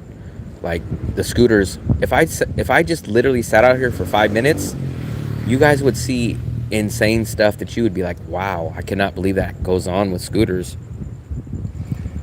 Do you feel revived? I don't. I just feel, I don't know what I feel. I feel like I got a burp with the carbonation. Dude, I'm terrified just walking in it. Can you imagine if I was on a motor vehicle? So the one thing I will say, fam, though, I did make an ultimatum to the audience. I said, listen to this. This is how open-minded I am. I am terrified of riding a scooter, right? If we hit 10,000 subscribers, I will rent a scooter and ride a scooter and do a video one day. One day. I will rent a scooter for one day if we hit 10,000 subscribers. But if we don't get to 10,000 subscribers, I will not be on the scooter.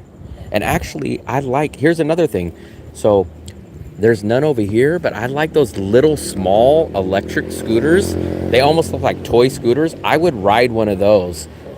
But the problem is nobody rents those.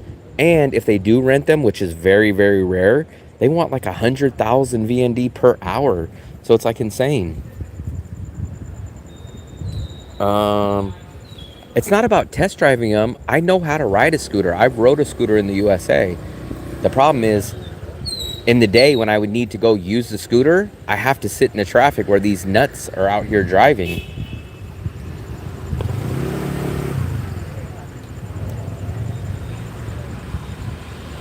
But that's the problem. So look, I don't know when I'm ever going to leave. So you want me to dish out $400, $500, $300 that I don't have. You want me to dish out $300, $400. And then what happens in 2 months and 20 days when I have to leave the country?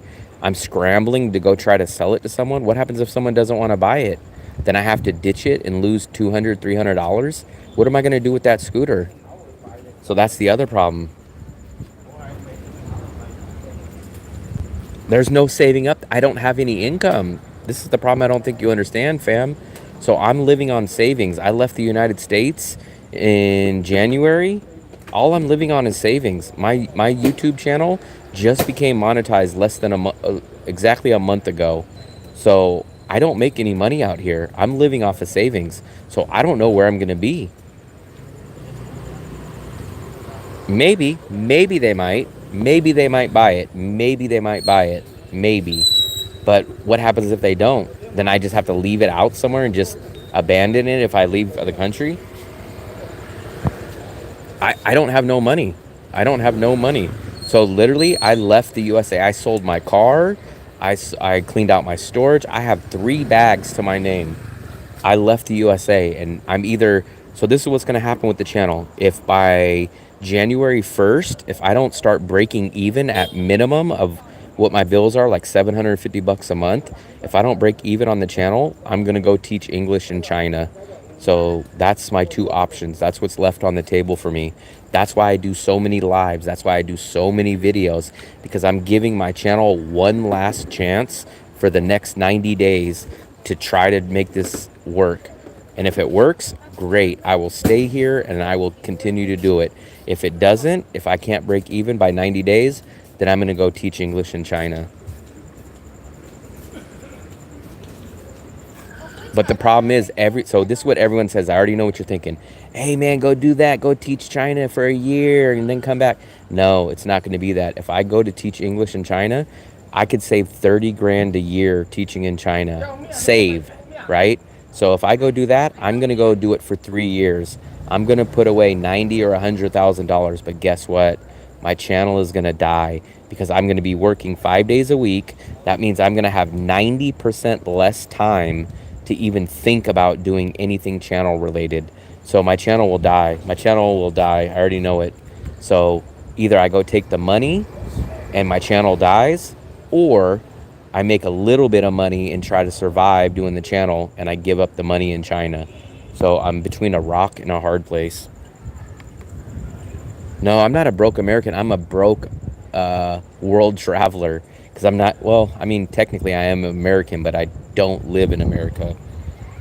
Honestly, I think that's a good plan. It's going to China is the greatest thing for me financially, 100%. But it means I lose my channel. I know you guys keep saying, no, man, come back in 3 years. Your channel will still be here. No, it won't. It won't be here. All my subscribers, all my loyal subscribers have moved on. They found a new channel. The channel died. And not only that, but who even says I'm going to have the motivation at 45 years old to come back here and even pick up my channel again? So my channel will be gone. Everyone keeps saying, no, it won't, but it will. I might not even have the motivation to do it. If I'm gone for 3 years, maybe I'll be interested in using that $100,000 to go buy an Airbnb and rent it out. And maybe I won't be interested in doing YouTube anymore. So the fact of the matter is, I either have to give up the money in China and do my channel out here, or I have to give up my channel and go take the money. I mean, literally, that's my only 2 options. Why not just teach English? I've answered this question a million times, right? Not being a jerk, but so here's the thing. Watch, Samurai. When I answer this, you're going to say, oh, I get it. Okay, China will pay me $4,000 a month. They will give me a free apartment. I will work Mondays through Fridays, no nights, no weekends. I will get paid winter holiday off. I will get paid summer holiday off. Now, in teaching in Vietnam, I will make $1,200 to $1,400 a month. I will get no free apartment. I will work nights. I will work weekends. I will get no paid holiday winters, no summer. So $4,000 compared to $1,200. No weekends, no holidays compared to working all of them in Vietnam. Well, first of all, I don't know if I'm ever going to get married. Second of all, my girlfriend is from the Philippines, so that's already two issues. So third of all, I don't know how long I'm going to be in Vietnam. So literally speaking out loud, if I could control everything, what I would do, my goal is to go to 100 countries before I die. I would love to go to every single country in the world. I want to be Drew Binsky. That's who I want to be, at least as far as going to the countries. My goal, if it was up to me, like if someone said, hey, you could snap your fingers and you can determine whatever you want, I would say this. I would say I'm going to base myself in Da Nang, but I would love to go and travel and do videos like go to Bangkok for a weekend or go to Bangkok for a week, come back to Da Nang, go to Malaysia for 4 days, 7 days, come back to Da Nang, go to India for a week, come back. Dude, I would base myself out of Da Nang, but I would still go travel.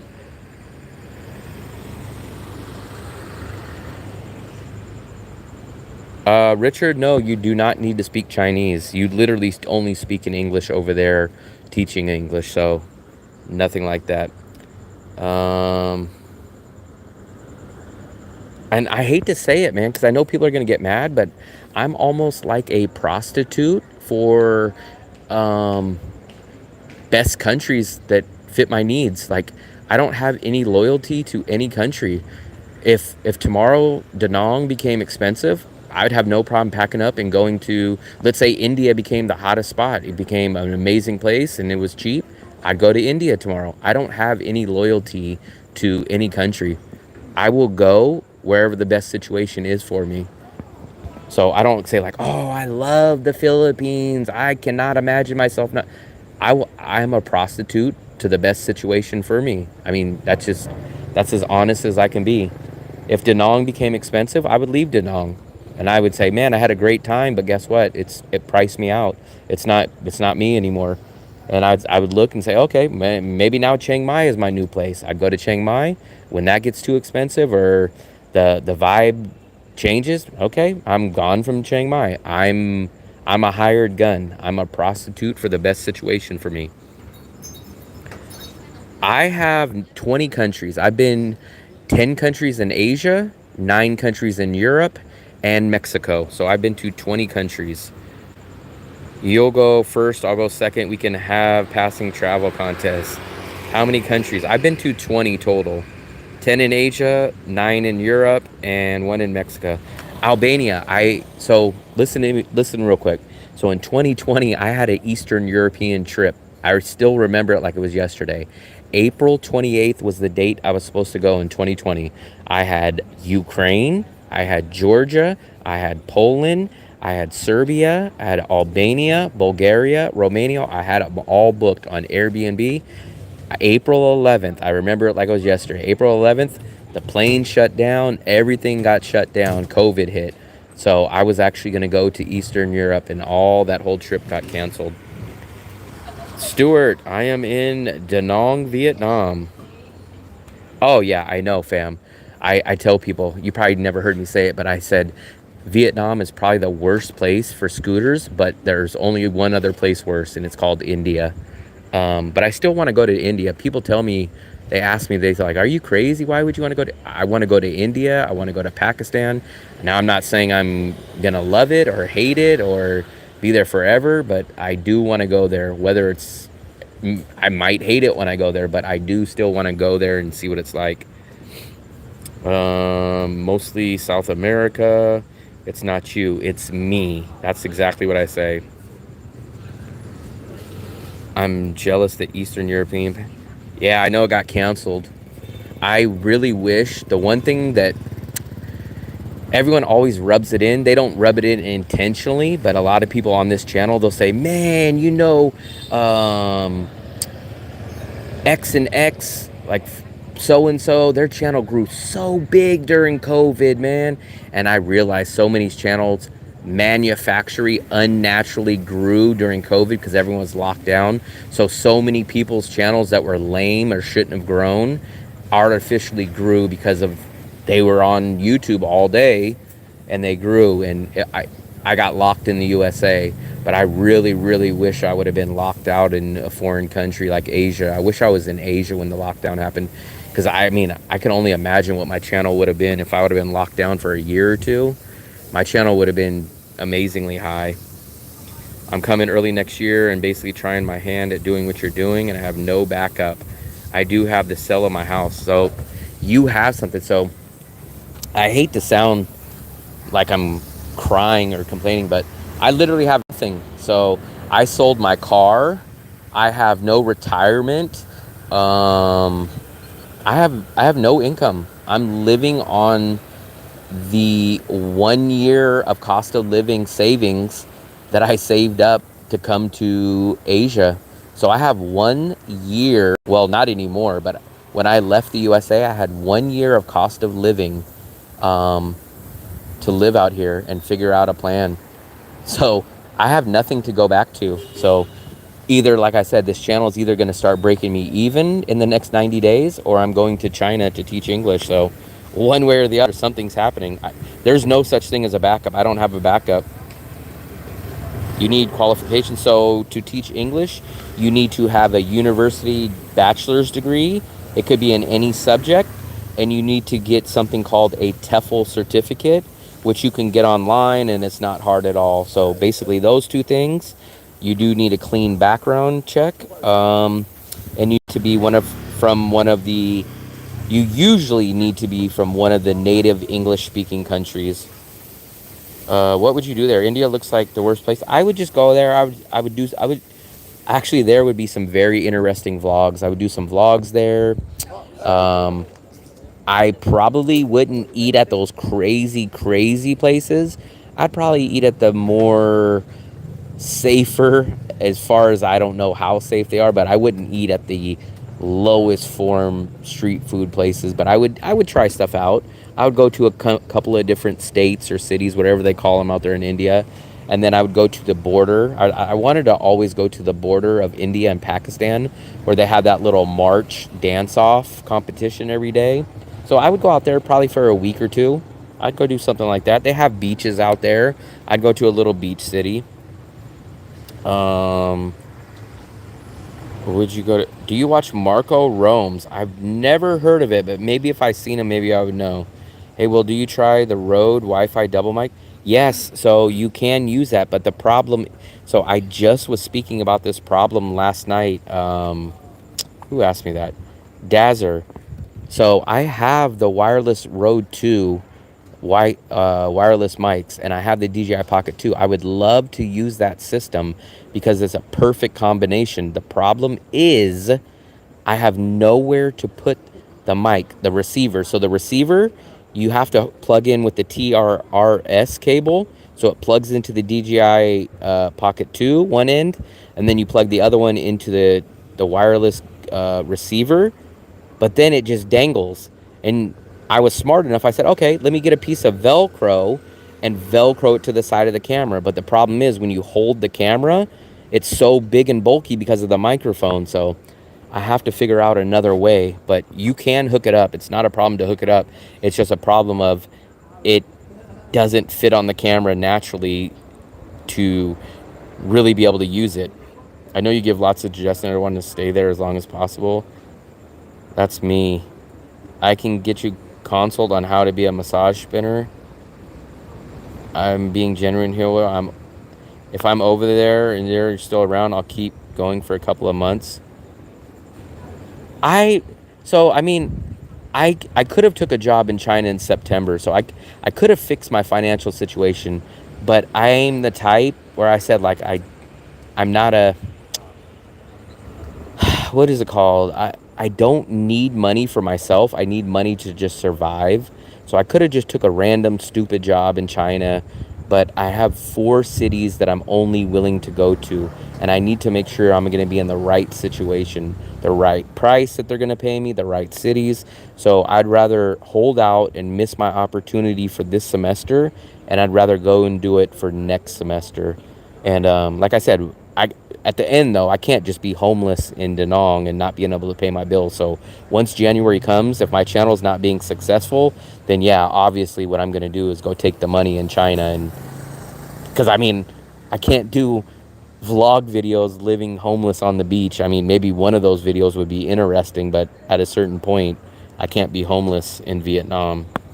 Marco has tons of travel videos and followers. Please check them out. I will check them out. Korea Food Mart. This is a Korean food mart right here. So this is a 24-hour one right here where we're at. Q Market. This is a Korean one. And then right behind us right there, there's another one. It's called Friendship Mart. So this is, I mean, this is a huge Korean tourist area right here, this neighborhood that I'm in. Every night, if you would have been here probably a few hours ago, there was a bus that drops off all the Koreans, a tour bus, and then they walk off. And then they go to the Korean seafood and the Korean karaoke bar right here. Look, they go to this karaoke Korean bar right there. What about a wrist strap for the receiver? Let me go upstairs because it's getting late. I'm going to show you exactly the problem. Dazzer, I'm going to go upstairs, but let me show you the problem. You're going to understand it. It's hard to explain it, but you're going to realize everyone thinks there's a workaround, and I've been pounding my head. Hold on, let me turn off the internet before. Rather than tell you, I'll show you. Ciao.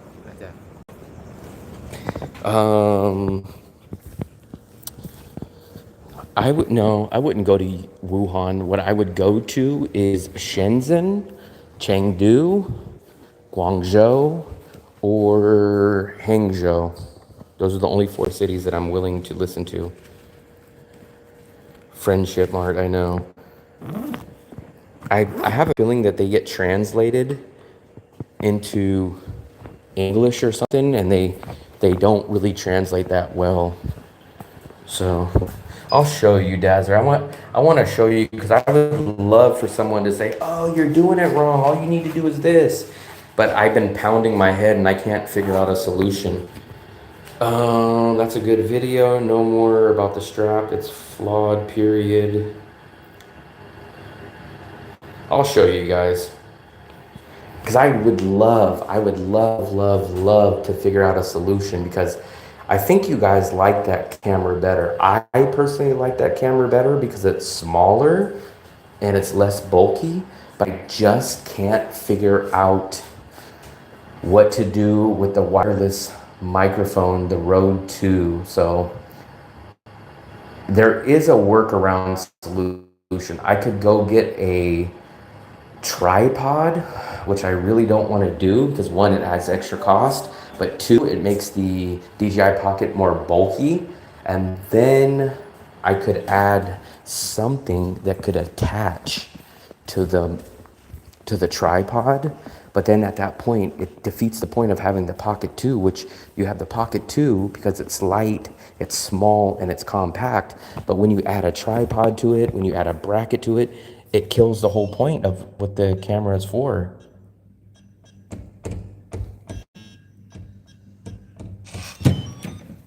Okay, give me a second. Lock the door so none of you guys can sneak in. Give me 1 second, guys. Let me take my charger out.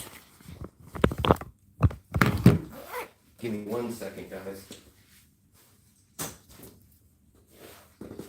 Ugh.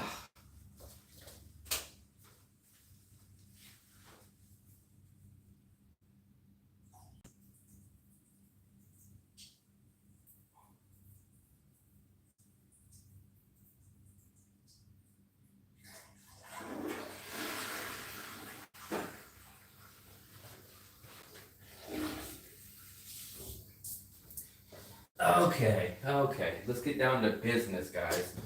Let's get down to business. Where is my camera?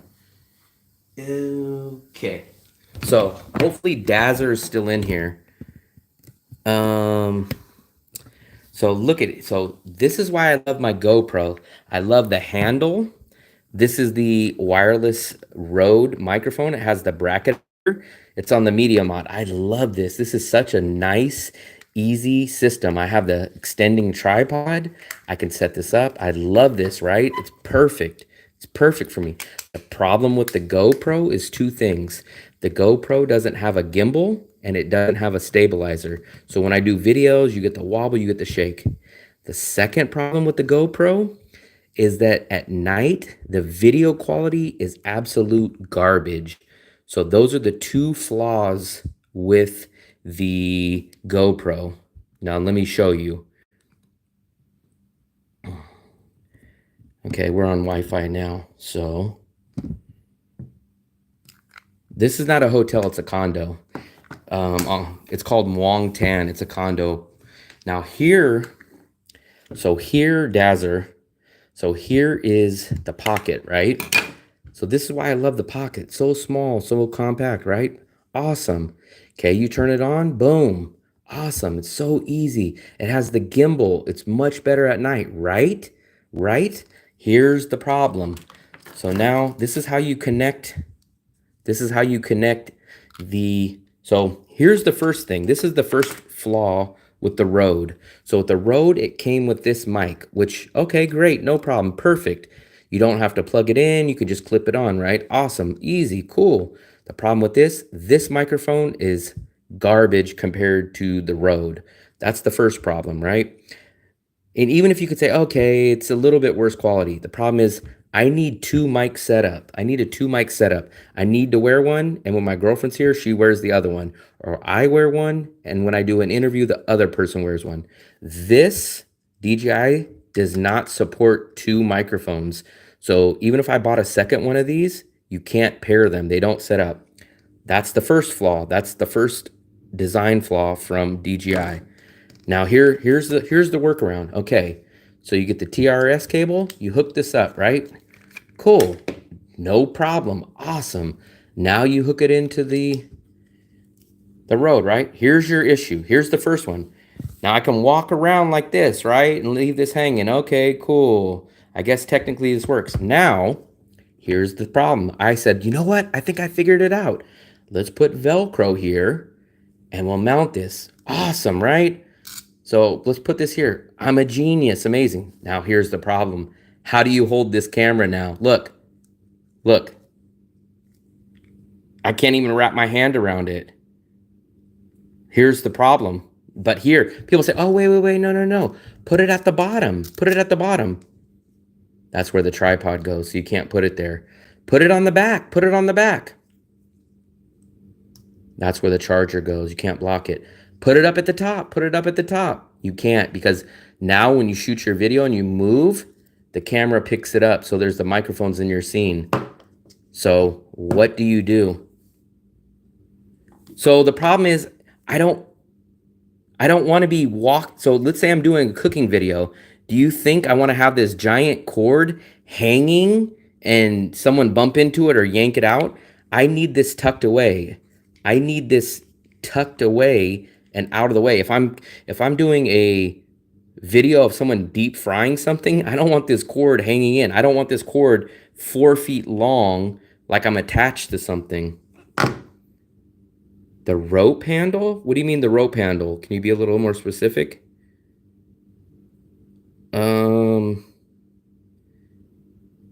I'm still on, Steve.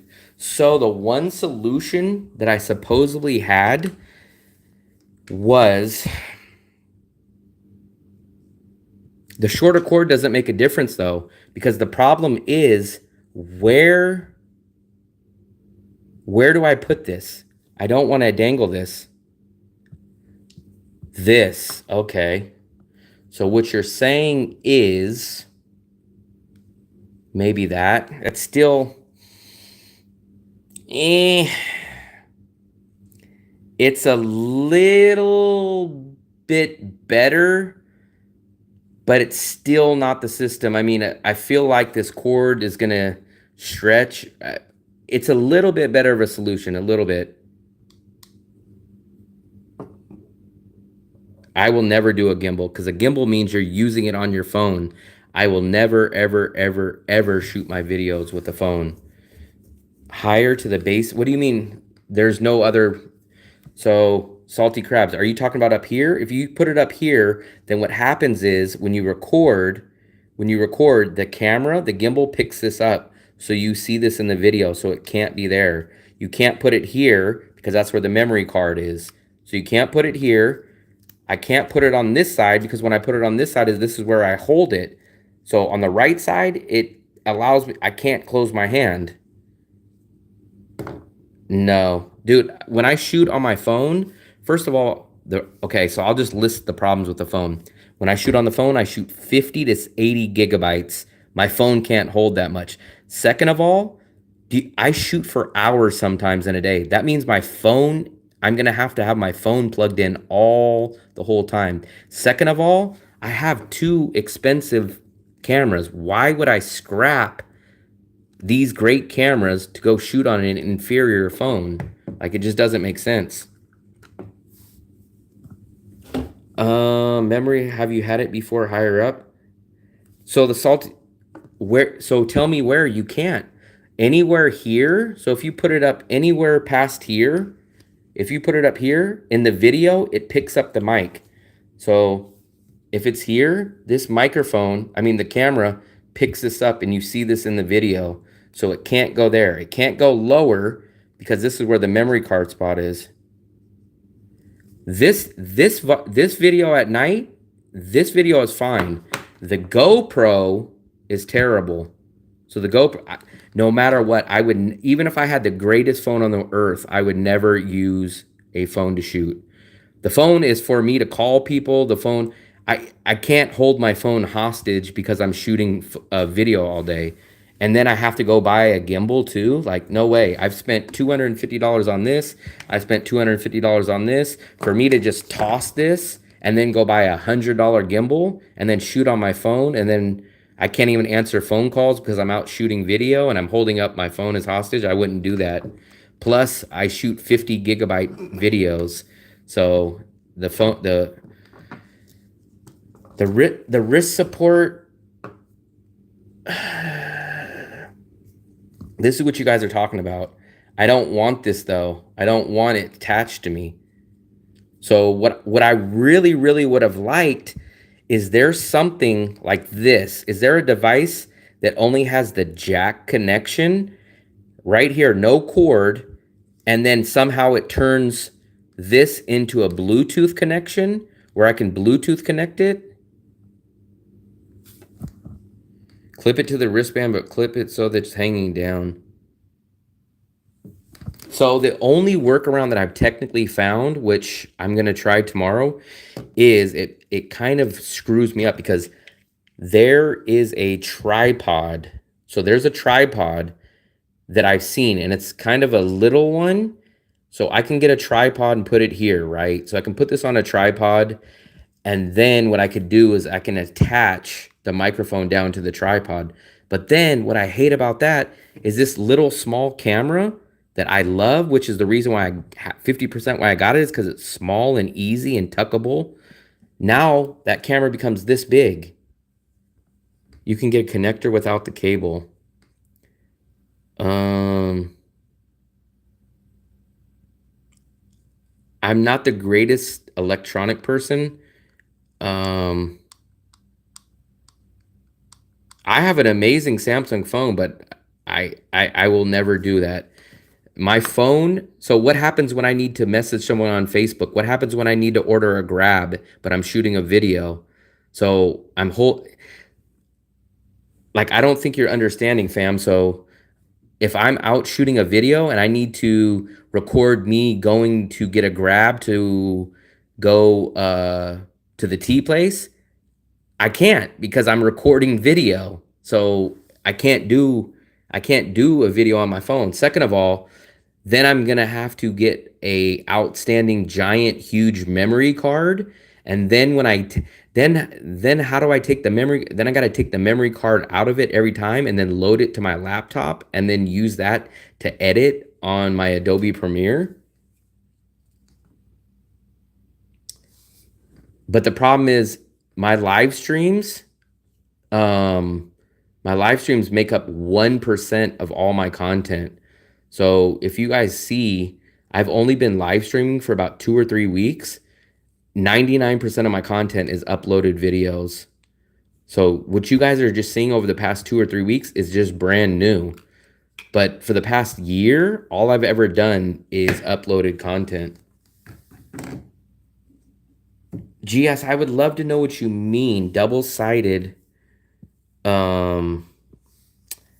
I only really do live streams now for 2 reasons. I do them to gain some more subscribers, and I love making these videos because I don't have to edit them. So anybody that knows me knows the biggest problem with my channel is it's so time consuming to edit.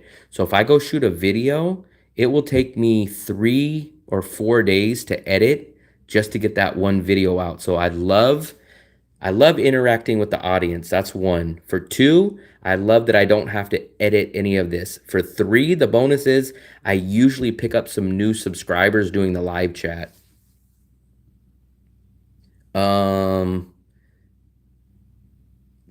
Troy, okay, hold on. I'm gonna focus on you right now. So tell me what you're saying. So hold on, let me listen to Troy real quick. So Troy, this is the only way that I know of that even Rode has told me, this is the only way that you can connect these two, right? So this is the only way. What I was thinking, but I don't know if it's possible, is there a way to eliminate the cord? So somehow what I need is like this plug will turn this into a Bluetooth or like an internet connection or something. I don't even know if that's possible. But what I really need to do is I need to get rid of the cord because I would love to just put this in my pocket. I would love to put this in my pocket. But the problem is, as of now, it has to stay plugged in. Double-sided jack plug. Okay, hold on. You know what I'm going to do, guys? I know some of you guys probably won't return, but I'm going to get on my laptop and I'm going to go on OBS, which OBS will allow me to get on my desktop and let you guys see my side. So I'm going to do, give me 1 second, guys.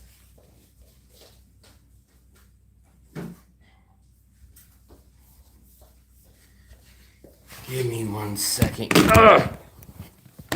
Give me 1 second. Where's my plug?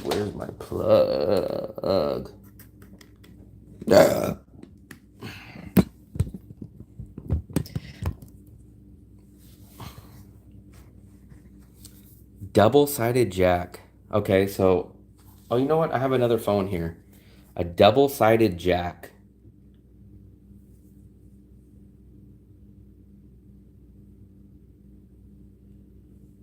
Double-sided jack. So this is what comes up when I put double-sided jack. But it all has a cord, so either that's not the right name or that's not the right product.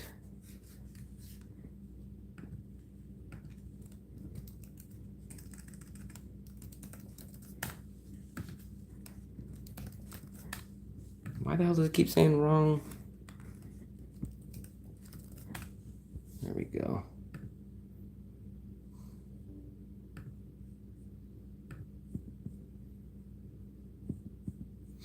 Let's see.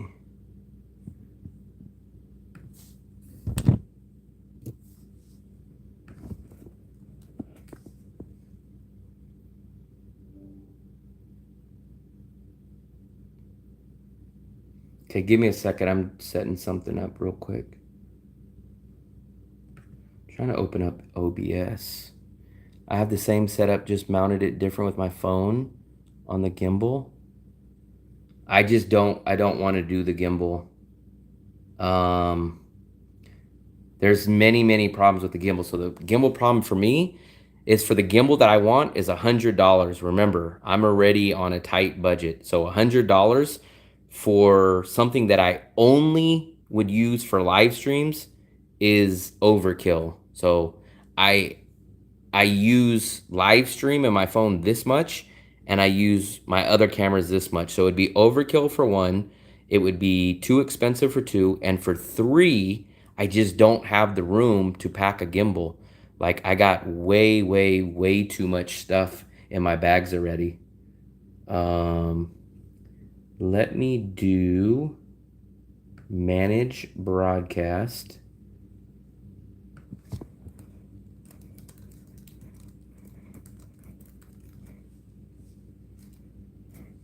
Public. No, it's not made for kids. Is this made for kids? No, it's not made for kids. I thought I had.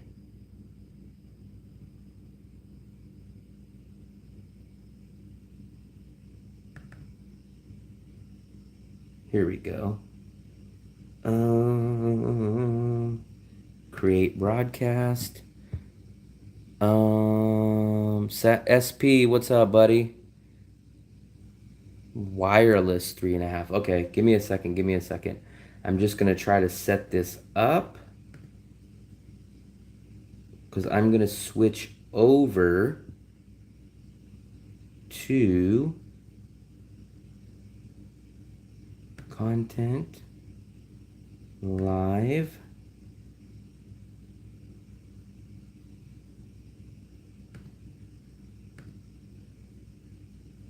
Mobile. So I'm going to switch over to this one so you guys see this picture. I'm going to end this broadcast real quick, but I'm going to pick it right back up on my computer, and it'll be much easier to look at things. So let me end this real quick. Whoever is not going to come back, I appreciate you guys stopping by. I appreciate you guys taking the time, the effort, all that stuff. And whenever you guys catch me, you'll catch me. But whoever's going to come back, you'll see me in a second. So whoever comes back, just check real quick. I'll probably be on in the next 2 minutes. Whoever can't make it back, like I said, I appreciate it. And I'll catch up with you guys, whoever can't see me, another time. So I'll be right back, guys.